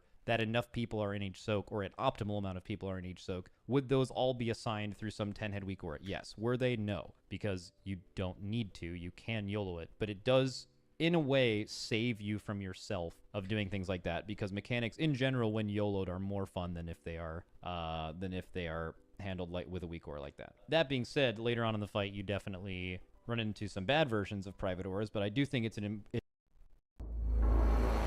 The Half-Life games are infamous for how much they've influenced generations. Boomers had Half-Life 1 with all the screaming scientists. There are 25 different screams recorded in that game, by the way. I checked. I grew up with Half-Life 2, which came with the orange box, and despite playing it on Xbox, which was objectively one of the worst ways to experience the game, with poor textures and poor frame rates, it's a miracle it even ran on that limited hardware at all. But you know what? At least it came with Team Fortress 2. That was never updated, abandoned, no cosmetics, no hats, no pyro air blast, no pyro mods. And then this was a time when YouTube content for Half-Life was thriving. The Gmod Idiot Box, Team Fabulous 2, it was goofy slapstick comedy that you could argue is no more intelligent than a Family Guy cutaway gag today. But I grew up on this stuff. Oh my god! Oh my god! And it's inspired me to talk about some of my favorite games from that period. I'd spend hours in Gary's mod adjusting props, joining servers just to detonate a nuke and quickly leave. And still, to this day, I am terrified of that dark room in the back of Construct. As a 26-year-old man, that place still terrifies me. Even Generation Alpha, the literal 12-year-olds of today, they're still hooked on anything to do with Valve's Source Engine. Like how Skippity Toilet, something which I can only describe as literal toilet humor. Like, seriously, the main bad guys are toilets, which garner tens of millions of views per video, even putting the beloved Mr. Breast to shame. We're done when I say we're done. But with all that content still being put out there, people really do seem to have forgotten the foundations that made it all possible. After Half-Life 2 came out, Valve moved into an episodic format, releasing Episode 1 and Episode 2. And after that, we got nothing. Valve seemed to move on to other things, but they were too scared to actually confirm it, always being dismissive about it in interviews. Can you tell us anything about when we'll see Episode 3? We're not video game developers. We are terrorists up in this bitch, Half-Life Alyx. Then in 2020, we got Half-Life Alyx, which was really good and a great way for Valve to sell you a $1,000 VR set. Like I said, the game was great, and it even retconned the ending of Half-Life 2 Episode 2, something people have been waiting nearly 16 years for an update for. And even though it did that, it basically replaced one cliffhanger with another one. So what now? Do I need to buy the Valve Index 2? Well, Well, there's a game I've played through recently that changes that. Something that writes itself into the Half-Life lore and actually does an amazing job doing so. And I think I can call it a competent successor to Half-Life. It's called Entropy Zero, and the best thing about it, it's totally free to play.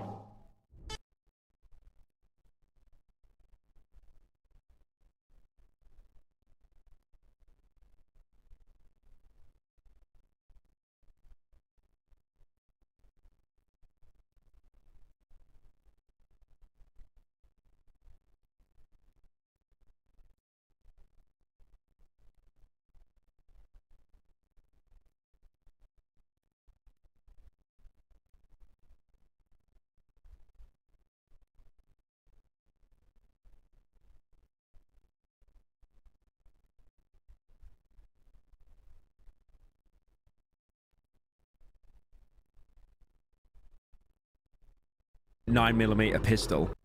The game asks really intriguing. Bro, I have a big.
Alright, let's get it.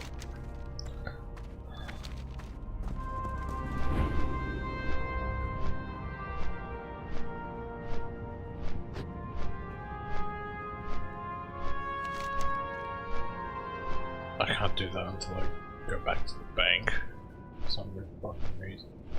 That's 2.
Why not get the customers to pay for a helicopter? You're telling me this whole time I could have turned down shitty mobile game ads and done my own waifu shaker cup? Hey, big guy. Hey, Pyro. I have a big business proposal for you. I'm all ears, buddy. That's right, guys. You know that I had to get the bag too, so that's why I've launched my very own shaker with gamer subs. If you've been tuning into my streams throughout the years, you'll know that I'm absolutely obsessed with their energy drinks. And it tastes even better in one of these. One personal thing I love about this uniquely designed shaker cup is the curves. They're beautiful. They're perfect. Let's look at that. Please buy now. These waifu shakers are in hot demand. You can find them being resold on eBay right now for hundreds or even thousands of dollars. They're custom, super limited edition, and once they're gone, they're never going to be printed again. So please don't miss out on collecting mine. You can use the link on screen or down in the description and use my code PYRO for 10% off.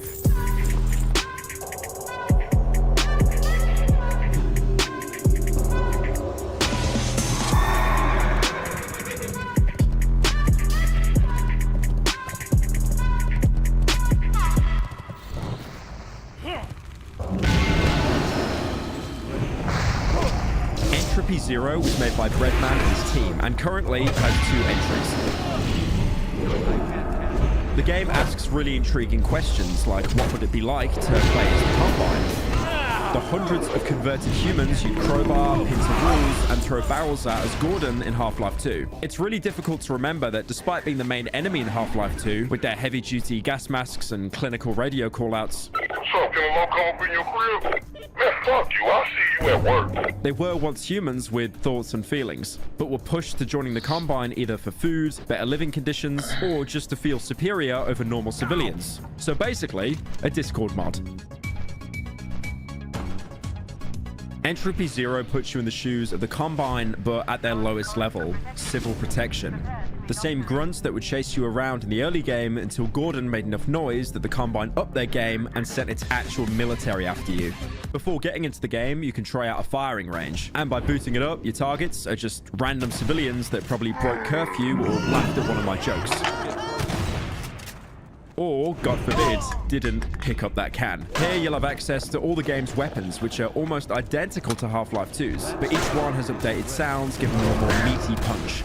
Unlike the last video I covered, Quarter Squad, pretty much all the weapons here exist in real life, apart from a few exceptions. You have the USP match made by Heckler & Koch, renamed to the Civil Protection SI 9mm pistol. Honestly, even in Half-Life 2, this was a really underrated gun. Combining it with the zoom feature of the suit, which you can also get in Entropy, you can get some really far-away headshots really easily. You can also fire it underwater for some reason. Never understood why that was the thing. The MP7, also made by Heckler & Koch, renamed to the Civil Protection Officer SI MP7. Still can't use the iron sights on it, despite that red dot picture, just basically begging for it.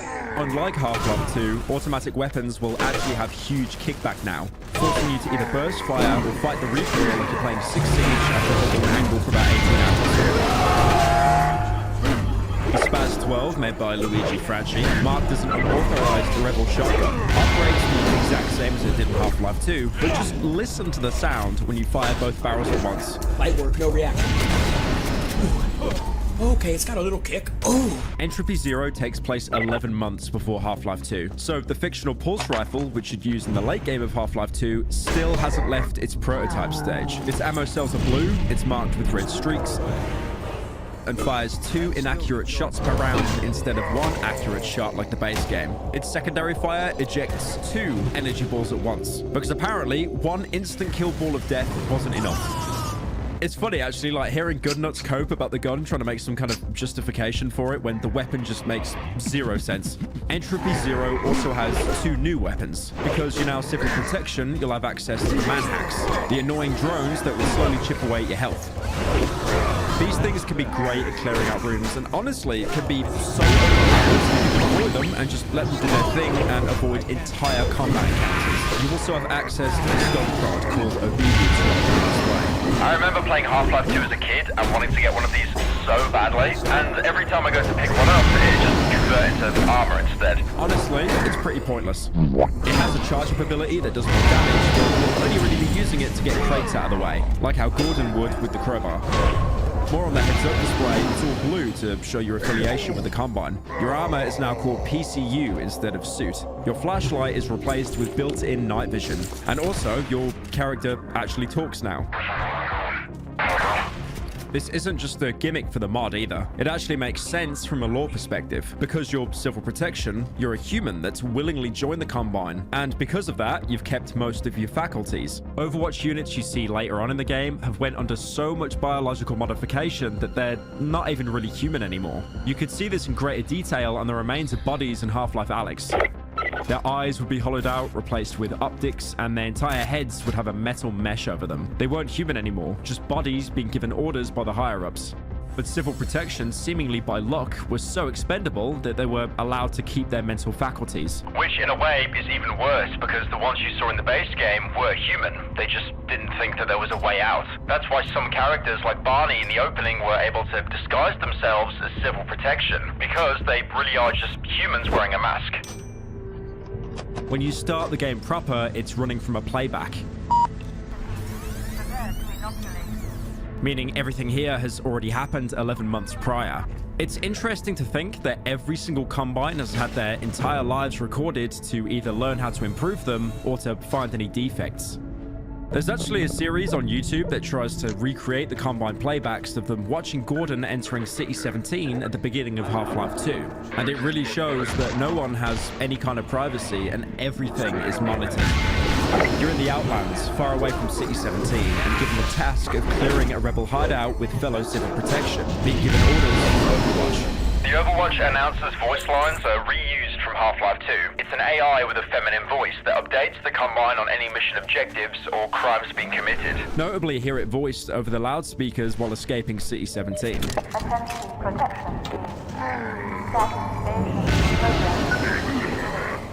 It talks in almost a clinical way, referring to anyone not modified by the Combine as biotics, and seeing the death of a criminal as compliance. Without tenets of adversarial assistance and threat level adjustment. In Half-Life 2, when you were near death, you could even hear Overwatch try to quickly sentence your crimes before you've died in a gunfight. Attention, you have been charged with capital malcompliance, level 5 anti-selective destruction of social protection units. Overwatch is voiced by Ella McLean, who's been a veteran in voice work for Valve games, voicing GLaDOS in Portal and also the announcer in Team Fortress 2. It's a really nice reminder that this incredibly talented woman reminds me every single TF2 game when I've wasted 40 minutes carrying only to lose anyway. Breaching into the factory, your squad gunned down numerous resistance members holding out. Their AI works exactly the same as the Metro cops you'd usually fight against. But that being said, being able to put a face to who you kill as opposed to identical gas mask man number 53 is a really fresh approach. I was playing this on bad cop difficulty, which is the game's hard mode, and also the official name of the civil protection we're playing as. And don't be fooled, just because you're fighting normal humans, they can be really crafty. Like this guy who broke open the door and one-tapped her with a shotgun. Obviously, being a Combine, I wonder what would happen if I shot a fellow officer. You can't do friendly fire in Half-Life 2 without some really clever methods. Characters will usually just absorb the bullet with no reaction. But thankfully, safe to say, in Entropy Zero, you can actually do friendly fire. The anomaly again reminding you that this is just a recording. Kind of like how in Metal Gear Solid 3, Snake Eater, if you killed a character that would appear in later games, you'd get a mission failure saying you created a time paradox. After clearing out the factory, you'll find some Black Mesa crates, the research company that you explored in Half-Life 1. The same company that opened a portal to other worlds that kicked off the entire Combine invasion. So whatever the Resistance was trying to do here is very important. The playback skips again. With all the cargo loaded onto the train, we're headed back to City 17, where Half-Life 2 started. This is one of the few times you'll hear Civil Protection talking to each other in their downtime.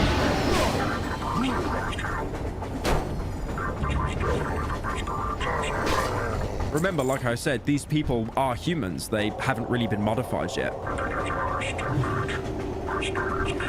Unfortunately, before you can get that stim pack, the train derails and crashes. I mean, what did you expect? Like, have you played any video game in the past 20 years?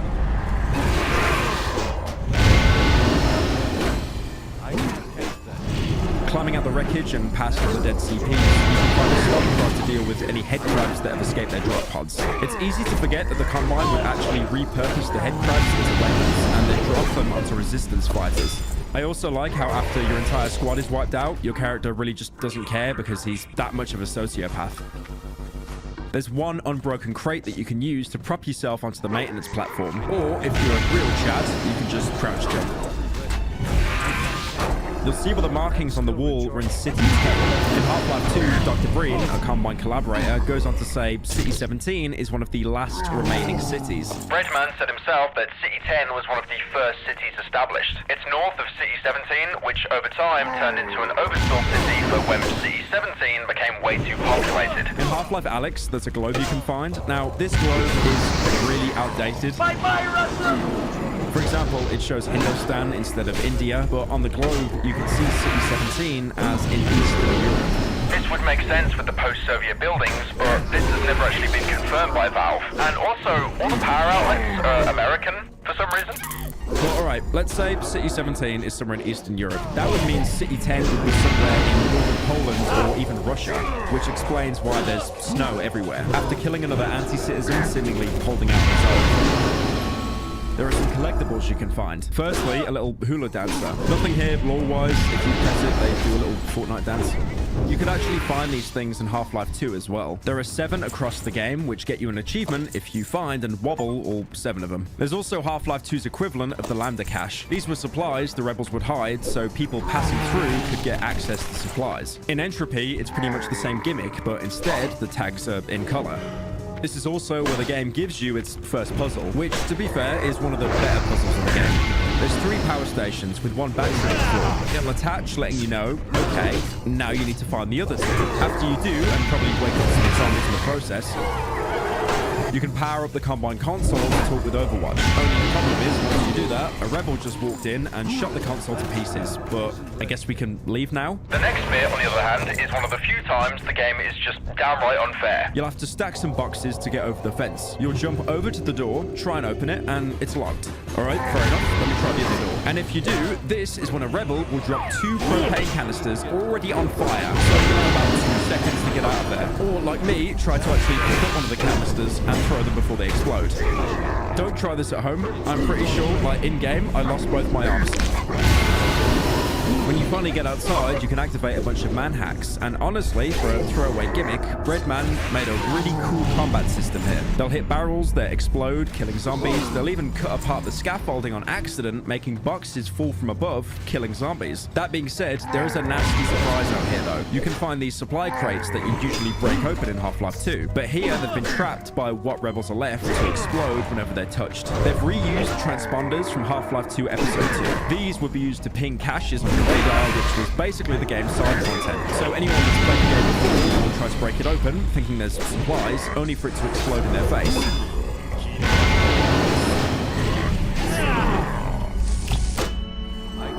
Now, I'm pretty sure everyone's aware of the infamous meme in Half-Life 2 where a Metro cop knocks over a can in front of you and asks you to put it in the trash for their amusement. You can either pick up the can and obey, to which they laugh and let you through. Again, showing how the lowest ranks of the Combine really do just want to feel superior to other people. Or you can throw it in their face. Which leads to this really slow, awkward chase, which you can very easily outrun, and they'll also give up as soon as you go outside. You can find another can lying around outside, and if you pick it up and put it in the trash can, you'll get yourself another achievement. Up ahead, there's a warning printed on a wall about the sea flu pandemic, and because of it, the city is to be abandoned immediately, and to report to City 17 for vaccination and reassignment. It also goes on to say the sea flu doesn't discriminate and kills both humans and Combine alike. The sea flu isn't canon, and was made for the mod.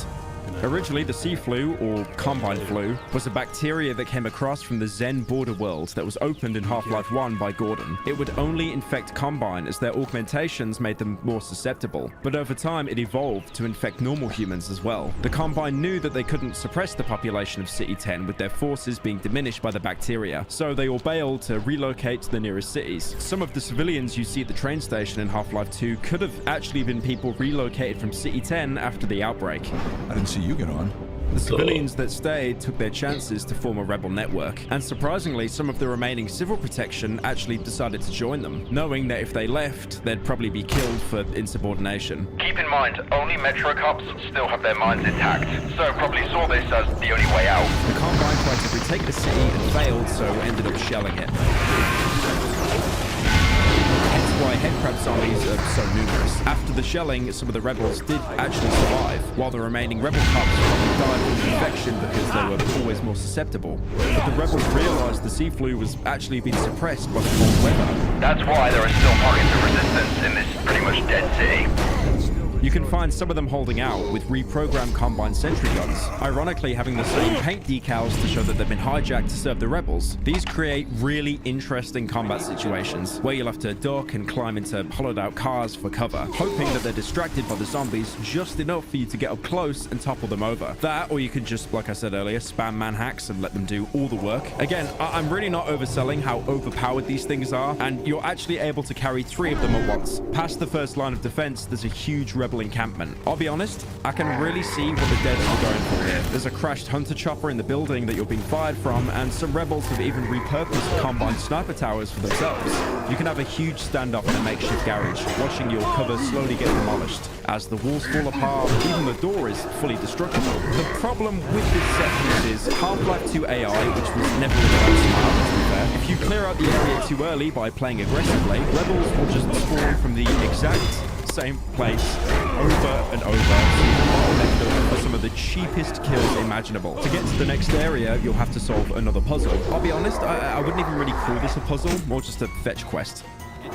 You can find a note someone left behind saying that they were experimenting on using a downed Strider as a weapon. If you get another battery, power it up and follow the code that is so easy, it is literally wrote on the wall next to you.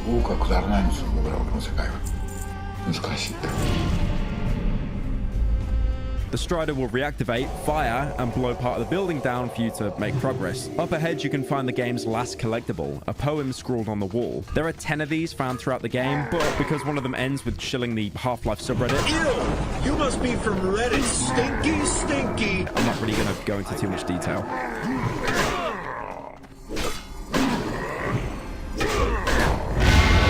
The next area starts the second chapter, Dead Tenement. This is the headquarters of the rebels holding out in City 10. Now this area is pretty interesting because Breadman tried something Half-Life games have never really tried, and that's stealth. Now the reason why they've never tried it is because Half-Life doesn't really account for any kind of stealth. Maybe in some combat encounters you'll be able to get a sneaky first kill before everything kicks off, but this section gives you the notification stealth is advised. That's because there's a sign saying all turrets in the area are turned off, but only to be turned on if there's any kind of disturbance. So if you make any kind of noise or get spotted, all 20 or so turrets in the area will be turned on, cutting you in seconds. So you're probably wondering, how does a game not based around stealth handle a stealth section? Honestly, not very well. In early builds of Entropy Zero, stealth was so broken because it was entirely dictated by triggers that you'd cross. So if you avoided those triggers, you could just fire your gun and even go directly up to the rebels who were just so jaded they didn't even care. Even if you gunned down one of their friends right in front of them. That's been corrected now, so noise and sight will alert them. But even then, this is so bare bones. So you'll see a door, open it, and be eviscerated in seconds. Fair enough. So let's say I move some of these objects out the way to get in without being seen. Now what? My instincts would tell me to break down these pallets to give me access to another crawl space. Nope, it's a solid sheet of metal, and now that noise has alerted every rebel in the city. What you're actually meant to do is so stupid to explain. I'll just let myself do it from the first time I was recording this. What you're meant to do is push this and then use it to body block yourself. That is the most Looney Tunes shit I've seen in my life. Afterwards, you'll be rewarded with some pretty funny interactions, like a rebel dropping their beer on the ground, or someone talking about wanting to sell insurance. Hi, I'm Saul Goodman. Did you... Now, even though that's out the way, there's one rebel that patrols the garden. And the thing is, the bushes aren't actual physical objects. So even though you can't see through them, there's a pretty high chance that when he changes patrols, he'll see right through the bushes, clock you, and then snitch to alert every turret, voiding the entire stealth run. Snake, are you okay? After a couple of trial and error runs, you can make it into the office building where the communications are, thankfully not being guarded by anyone except dormant turrets. You can find a shotgun on the table, and your reward for stealthing the entire section is this funny exchange. We made it just in time. We gotta clear out of here before we're discovered. Holy shit. You can also master reset the turrets on the Combine console to make all the turrets friendly to you and hostile to the rebels. You can hear the massacre outside, and leaving the building, there's rebels falling from roofs and corpses scattered everywhere.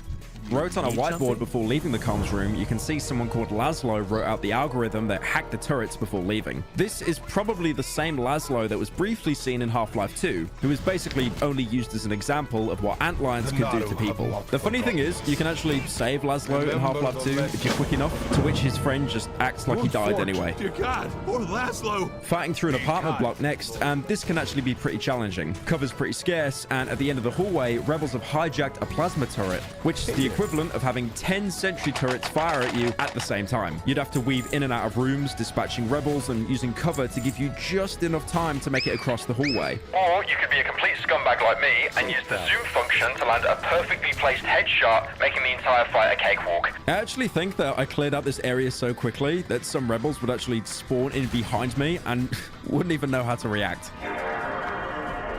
In the attic, you can find a lone Metro cop, possibly the only one left in the city that wasn't killed off by the sea flu or joined the rebels, so he's been locked up for questioning. To get him out, you can find grenades in a huge rebel supply cache. It looks like they've looted pretty much all the supplies left in the city. There's a list of all the weapons on the wall. There's even a note on the wall confirming that your train derailment at the beginning was on purpose.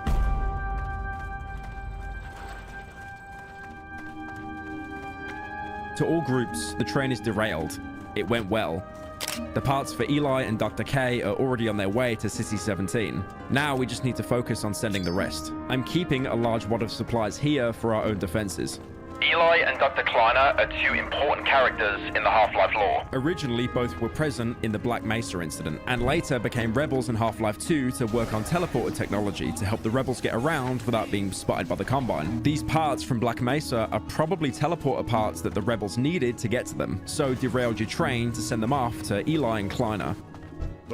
There's one more thing you can find before freeing the Metro Cop. If you go into a secluded room, it's mostly empty with a single radio emanating light from it. If you interact it, it'll ask you this. If you go downstairs, a doll has now spawned and you can pick it up and bring it back into the room. The radio seems happy before shutting off entirely, giving you the achievement Kindergarten Cop. I'll be honest, I have no idea what this means or what it's meant to represent. I just like achievements.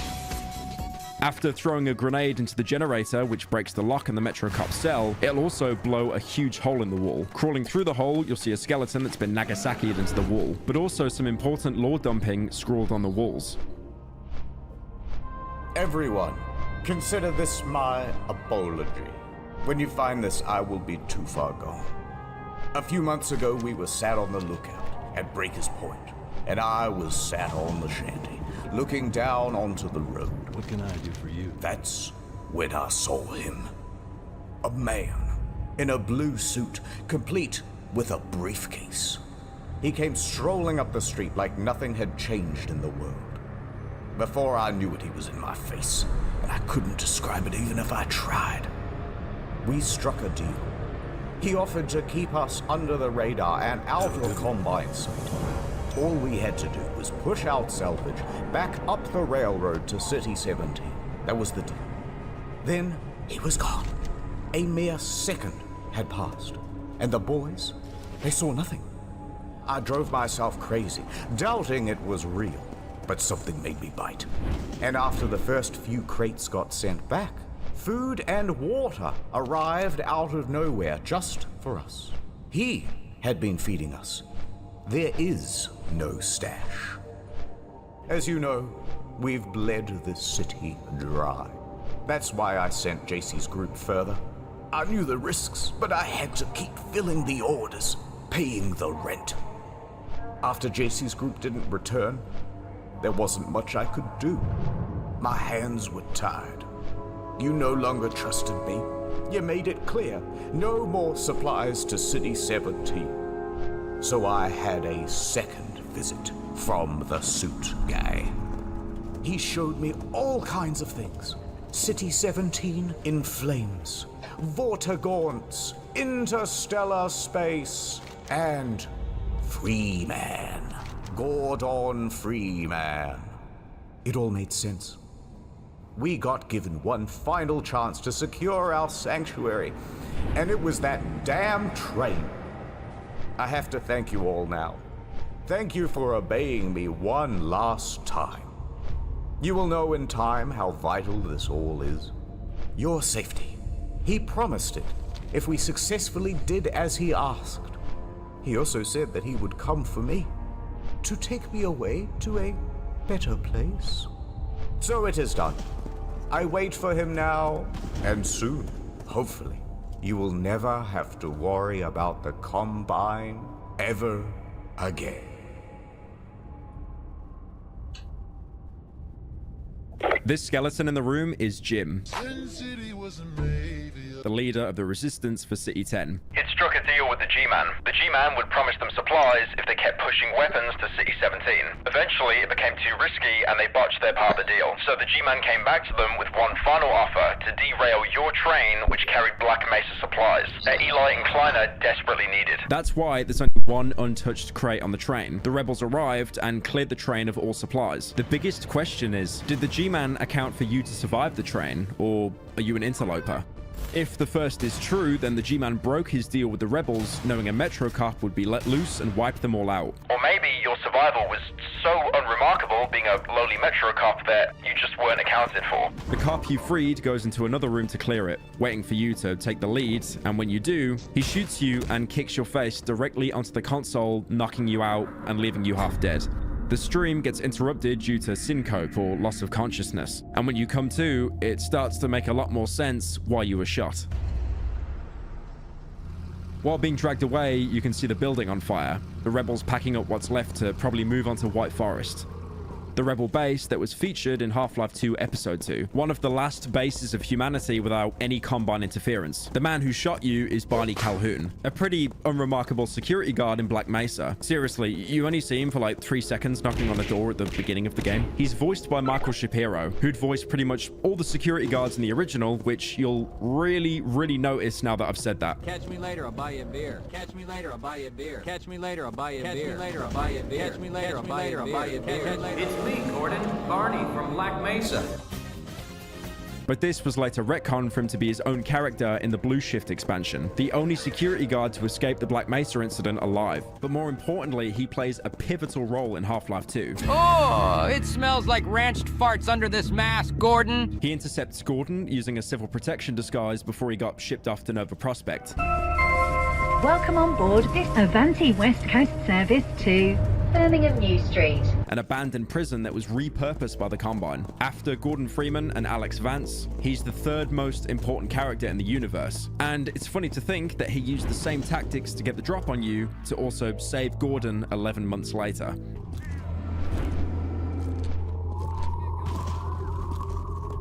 I'm not going nowhere. No, sir.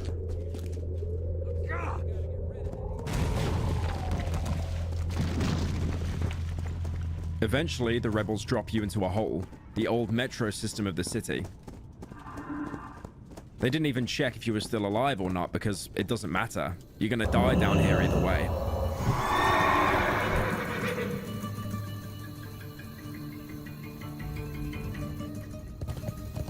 There's a reason why the sea flu slowed down so much on the surface. Apart from the freezing temperatures, the rebels over time have been using holes either from the Combine shelling or ones they made themselves to dump all the infected bodies, keeping the infection away from the surface. But apart from the rampant zombies and infection, at least you can get your hands on the new experimental pulse rifle. Hooray! I already talked about how this gun works in the firing range, but I don't think I went into detail about how quickly this thing can shred anything organic. The recoil doesn't even matter because zombies want to get as close to you as possible, usually being despawned in the process. After easily wiping out the zombies down here with or without the help of a turret that was also left down here, you can get a funny interaction where a door opens up for you, thinking it's a way out, only for it to be a trap from some poor rebel that got stuck down here as well. Take that!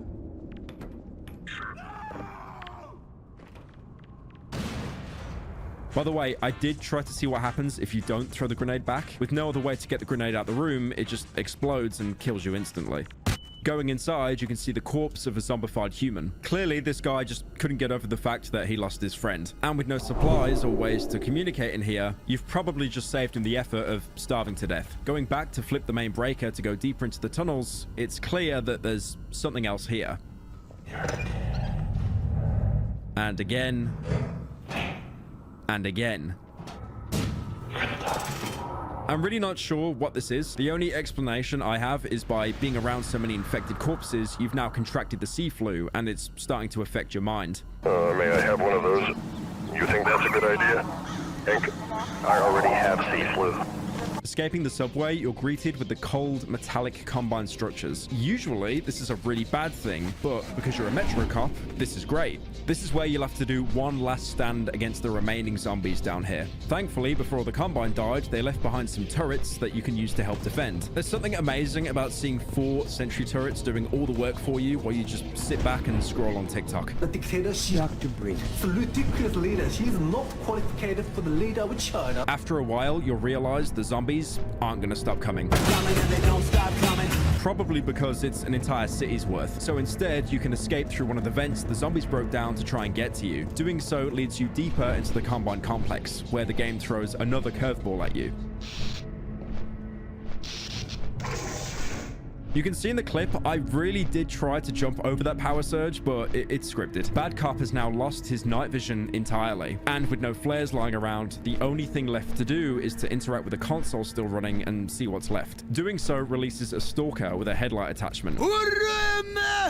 Stalkers are probably some of the Combine's most repulsive creations. They were once human, but they've been altered so much physically and mentally, it's hard to even call them that anymore. They're drones, completely mindless servants that are kept inside Combine structures to make sure that they keep operating. They didn't even have the choice to join the Combine like civil protection. It was usually a punishment for resistance members. They'd never attack you in Half-Life 2 because they were too busy doing other tasks. But if you hurt one, they'd aggro and use their lasers to damage you. The same lasers they use to cut through deep metal in Combine structures for maintenance. And this is where there's a problem. Because stalkers have been altered so much, for example, having their feet replaced with metal stumps, they move slowly. Agonizingly slowly. They never needed speed to maintain Combine structures, but trying to get you from one end of this maze to the other, I'll be honest, it is just complete agony. They just move so slowly, and honestly, I really hate replaying this part of the game. Also, not to mention the fact that just to get from one side of the maze to the other, they have to take the equivalent of a stair lift.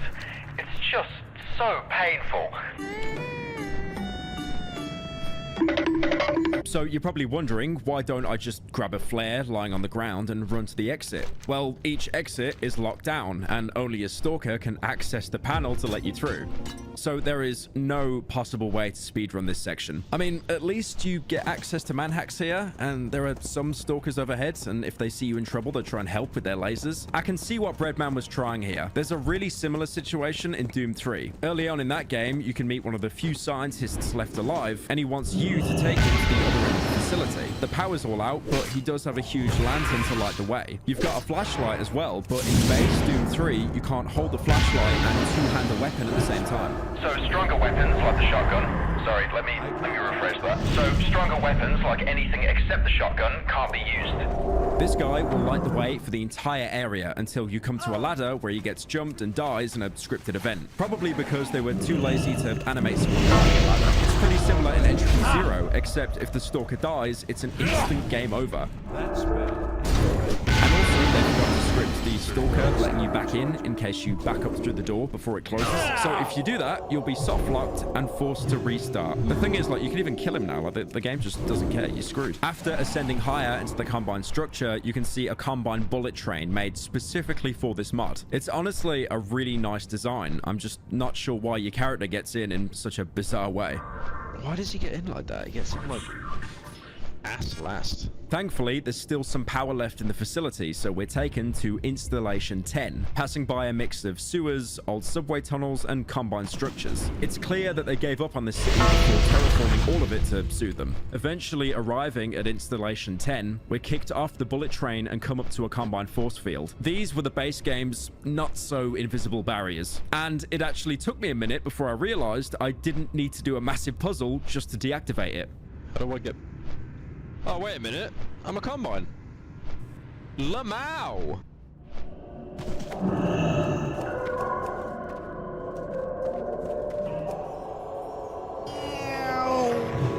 Now I am become death.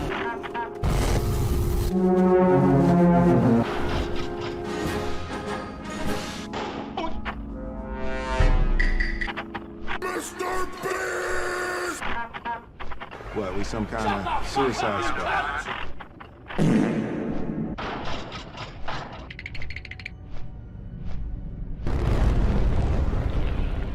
Now, I'll be honest, I really don't like this chapter. I think overall it's just not fun to play. In my opinion, this mod peaks when you find the rebels on the surface and then slowly dips over time. Some of you are probably thinking, like, why am I being so critical about a game I'm shilling to literally be Half-Life 3? And to that, I want to say, do you see how far you are into the video? You're like less than a fifth of the way through the video. Shut up, nerd. I don't like this chapter because it has some of the most bizarre puzzles and combat sections. I get it, it's a free mod, and Breadman's team has created something that I could never do. I'm just a loser sat behind my computer talking about it through a microphone. But as soon as the chapter starts, you're forced to solve a puzzle to go deeper into the installation. You'll see that there's a huge air vent in the room with a bunch of physics objects being tossed around. Alright, fair enough. Going ahead, there's a glass door with a bunch of buttons. Which ones do you have to press to open the door? I don't know. Some of the buttons are already turned off and on. Turning them all off just powers down the door you came in, so now you're trapped. But then pressing the others off in sequence seems to open one door or the other. I thought there had to be some kind of combination here. Some notes scribbled on the wall like how we powered the Strider earlier. And then I found it. The wall panels in each room glow either red or green, and interacting with the buttons will slowly turn all the panels green. Fair enough, but what now? Now you have to look up and shoot an energy ball into this opening here. And still nothing. So what did I do wrong? Apparently, the green panels have absolutely nothing to do with the puzzle. You could press any button combination and just pray that one works. There's a reason why in this game, this section is the most replayed, because no one knows what to do. What you have to do is turn every button on except the first one on the left side and the last one on the right side. Why? Who cares? Like, this puzzle sucks. I hate it. It's so poorly communicated. Most people will probably just spend their time trying to get as much air as they can on the vents, thinking that they need to, ascend and climb up. When in reality, it's just pressing buttons until something happens.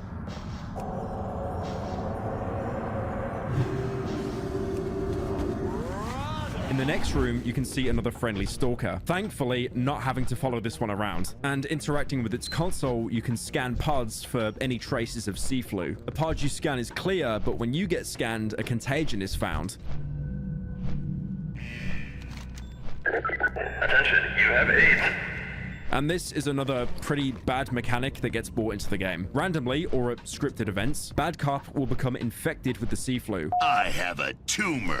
No doubt from all the infected corpses you interacted with in the underground metro. It'll slow you down to a crawl, almost like low gravity, and it'll slowly drain your health until you can find a vaccination station. This will restore your health and temporarily cure you of the sea flu. It sounds cool on paper. The reason why I don't like it is because if you play the game too quickly or too slowly, the sea flu can kick in at terrible points. Like how you can pass a vaccination station, go into a new area, and congrats, you're now infected. And the way back is blocked off because you tried to go through a door that's scripted to shut forever once you walk through it.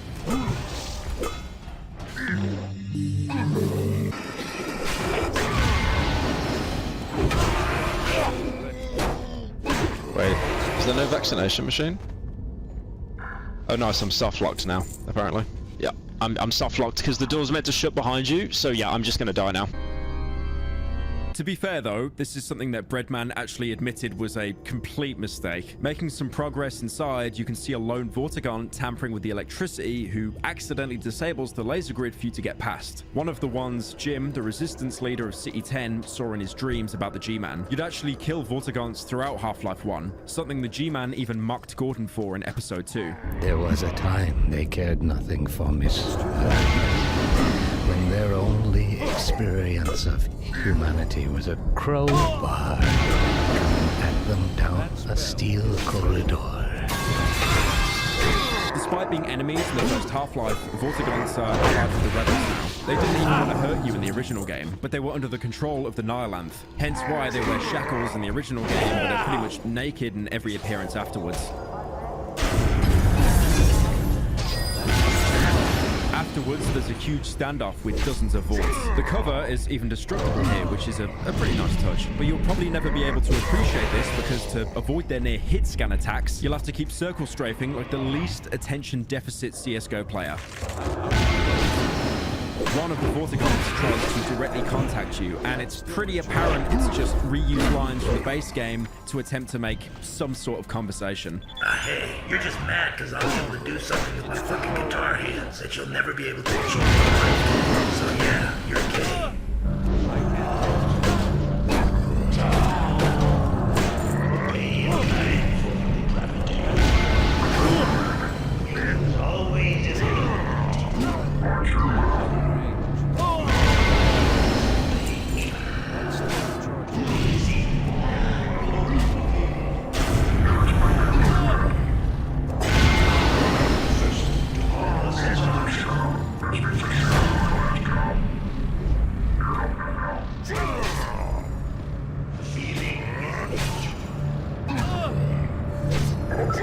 So, plot twist, the Vortigaunts don't like the Combine. I couldn't actually tell after the Combine wiped them all out and they basically had to hide in the Zen border world that was featured in Half-Life 1. But why are they even here? Not on Earth. I mean, you see them sweeping up trash in Half-Life 2. I mean, why are they here in City 10? Apparently, the Vortigaunts were interested in the City 10 structure and have tried to keep it alive. That's because the device powering the structure is called a Quantanode. I feel like shit. I'm literally only getting that from the achievement at the end of the game, by the way. The Quantanode uses an unknown science of zero entropy stasis technology. Oh, look at that. Wow, that's the name of the game. I don't know, I thought they were bullshitting me, so boom, I showed them. They're messing with the stasis field being generated by the core, thinking it's a new technology that they could harness. Like, for example, putting a certain person in stasis until they're needed. It's confusing, but it's very lore-heavy with the implications of Half-Life. Probably too much for even me to handle. Haha, green man goes squirt when I shoot it. One of the Vortigaunts actually manages to activate a hunter, something we've never seen in a Half-Life game before. It pushes the elevator down, forcing us to do the only man-hack puzzle in the entire game. I had these at this point, and with no way to directly control them, it's not super obvious that event opens so we can go in and kill the stalker. Wait, stalkers are friendly. Like, why did we just do that? I mean, I can understand, like, them being so automated with work that they don't even recognize a friendly Combine they're needed to, you know, get through. If anything, I'm more annoyed that it's the only instance of a manhack being used to solve a puzzle. So, what's your reward for getting through? Another puzzle, Lamau. If you look above, you'll see we have to shoot an energy ball to activate the door. Fair enough, we've done that before. Only problem is, there's a bulletproof platform covering it. Can't shoot it, can't energy ball it. So what you have to do instead is shoot an energy ball through one of the open grates that doesn't even look like it can be shot into, and hope the random numbers game plays out so one of the balls hits the spot. And also avoiding the platform before it crashes down and one taps you. Again, like, I can see what they were going for here, but they could have added, I don't know, a flickering light or something. Anything to focus the player's attention instead of a pitch black room. My vision is augmented. Again, I really do love entropy. We just have to slide through the mid stuff to get to the good stuff. The next room is a huge storage room for the base's stalkers. Shooting 2 more power nodes, the base goes into lockdown, and lasers activate in the room that you just came in. So the question is, how do you get out? What you're actually meant to do here is angle yourself just right so you can shoot this far-off stalker that's trying to repair one of the energy nodes. Again, this could have been easily fixed if just having the energy node, flashing, implying that it's being repaired, instead of just a guy waving his laser pen around. The stalkers here are a minimal threat. You can just skate around blasting them with a shotgun because, unlike Gordon, Bad Cop is an infinite sprint, and the stalker's lasers do about 1 point of damage every 5 years or so. In one of the final rooms, you'll see flaws detected again, and laser slowly proceeds to kill you. Honestly, I'm half expecting a TV screen to pop up with Jigsaw. Bad guy. You've been obsessed with the resting. Now you must make the ultimate sacrifice. Shoot all 3 of your energy balls into the nose above, so you can't cheese the boss fight in the next room.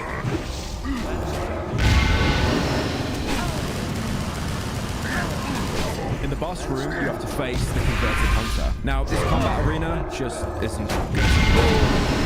At certain points, part of the walkway is meant to come apart, probably to stop the player circle strafing the hunter to get cheap hits, which I was totally doing, by the way. Problem is, depending on which way you walk on the grates, they'll either shake, giving you a warning they're about to collapse, or just instantly break off like they were being held together by balloon tack. I mean, that's fair, right? Like, that communicates pretty well that that's gonna fall. Keep looking at it from this side. Look at that. Like, you could fall on that mid-fight. Stupid. After a while, the hunter retreats, giving you time to restock before the final fight with it.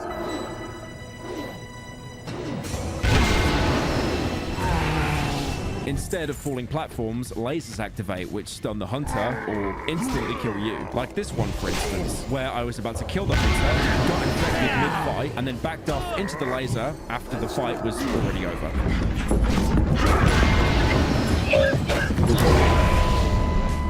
With the hunter finally dead. Thank you, Lord Baby Jesus. You'll have to do yet another boss fight. Oh, can it just end already? Like, this mod started off so good. At least before the fight, you get this cool shot of a bunch of Combine that got frozen due to how cold the entropy core room is. They also make glass sounds when you shoot them for some reason. The final room requires you to overload 3 cores with energy balls. Kinda like the final boss in Portal, but with none of the witty dialogue, and one of the cores doesn't tell you how to make a cake. Fatherless, huh? Maybe if you got rid of that yee-yee ass haircut, you'd get some parents in your crib. The Vortigons here are more powerful. Using the power of the core, they're colored purple, the same color they had when healing Alex and holding off the G-Man. Gameplay-wise, it just means that their attacks are basically hit scan, unless you can hide behind a pillar before they finish casting. Every time a core is overloaded, you'll have to survive lasers that get activated and then climb onto a pillar before it raises, so you don't take massive damage from the frost. I didn't know this at the time, and it's not really communicated, so I just run around the arena taking massive damage and spam healing from any of the machines. You can also heal up to 200 suit energy now. No law reason, but honestly, like, I'm not going to complain. And to be fair, this was also a thing in Half-Life 2, but that was explained because the stasis field stole all of your weapons and supercharged your gravity gun, so it probably did the same with your suit. Fighting the final Vortigon, your health is slowly chipped away until you kill him, and once you do, a 0 entropy event occurs, freezing everything inside the base, including you.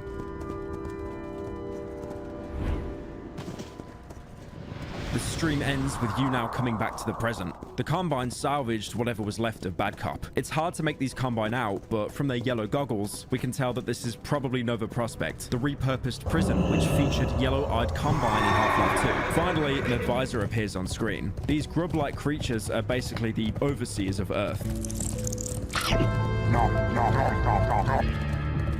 They're strong in both telepathy and telekinesis. Usually when you'd encounter one in-game, they'd pin you to a wall with minimal effort, and would also kill victims by sucking their brains out. Yep, That one's going in the folder.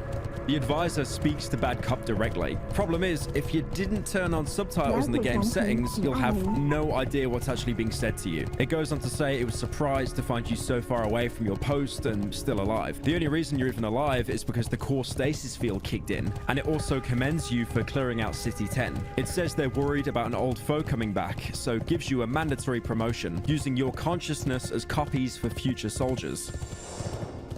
A metal coffin lowers on Bad Cop,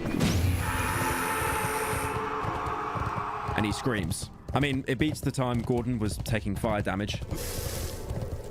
Overall, I really do like Entropy Zero. It's a great starting point, and it's also kind of hard to complain when the game's completely free. It's more how the opening chapters are phenomenal, using Half-Life 2's best mechanics, not including the stealth. Combine! But it kind of falls apart with these half-baked ideas and way too many energy ball puzzles. I think the peak is when you're fighting rebels, and it kind of just trails off from there. But the entire reason that I've rambled on about this game for so long is because you needed all that just to understand how much of a step up Entropy Zero 2 is, because it is easily one of the best mods I've ever played.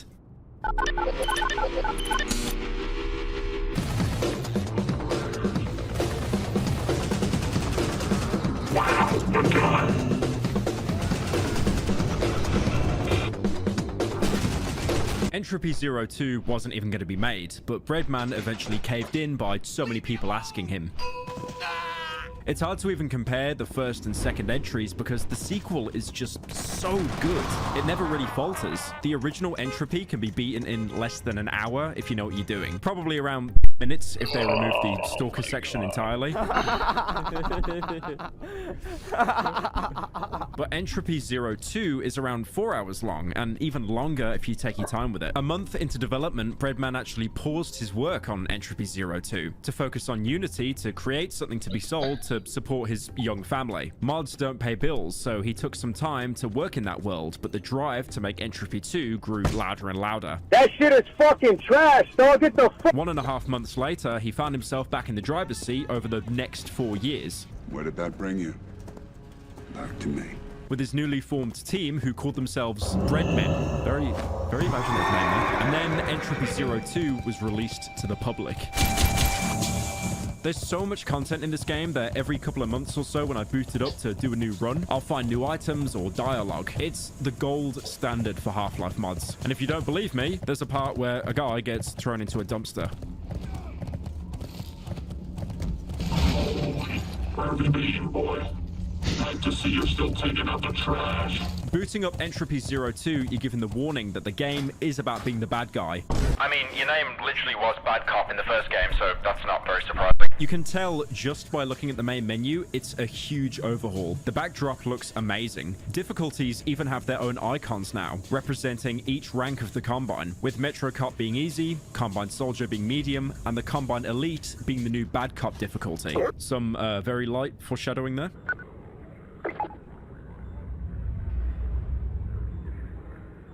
The game begins even further back than the original did, where Bad Cop was still working as civil protection in the city before being assigned to the Outlands, where his train later derailed. And one thing to notice is Bad Cop has much more character this time around. In a year's time, maybe I'll have a promotion.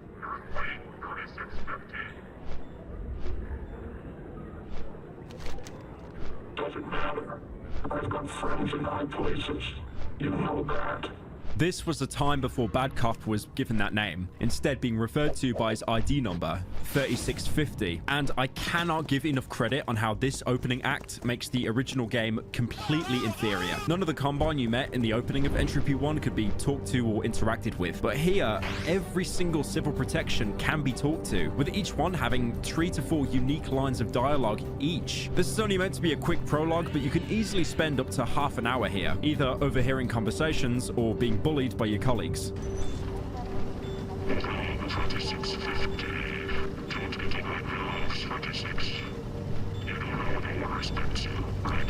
Is that so?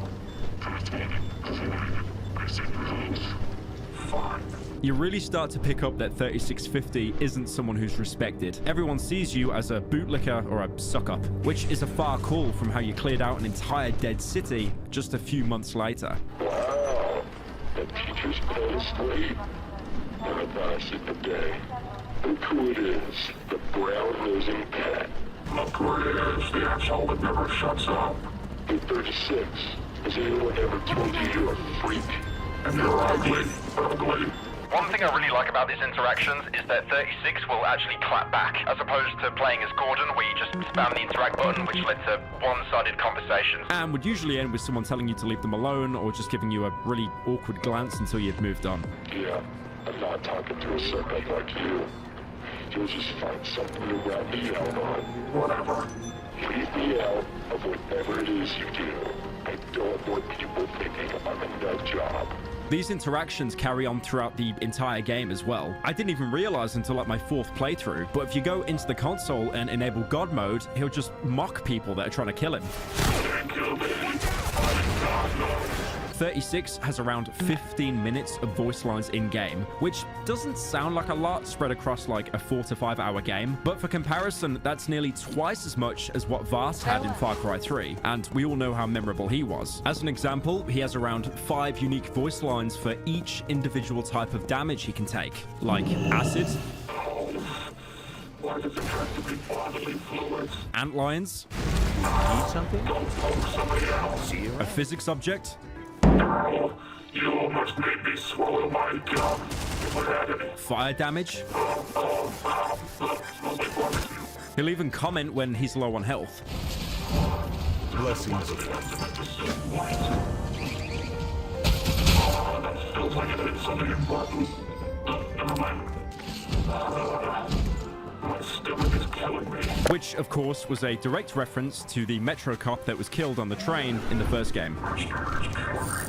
That's just a taste of all the different ways 36 can express himself. Not to mention all the characters and items that you can interact with. There's even the entire Navy SEALs copy pasta in the game files, but I'm still not sure how to trigger it. What the fuck did you just fucking say about me, you little bitch? Back in the prologue, there's even female civil protection, something not seen in Half-Life. There were Combine assassins, and you can actually find a picture of one in someone's locker, but they never actually made it into the final game. 36. You still haven't gotten that perk yet? Surprising. Considering you were the chief's favorite, you'd be promoted a lot faster if you let them scrub your brain. Might even improve your attitude. A shame they didn't scrub yours, then. Maybe somebody to step up to somewhere else. She has no ass, by the way. There is 0 ass there. Keeping in line with everyone hating you, one Metro cop calls you out for not paying him back on a poker game that you clearly lost.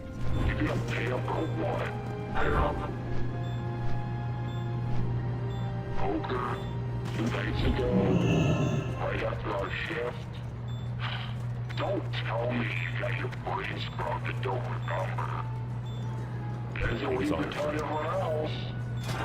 I'll have them soon. Light bless you. This is why nobody likes you. Be careful. You mooch and expect to be bailed out. Fuck you. Fine. Guess I'll keep my credits if you're gonna be like that.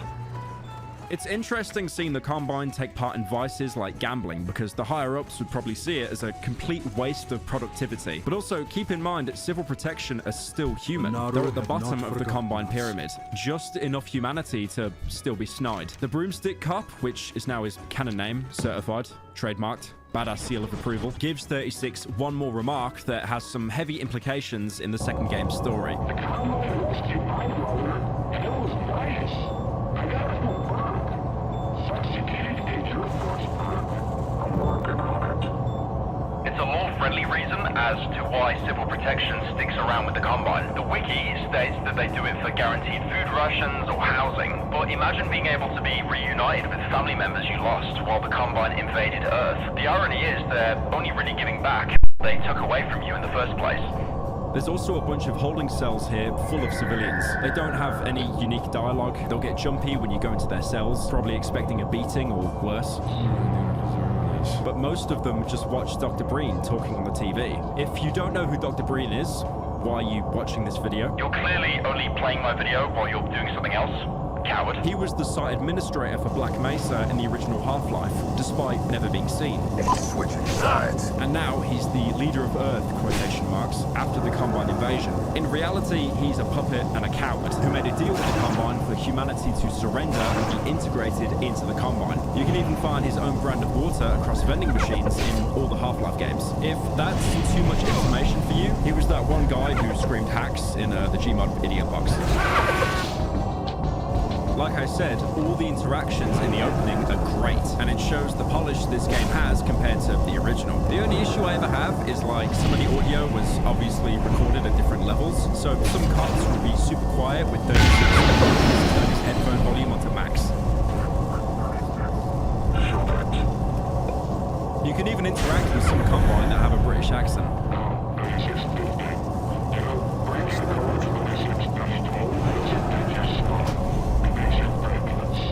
Redman, the creator of Entropy, is British himself, but even though these are mostly cameos from YouTubers and modders in the Half-Life space, it does make sense because City 17 was one of the last remaining cities, so it's believable for it to have been a huge cultural hub with different nationalities mashed together.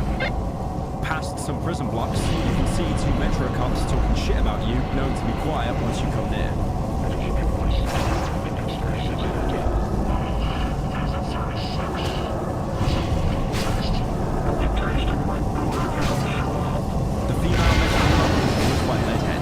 Who actually directly inspired me to do my video on Alien Lynch 2. If you haven't seen that video, imagine an entire game being filmed on the family iPad, complete with terrible quality and artifacting.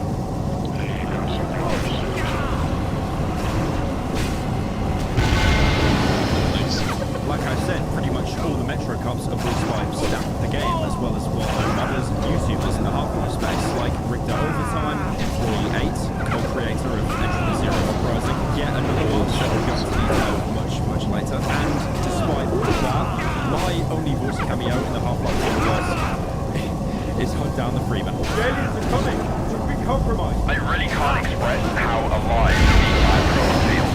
The best thing that you can do in a video game is make the character not feel like the center of the universe, but just a cog in the machine. And the Metro cops doing menial tasks like fixing lights, sweeping up remains, and even trying to fix manhacks makes the world feel so lived in. Not to mention how they'll have conversations without your input.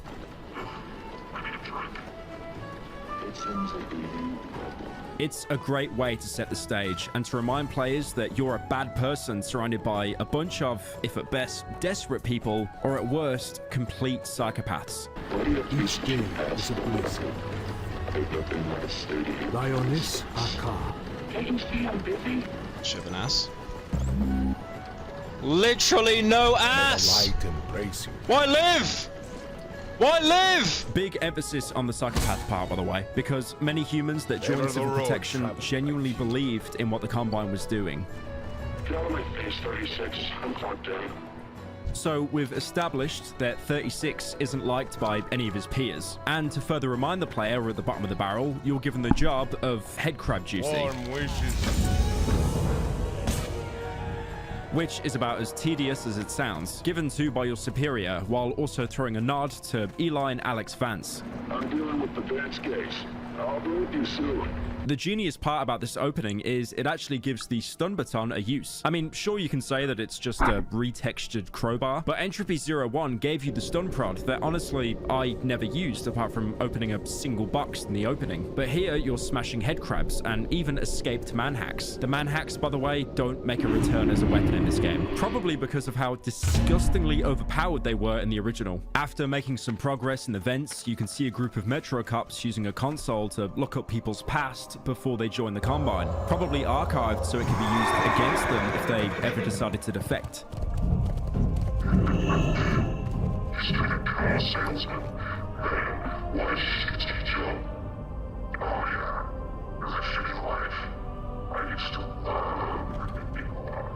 It reminds you again that Metro cops were once regular humans, and how they look back on their old life in abject disgust. After some time, they'll start to search up 3650 on the database to finally give some backstory to him, because the original game had none. You were just a nameless cop.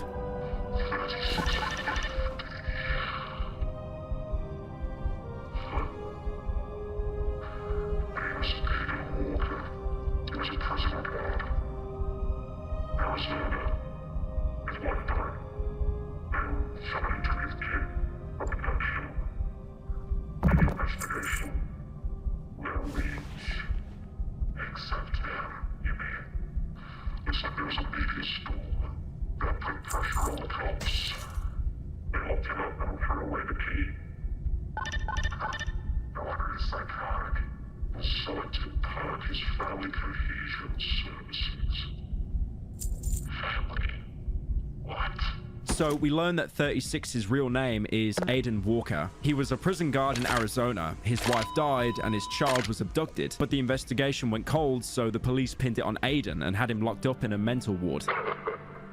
The Metro cops already have a bone to pick with you, so they don't buy the official story. Instead, thinking that you're just a psychopath and go the extra step to mess with your records. So there's no chance you get a perk like Broom Cop mentioned earlier.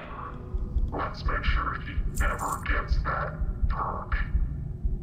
You can target that sucker too. And fuck his numbers. Now we finally have some insight into why 36 joined the Combine. With nothing left in his old life and betrayed by his authorities, he's taken their role, but secretly wanted to use a Combine perk as a way to try and track down his daughter. I know this is a lot to throw in the opening of the game, but it really helps set the stakes for everything going forward. I know most people won't care that he has a daughter. The same reason, like for example, Amnesia Rebirth flopped because male gamers couldn't relate to a pregnant French female woman. I mean, to be fair, when that game actually had mod access, one of the most popular mods was to make the woman stop talking. Blah, blah, blah. But at least it gives some kind of reason that he joined the Combine, apart from... I am Lebad. I mean, he is Lebad. He's a psychopath. But there's a silver lining of a good person in there. My ruined body yearns to reap death in this world. They're gonna throw away everything I've worked for. I won't let them. After grabbing the pistol and getting a nice new animation, something that most guns carry across in this game, we're given a new prompt to breach a door. You actually have a kick feature that replaces your melee weapon in this game. You can use it to open doors and to kick around physics objects. This thing has much more weight than flinging a stun baton or a crowbar. I wouldn't really recommend using it on enemies though. After breaching the door and killing all the cops inside, you can find one lone cop without a gun who begs you to hear him out.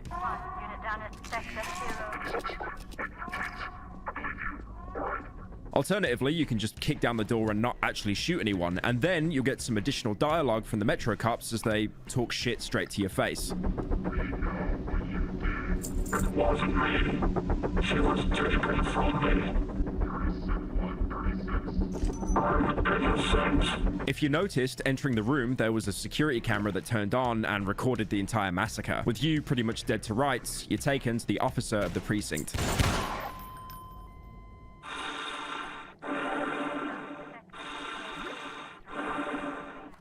I'm innocent. It won't happen again, I swear. Say that it does at 3650. This will affect your performance.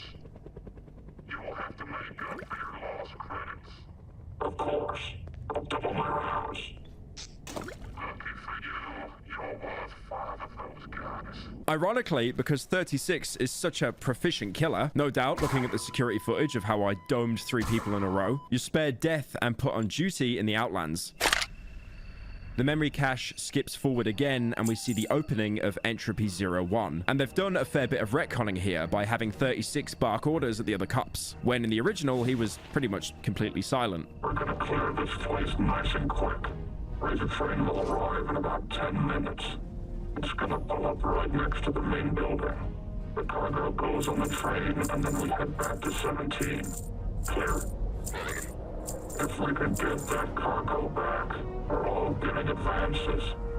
That brings us a lot closer to our perks. It's a nice way to show how far the sequel has come compared to the original, while still acknowledging its existence.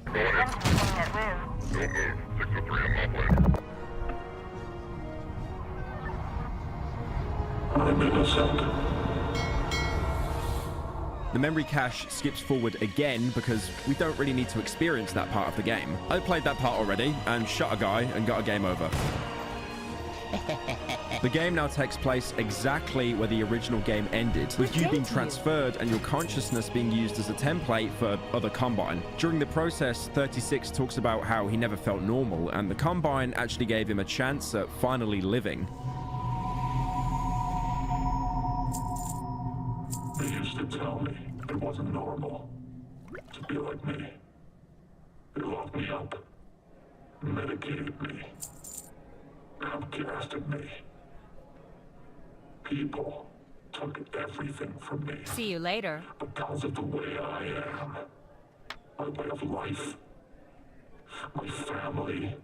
What are you looking for? My morality. People talk everything. Then came the Combine. Have a good one.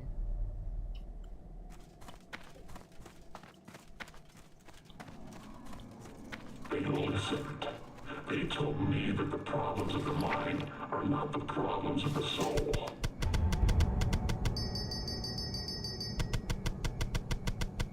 I only had one thing to give up for this job. My humanity. Some would say. I never had it anyway. Inventory is full. Wow, that was really good. What was the original game's opening again? Anything I remember is like being one-tapped by a guy with a shotgun. When you eventually come to, you can see where your consciousness has been transferred into. A Combine Elite. Now, this is huge because Combine Elites aren't just your normal civil protection. They're basically the best the Combine have to offer via a human host. I'm doing my part too. The first time you saw these guys was when they chased you and Alex out of the Citadel in Half-Life 2, where they all kind of just looked at you awkwardly and shuffled around. Not really the best entrance looking back on it. Where the Metro Cops are humans that made the choice to join the Combine, Elites have no choice at all, being almost completely automated to serve the Combine. Being modified so much they have a single red ocular eye. They have more health, more accuracy, always use a plasma rifle, and most scary of all, are actually allowed to use its alt fire. Combine Elites had loads of iterations before the final product. Originally being Combine Synth Elite Soldiers. They never left the concept art stage. The only game I know to actually visualize them is Hunt Down the Freeman. Oh my god.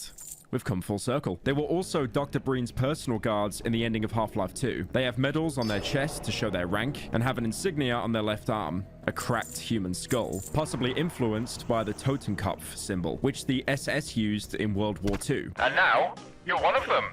Hooray! Once you come to, you'll recreate the exact same animation Gordon did when he put on the HEV suit, but instead finishing it by cracking your knuckles. It's a nice little nod that you're more powerful now, but you're definitely still playing the bad guy. You'll see that all the other Combine Elites that were summoned died, with you being the only survivor with a huge antlion infestation going on. You'll notice as well how your hood has changed and your night vision is now red instead of blue. If you're quick enough, you can pick up a fallen Elite's pistol to kill the last antlion. This is a new weapon exclusive to the mod. Usually you'll find that pistols you come across in loads of FPS games end up being just really irrelevant later on, unless you can upgrade them well enough, like, I don't know, putting a silencer on a revolver in Cyberpunk. You can use that for one-tap headshots, which makes the game like 2% less boring. A great example is the Doom 2016 pistol, and now you remember that pistol and how awful it was, even fully upgraded. It even looks kind of similar and functions in a similar way, albeit improved in pretty much every single way. It has 50 bullets per magazine, which sounds like a lot, but each shot will deplete 10 rounds, releasing 2 bullets, similar to the prototype pulse rifle in the first game. You can also charge each shot, which releases 21 bullets, compared to firing both barrels of the shotgun, which only releases 12. There's no ammo pickups for it in game. Instead, when you run out of ammo, 36 will just pull back the gun to instantly reload it.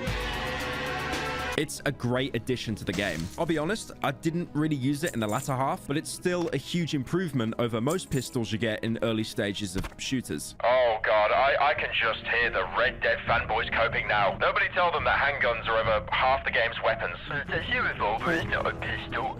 Shut up. Shut the fuck up! Looking at a computer monitor, you can see the ruined citadel of City 17, giving us the idea that this takes place at least after Half-Life 2, where Gordon and Alex overloaded the core, which stopped Dr. Breen from escaping through a portal. It's actually unknown what happened to Breen after that. It's never confirmed that he died, but at the same time, he's never seen again. The mod never really tries to answer that question either. The most recent mention of him is a newspaper you can find in Half-Life Alyx, but that takes place even before Gordon arrived at City 17 in Half-Life 2. Inside the facility, there are some antlion grubs. Maggots! These were introduced in Episode 2 and drop health when they're killed. They're not hostile, apart from freaking out when you go near them. I like to push them to death. Kind of funny. This is the only time you ever see them in the mod. It's really just an indicator of how long the antlines have been here before you were activated. Before you can get into the comms room to establish a link with the Combine, you can see a lone stalker opening the door for you. I feel like this was almost a nod to how tedious the Blackout section was in the first game, with him even taking ages to get to the console. Thankfully, unlike the original, as soon as he opens the door, you can just gun him down and you never see another stalker in this mod again. Or, if you're sympathetic enough to let him live, unlike me, the advisor comes onto screen who kills the stalker right in front of you. The advisor is voice acted this time, so you can kind of understand what's being said. It goes on to say that you're the last of the copies and Wallace Breen is dead. And even speaking to the administrator, 36 still doesn't hold back on one-liners.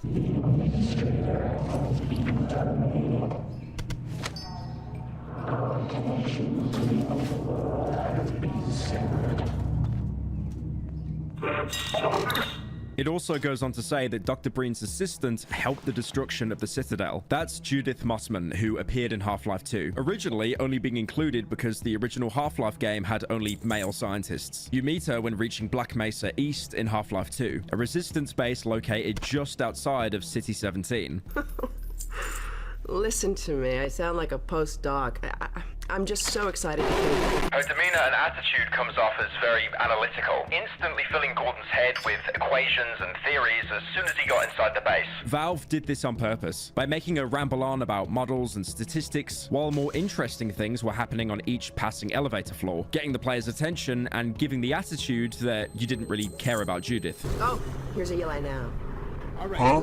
While Alex's introductory elevator removed distractions, Judith's elevator adds distractions that are actually far more interesting than her dialogue. Little details like this nudge players toward liking Alex and having mixed feelings towards Mossman. That would be a considerably large nudge. On top of that as well, she'd be accidentally condescending to Alex, which to most horny gamers would have been their love interest. So seeing their queen having beef would make the player standoffish with Judith even more. I have the repairs well in hand. Someone misjudged the capacity of the Combine thyristor. Are you blaming me?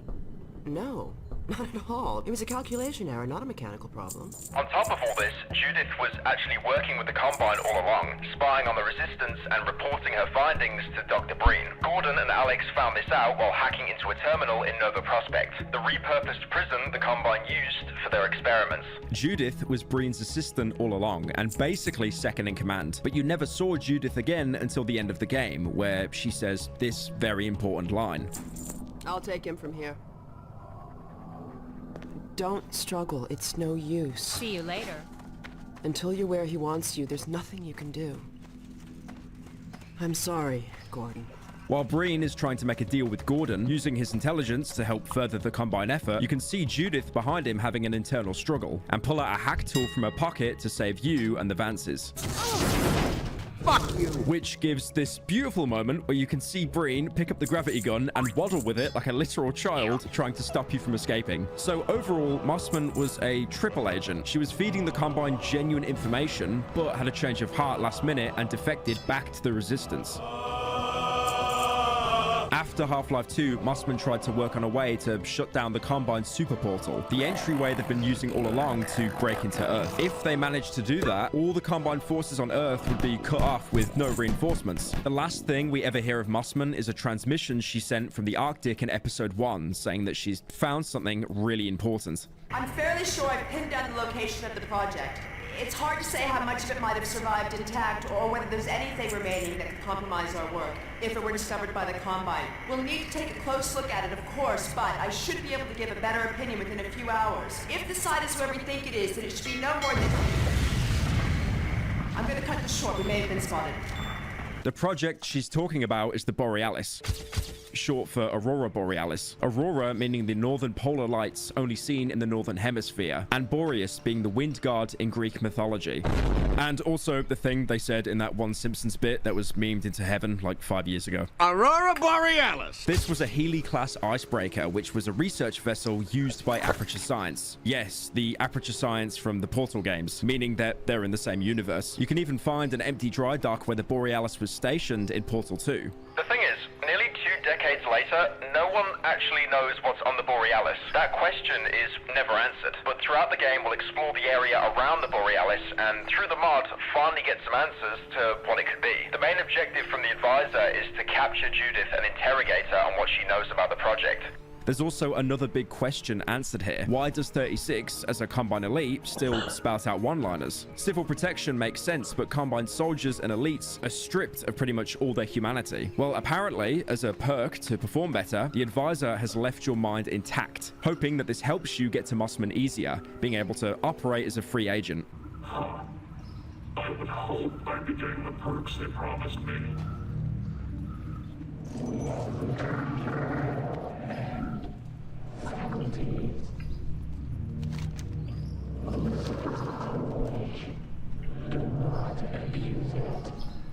I love how, even though this is basically fan canon, they thought of everything here. There's even an extra bit of dialogue if you wait around too long before leaving.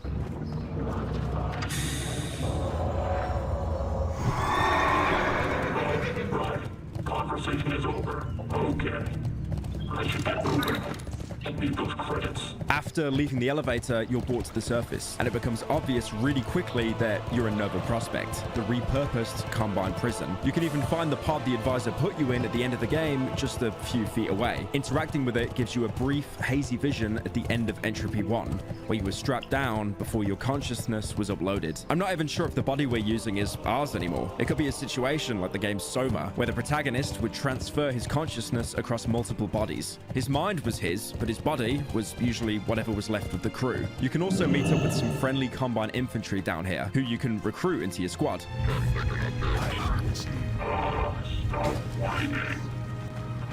Any Combine you link up with here won't have unique dialogue like the Metro Cups in the opening. Lore-wise, like I've said loads of times, it's because they've had their brain wiped, acting more like dogs if anything. Any voice lines they do use are just recycled straight from Half-Life 2, something 36, still having his faculties, is totally aware of. So, what's the deal with this place? Who left the bombs there? You guys don't sound very much, do you? Must be the lack of faculties. I like how you can even see like one of them shake their head in complete disappointment. When you recruit any Combine, you can press C to send them to a specific location, or double tap C to recall them, with each order playing a cool animation when you do.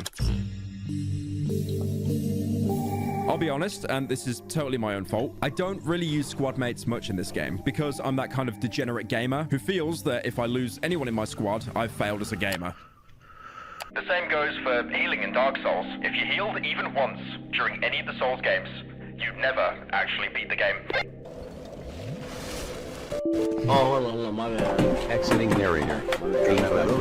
Combine squads are great at holding their own and are actually useful in a firefight. And I was actually surprised how good they are at traversing terrain to get to locations you point out to them. Even being able to move physics objects out the way to get to a location.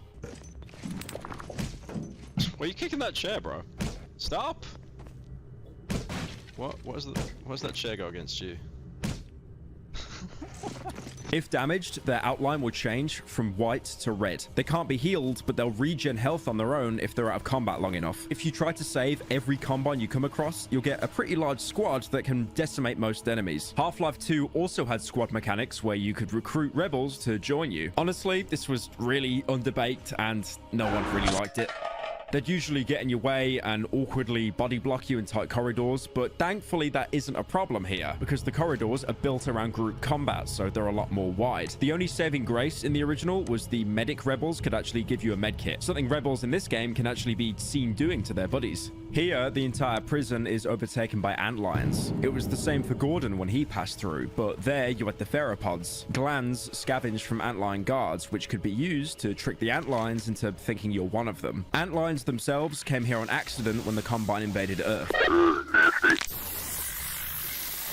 and have thrived so much they've probably wiped out dozens of species that couldn't compete. In episode 2, you have to travel into the mines, and you can see how vast the network is for the antlions. They're that much of a problem that even the Combine have taken notice, installing restrictors or thumpers, which use a heavy piston that gets pushed into the ground, sending strong vibrations which ward off antlions. That's because they're completely blind and work entirely off sound. With your squad, you'll have to get to an evac point, killing antlions and throwing grenades into antlion holes to close them up so the antlions will stop spawning. One thing I noticed as well is how welcoming this game is to new players, with pop-ups showing exactly what you need to do to destroy the antlion holes. People that have heard of this mod but not played Half-Life, which is probably a fair amount of you watching this video, that's why I'm trying to kind of lore master everything. You might not know the mechanics of how Half-Life 2 worked, so there'll be pop-ups telling you about interactions and ways to use items. This on-screen tutorial was probably lifted from Left 4 Dead. Because Valve's design philosophy there was to give the players hints and instructions on how to do things in-game without an on-screen pop-up. And once the game recognized the player knows how these mechanics work, would never show them again. Welcome to the Bone Zone. At Nova Prospect, you can find a regular pulse rifle, something 36 comments on because he's never actually got his hands on one before, only using the prototype from the first game. It functions exactly like the pulse rifle from Half-Life 2, but like all the guns here, has updated animations. Like you're trying to physically fight the gun's recoil. You can meet up with the rest of the Combine squad, a shotgunner and a guy up top with an MP7 who's totally unkillable. I assume to act as cover fire if the player was really that bad and they got every single Combine killed getting here.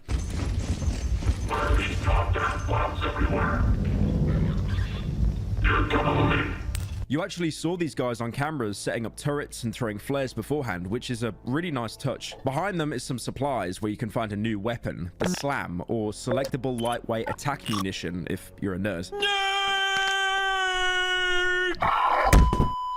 These things work actually in Half-Life 2, but only in its multiplayer. The way they work there is when they're placed down, it set a red beam which would explode if it made contact with any other player. Or you could just throw them and detonate them when you wanted, like C4 spamming in Battlefield. It works the exact same here. I'll be honest, I never really used these throughout the game. It's a nice addition, but apart from when it's a mandatory way to make progress, I never really bothered. When you use a Slam to blow down a column so evac can land safely, you're swarmed by antlions. You'll have to close around 5 holes to make progress, which then spawns in an antlion guard. These things were terrifying in Half-Life 2, but usually you had enough space to at least circle strafe them. The problem is here, no matter how good your defenses are, unless you order all of your squad to basically sit in the naughty corner, get the fuck down, and wait for you to single-handedly take it down, they're all going to get one-tapped by it. Plus, on top of that, you get an achievement for saving all of them, so there's no way I'm going to let anyone die.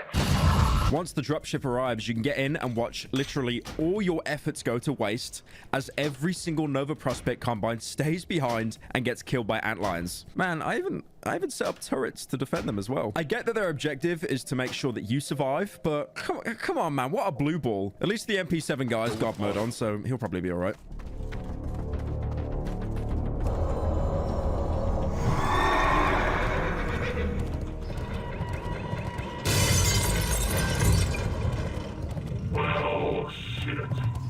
After some time, you come to and realize the dropship has crashed. Again, transport in a video game, are we surprised? When you jump out the pod, you can pick up another weapon that wasn't seen in Half-Life 2, the MP5K. I haven't seen one of these in a long time.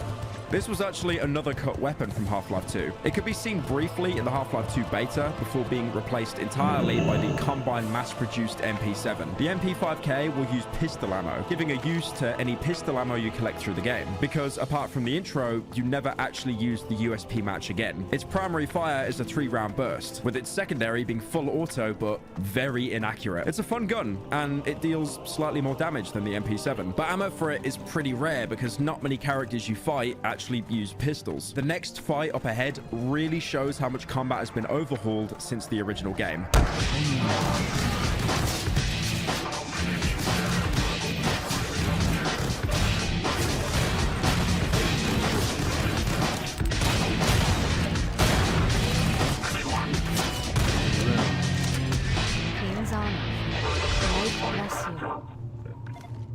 This is still the exact same AI and engine that Entropy 1 was running on, but everything has been overhauled. The rebel dialogue is more frequent. They even appear different now depending on their role, with some of them wearing welding masks to protect their face, like how Combine shotgun troops would appear different to their peers. They even have a red insignia to indicate they're using stronger weapons. 36 will cry for help when being overwhelmed.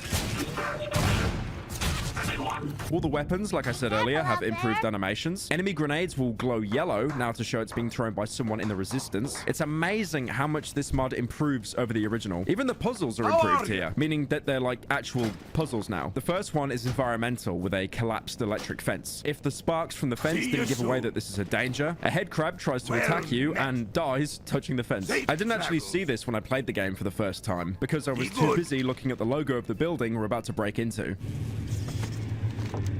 There are pallets that you can use to get across, and also barrels, but they're actually placed there as bait because they're metal. It actually reminds me of this guide that I read as a kid of how to interact with someone who'd recently been electrocuted. No. Where it told you to like stand on a wooden box and poke them with a wooden stick. Now I'm pretty sure no one's gonna do that.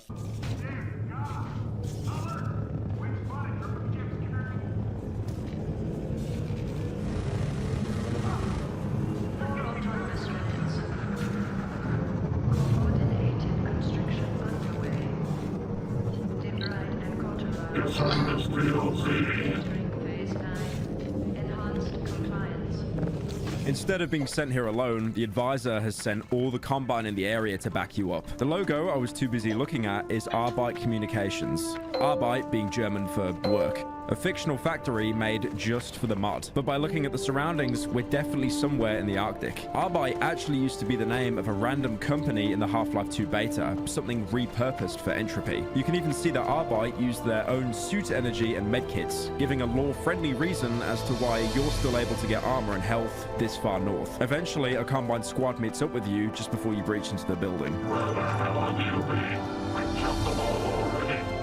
After breaking in, you can just see how cold this place is, with every radiator being cranked up to the max. If this isn't the Arctic, it's probably somewhere even worse. Finland.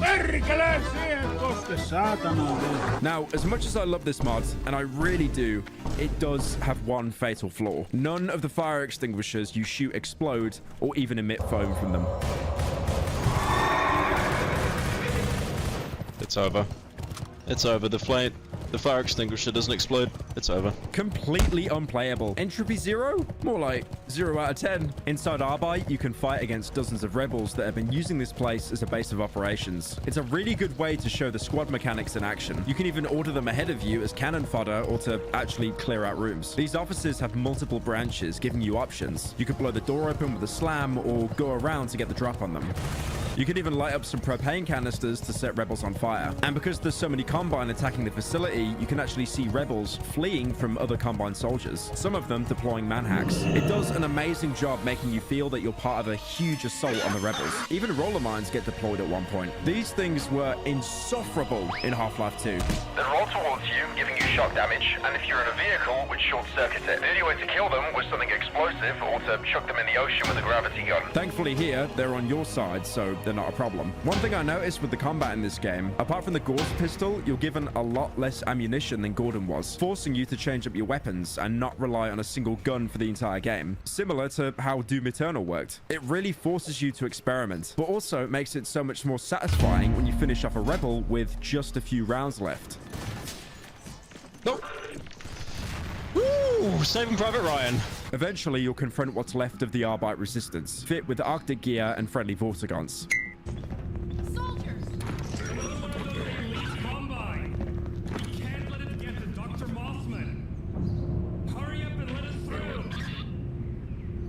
It's obvious that they're trying to protect something, probably Judith. You can also find a radio, and when you interact with it, gives you a playback from the Gordon Freeman-looking guy you saw briefly behind the glass. Every time we rotate the guards, we signal our watches. By the time they come back, they're hours out of sync. Whatever it is Judith sent us looking for, it has to be close. What the hell is going on? By interacting with a CCTV monitor, you can play back what Arbeit looked like before the Combine attack, looking somewhat similar to a workplace from Old Earth before the invasion. One of the playbacks, you can even see Mossman, which was a huge shock to me. Seeing a character from Half-Life 2 actually being placed into a mod. Skipping ahead, you can see Combine that breached a different part of Arbeit after being wiped out by the Resistance, before seeing a character that looks just like you before the feed cuts to static. I jacked off in a tissue. You'll see this same figure briefly on screens throughout Arbite, but apart from looking like another Combine Elite, there's not much to go off right now. Before entering the open complex of Arbite, you can get another hidden interaction, where 56 tries to make a joke with his squad, but because they've had all their minds wiped, it's literally the gif of the guy talking to the brick wall. Surprised these idiots can play poker. Huh? You guys can't tell, but I have a mean poker face. Huh? Inside the main storage area, we're introduced to another variant of the rebels. These ones can easily maneuver around the map thanks to repurposed Tau cannons on their backs. This is the same Tau cannon Gordon found in Half-Life 1 that was also repurposed as a turret on the scout car in the second game. They also have long full boots on, the same ones you'd wear in the Portal games when playing as Shell to negate all fall damage. They have the same health as normal rebels.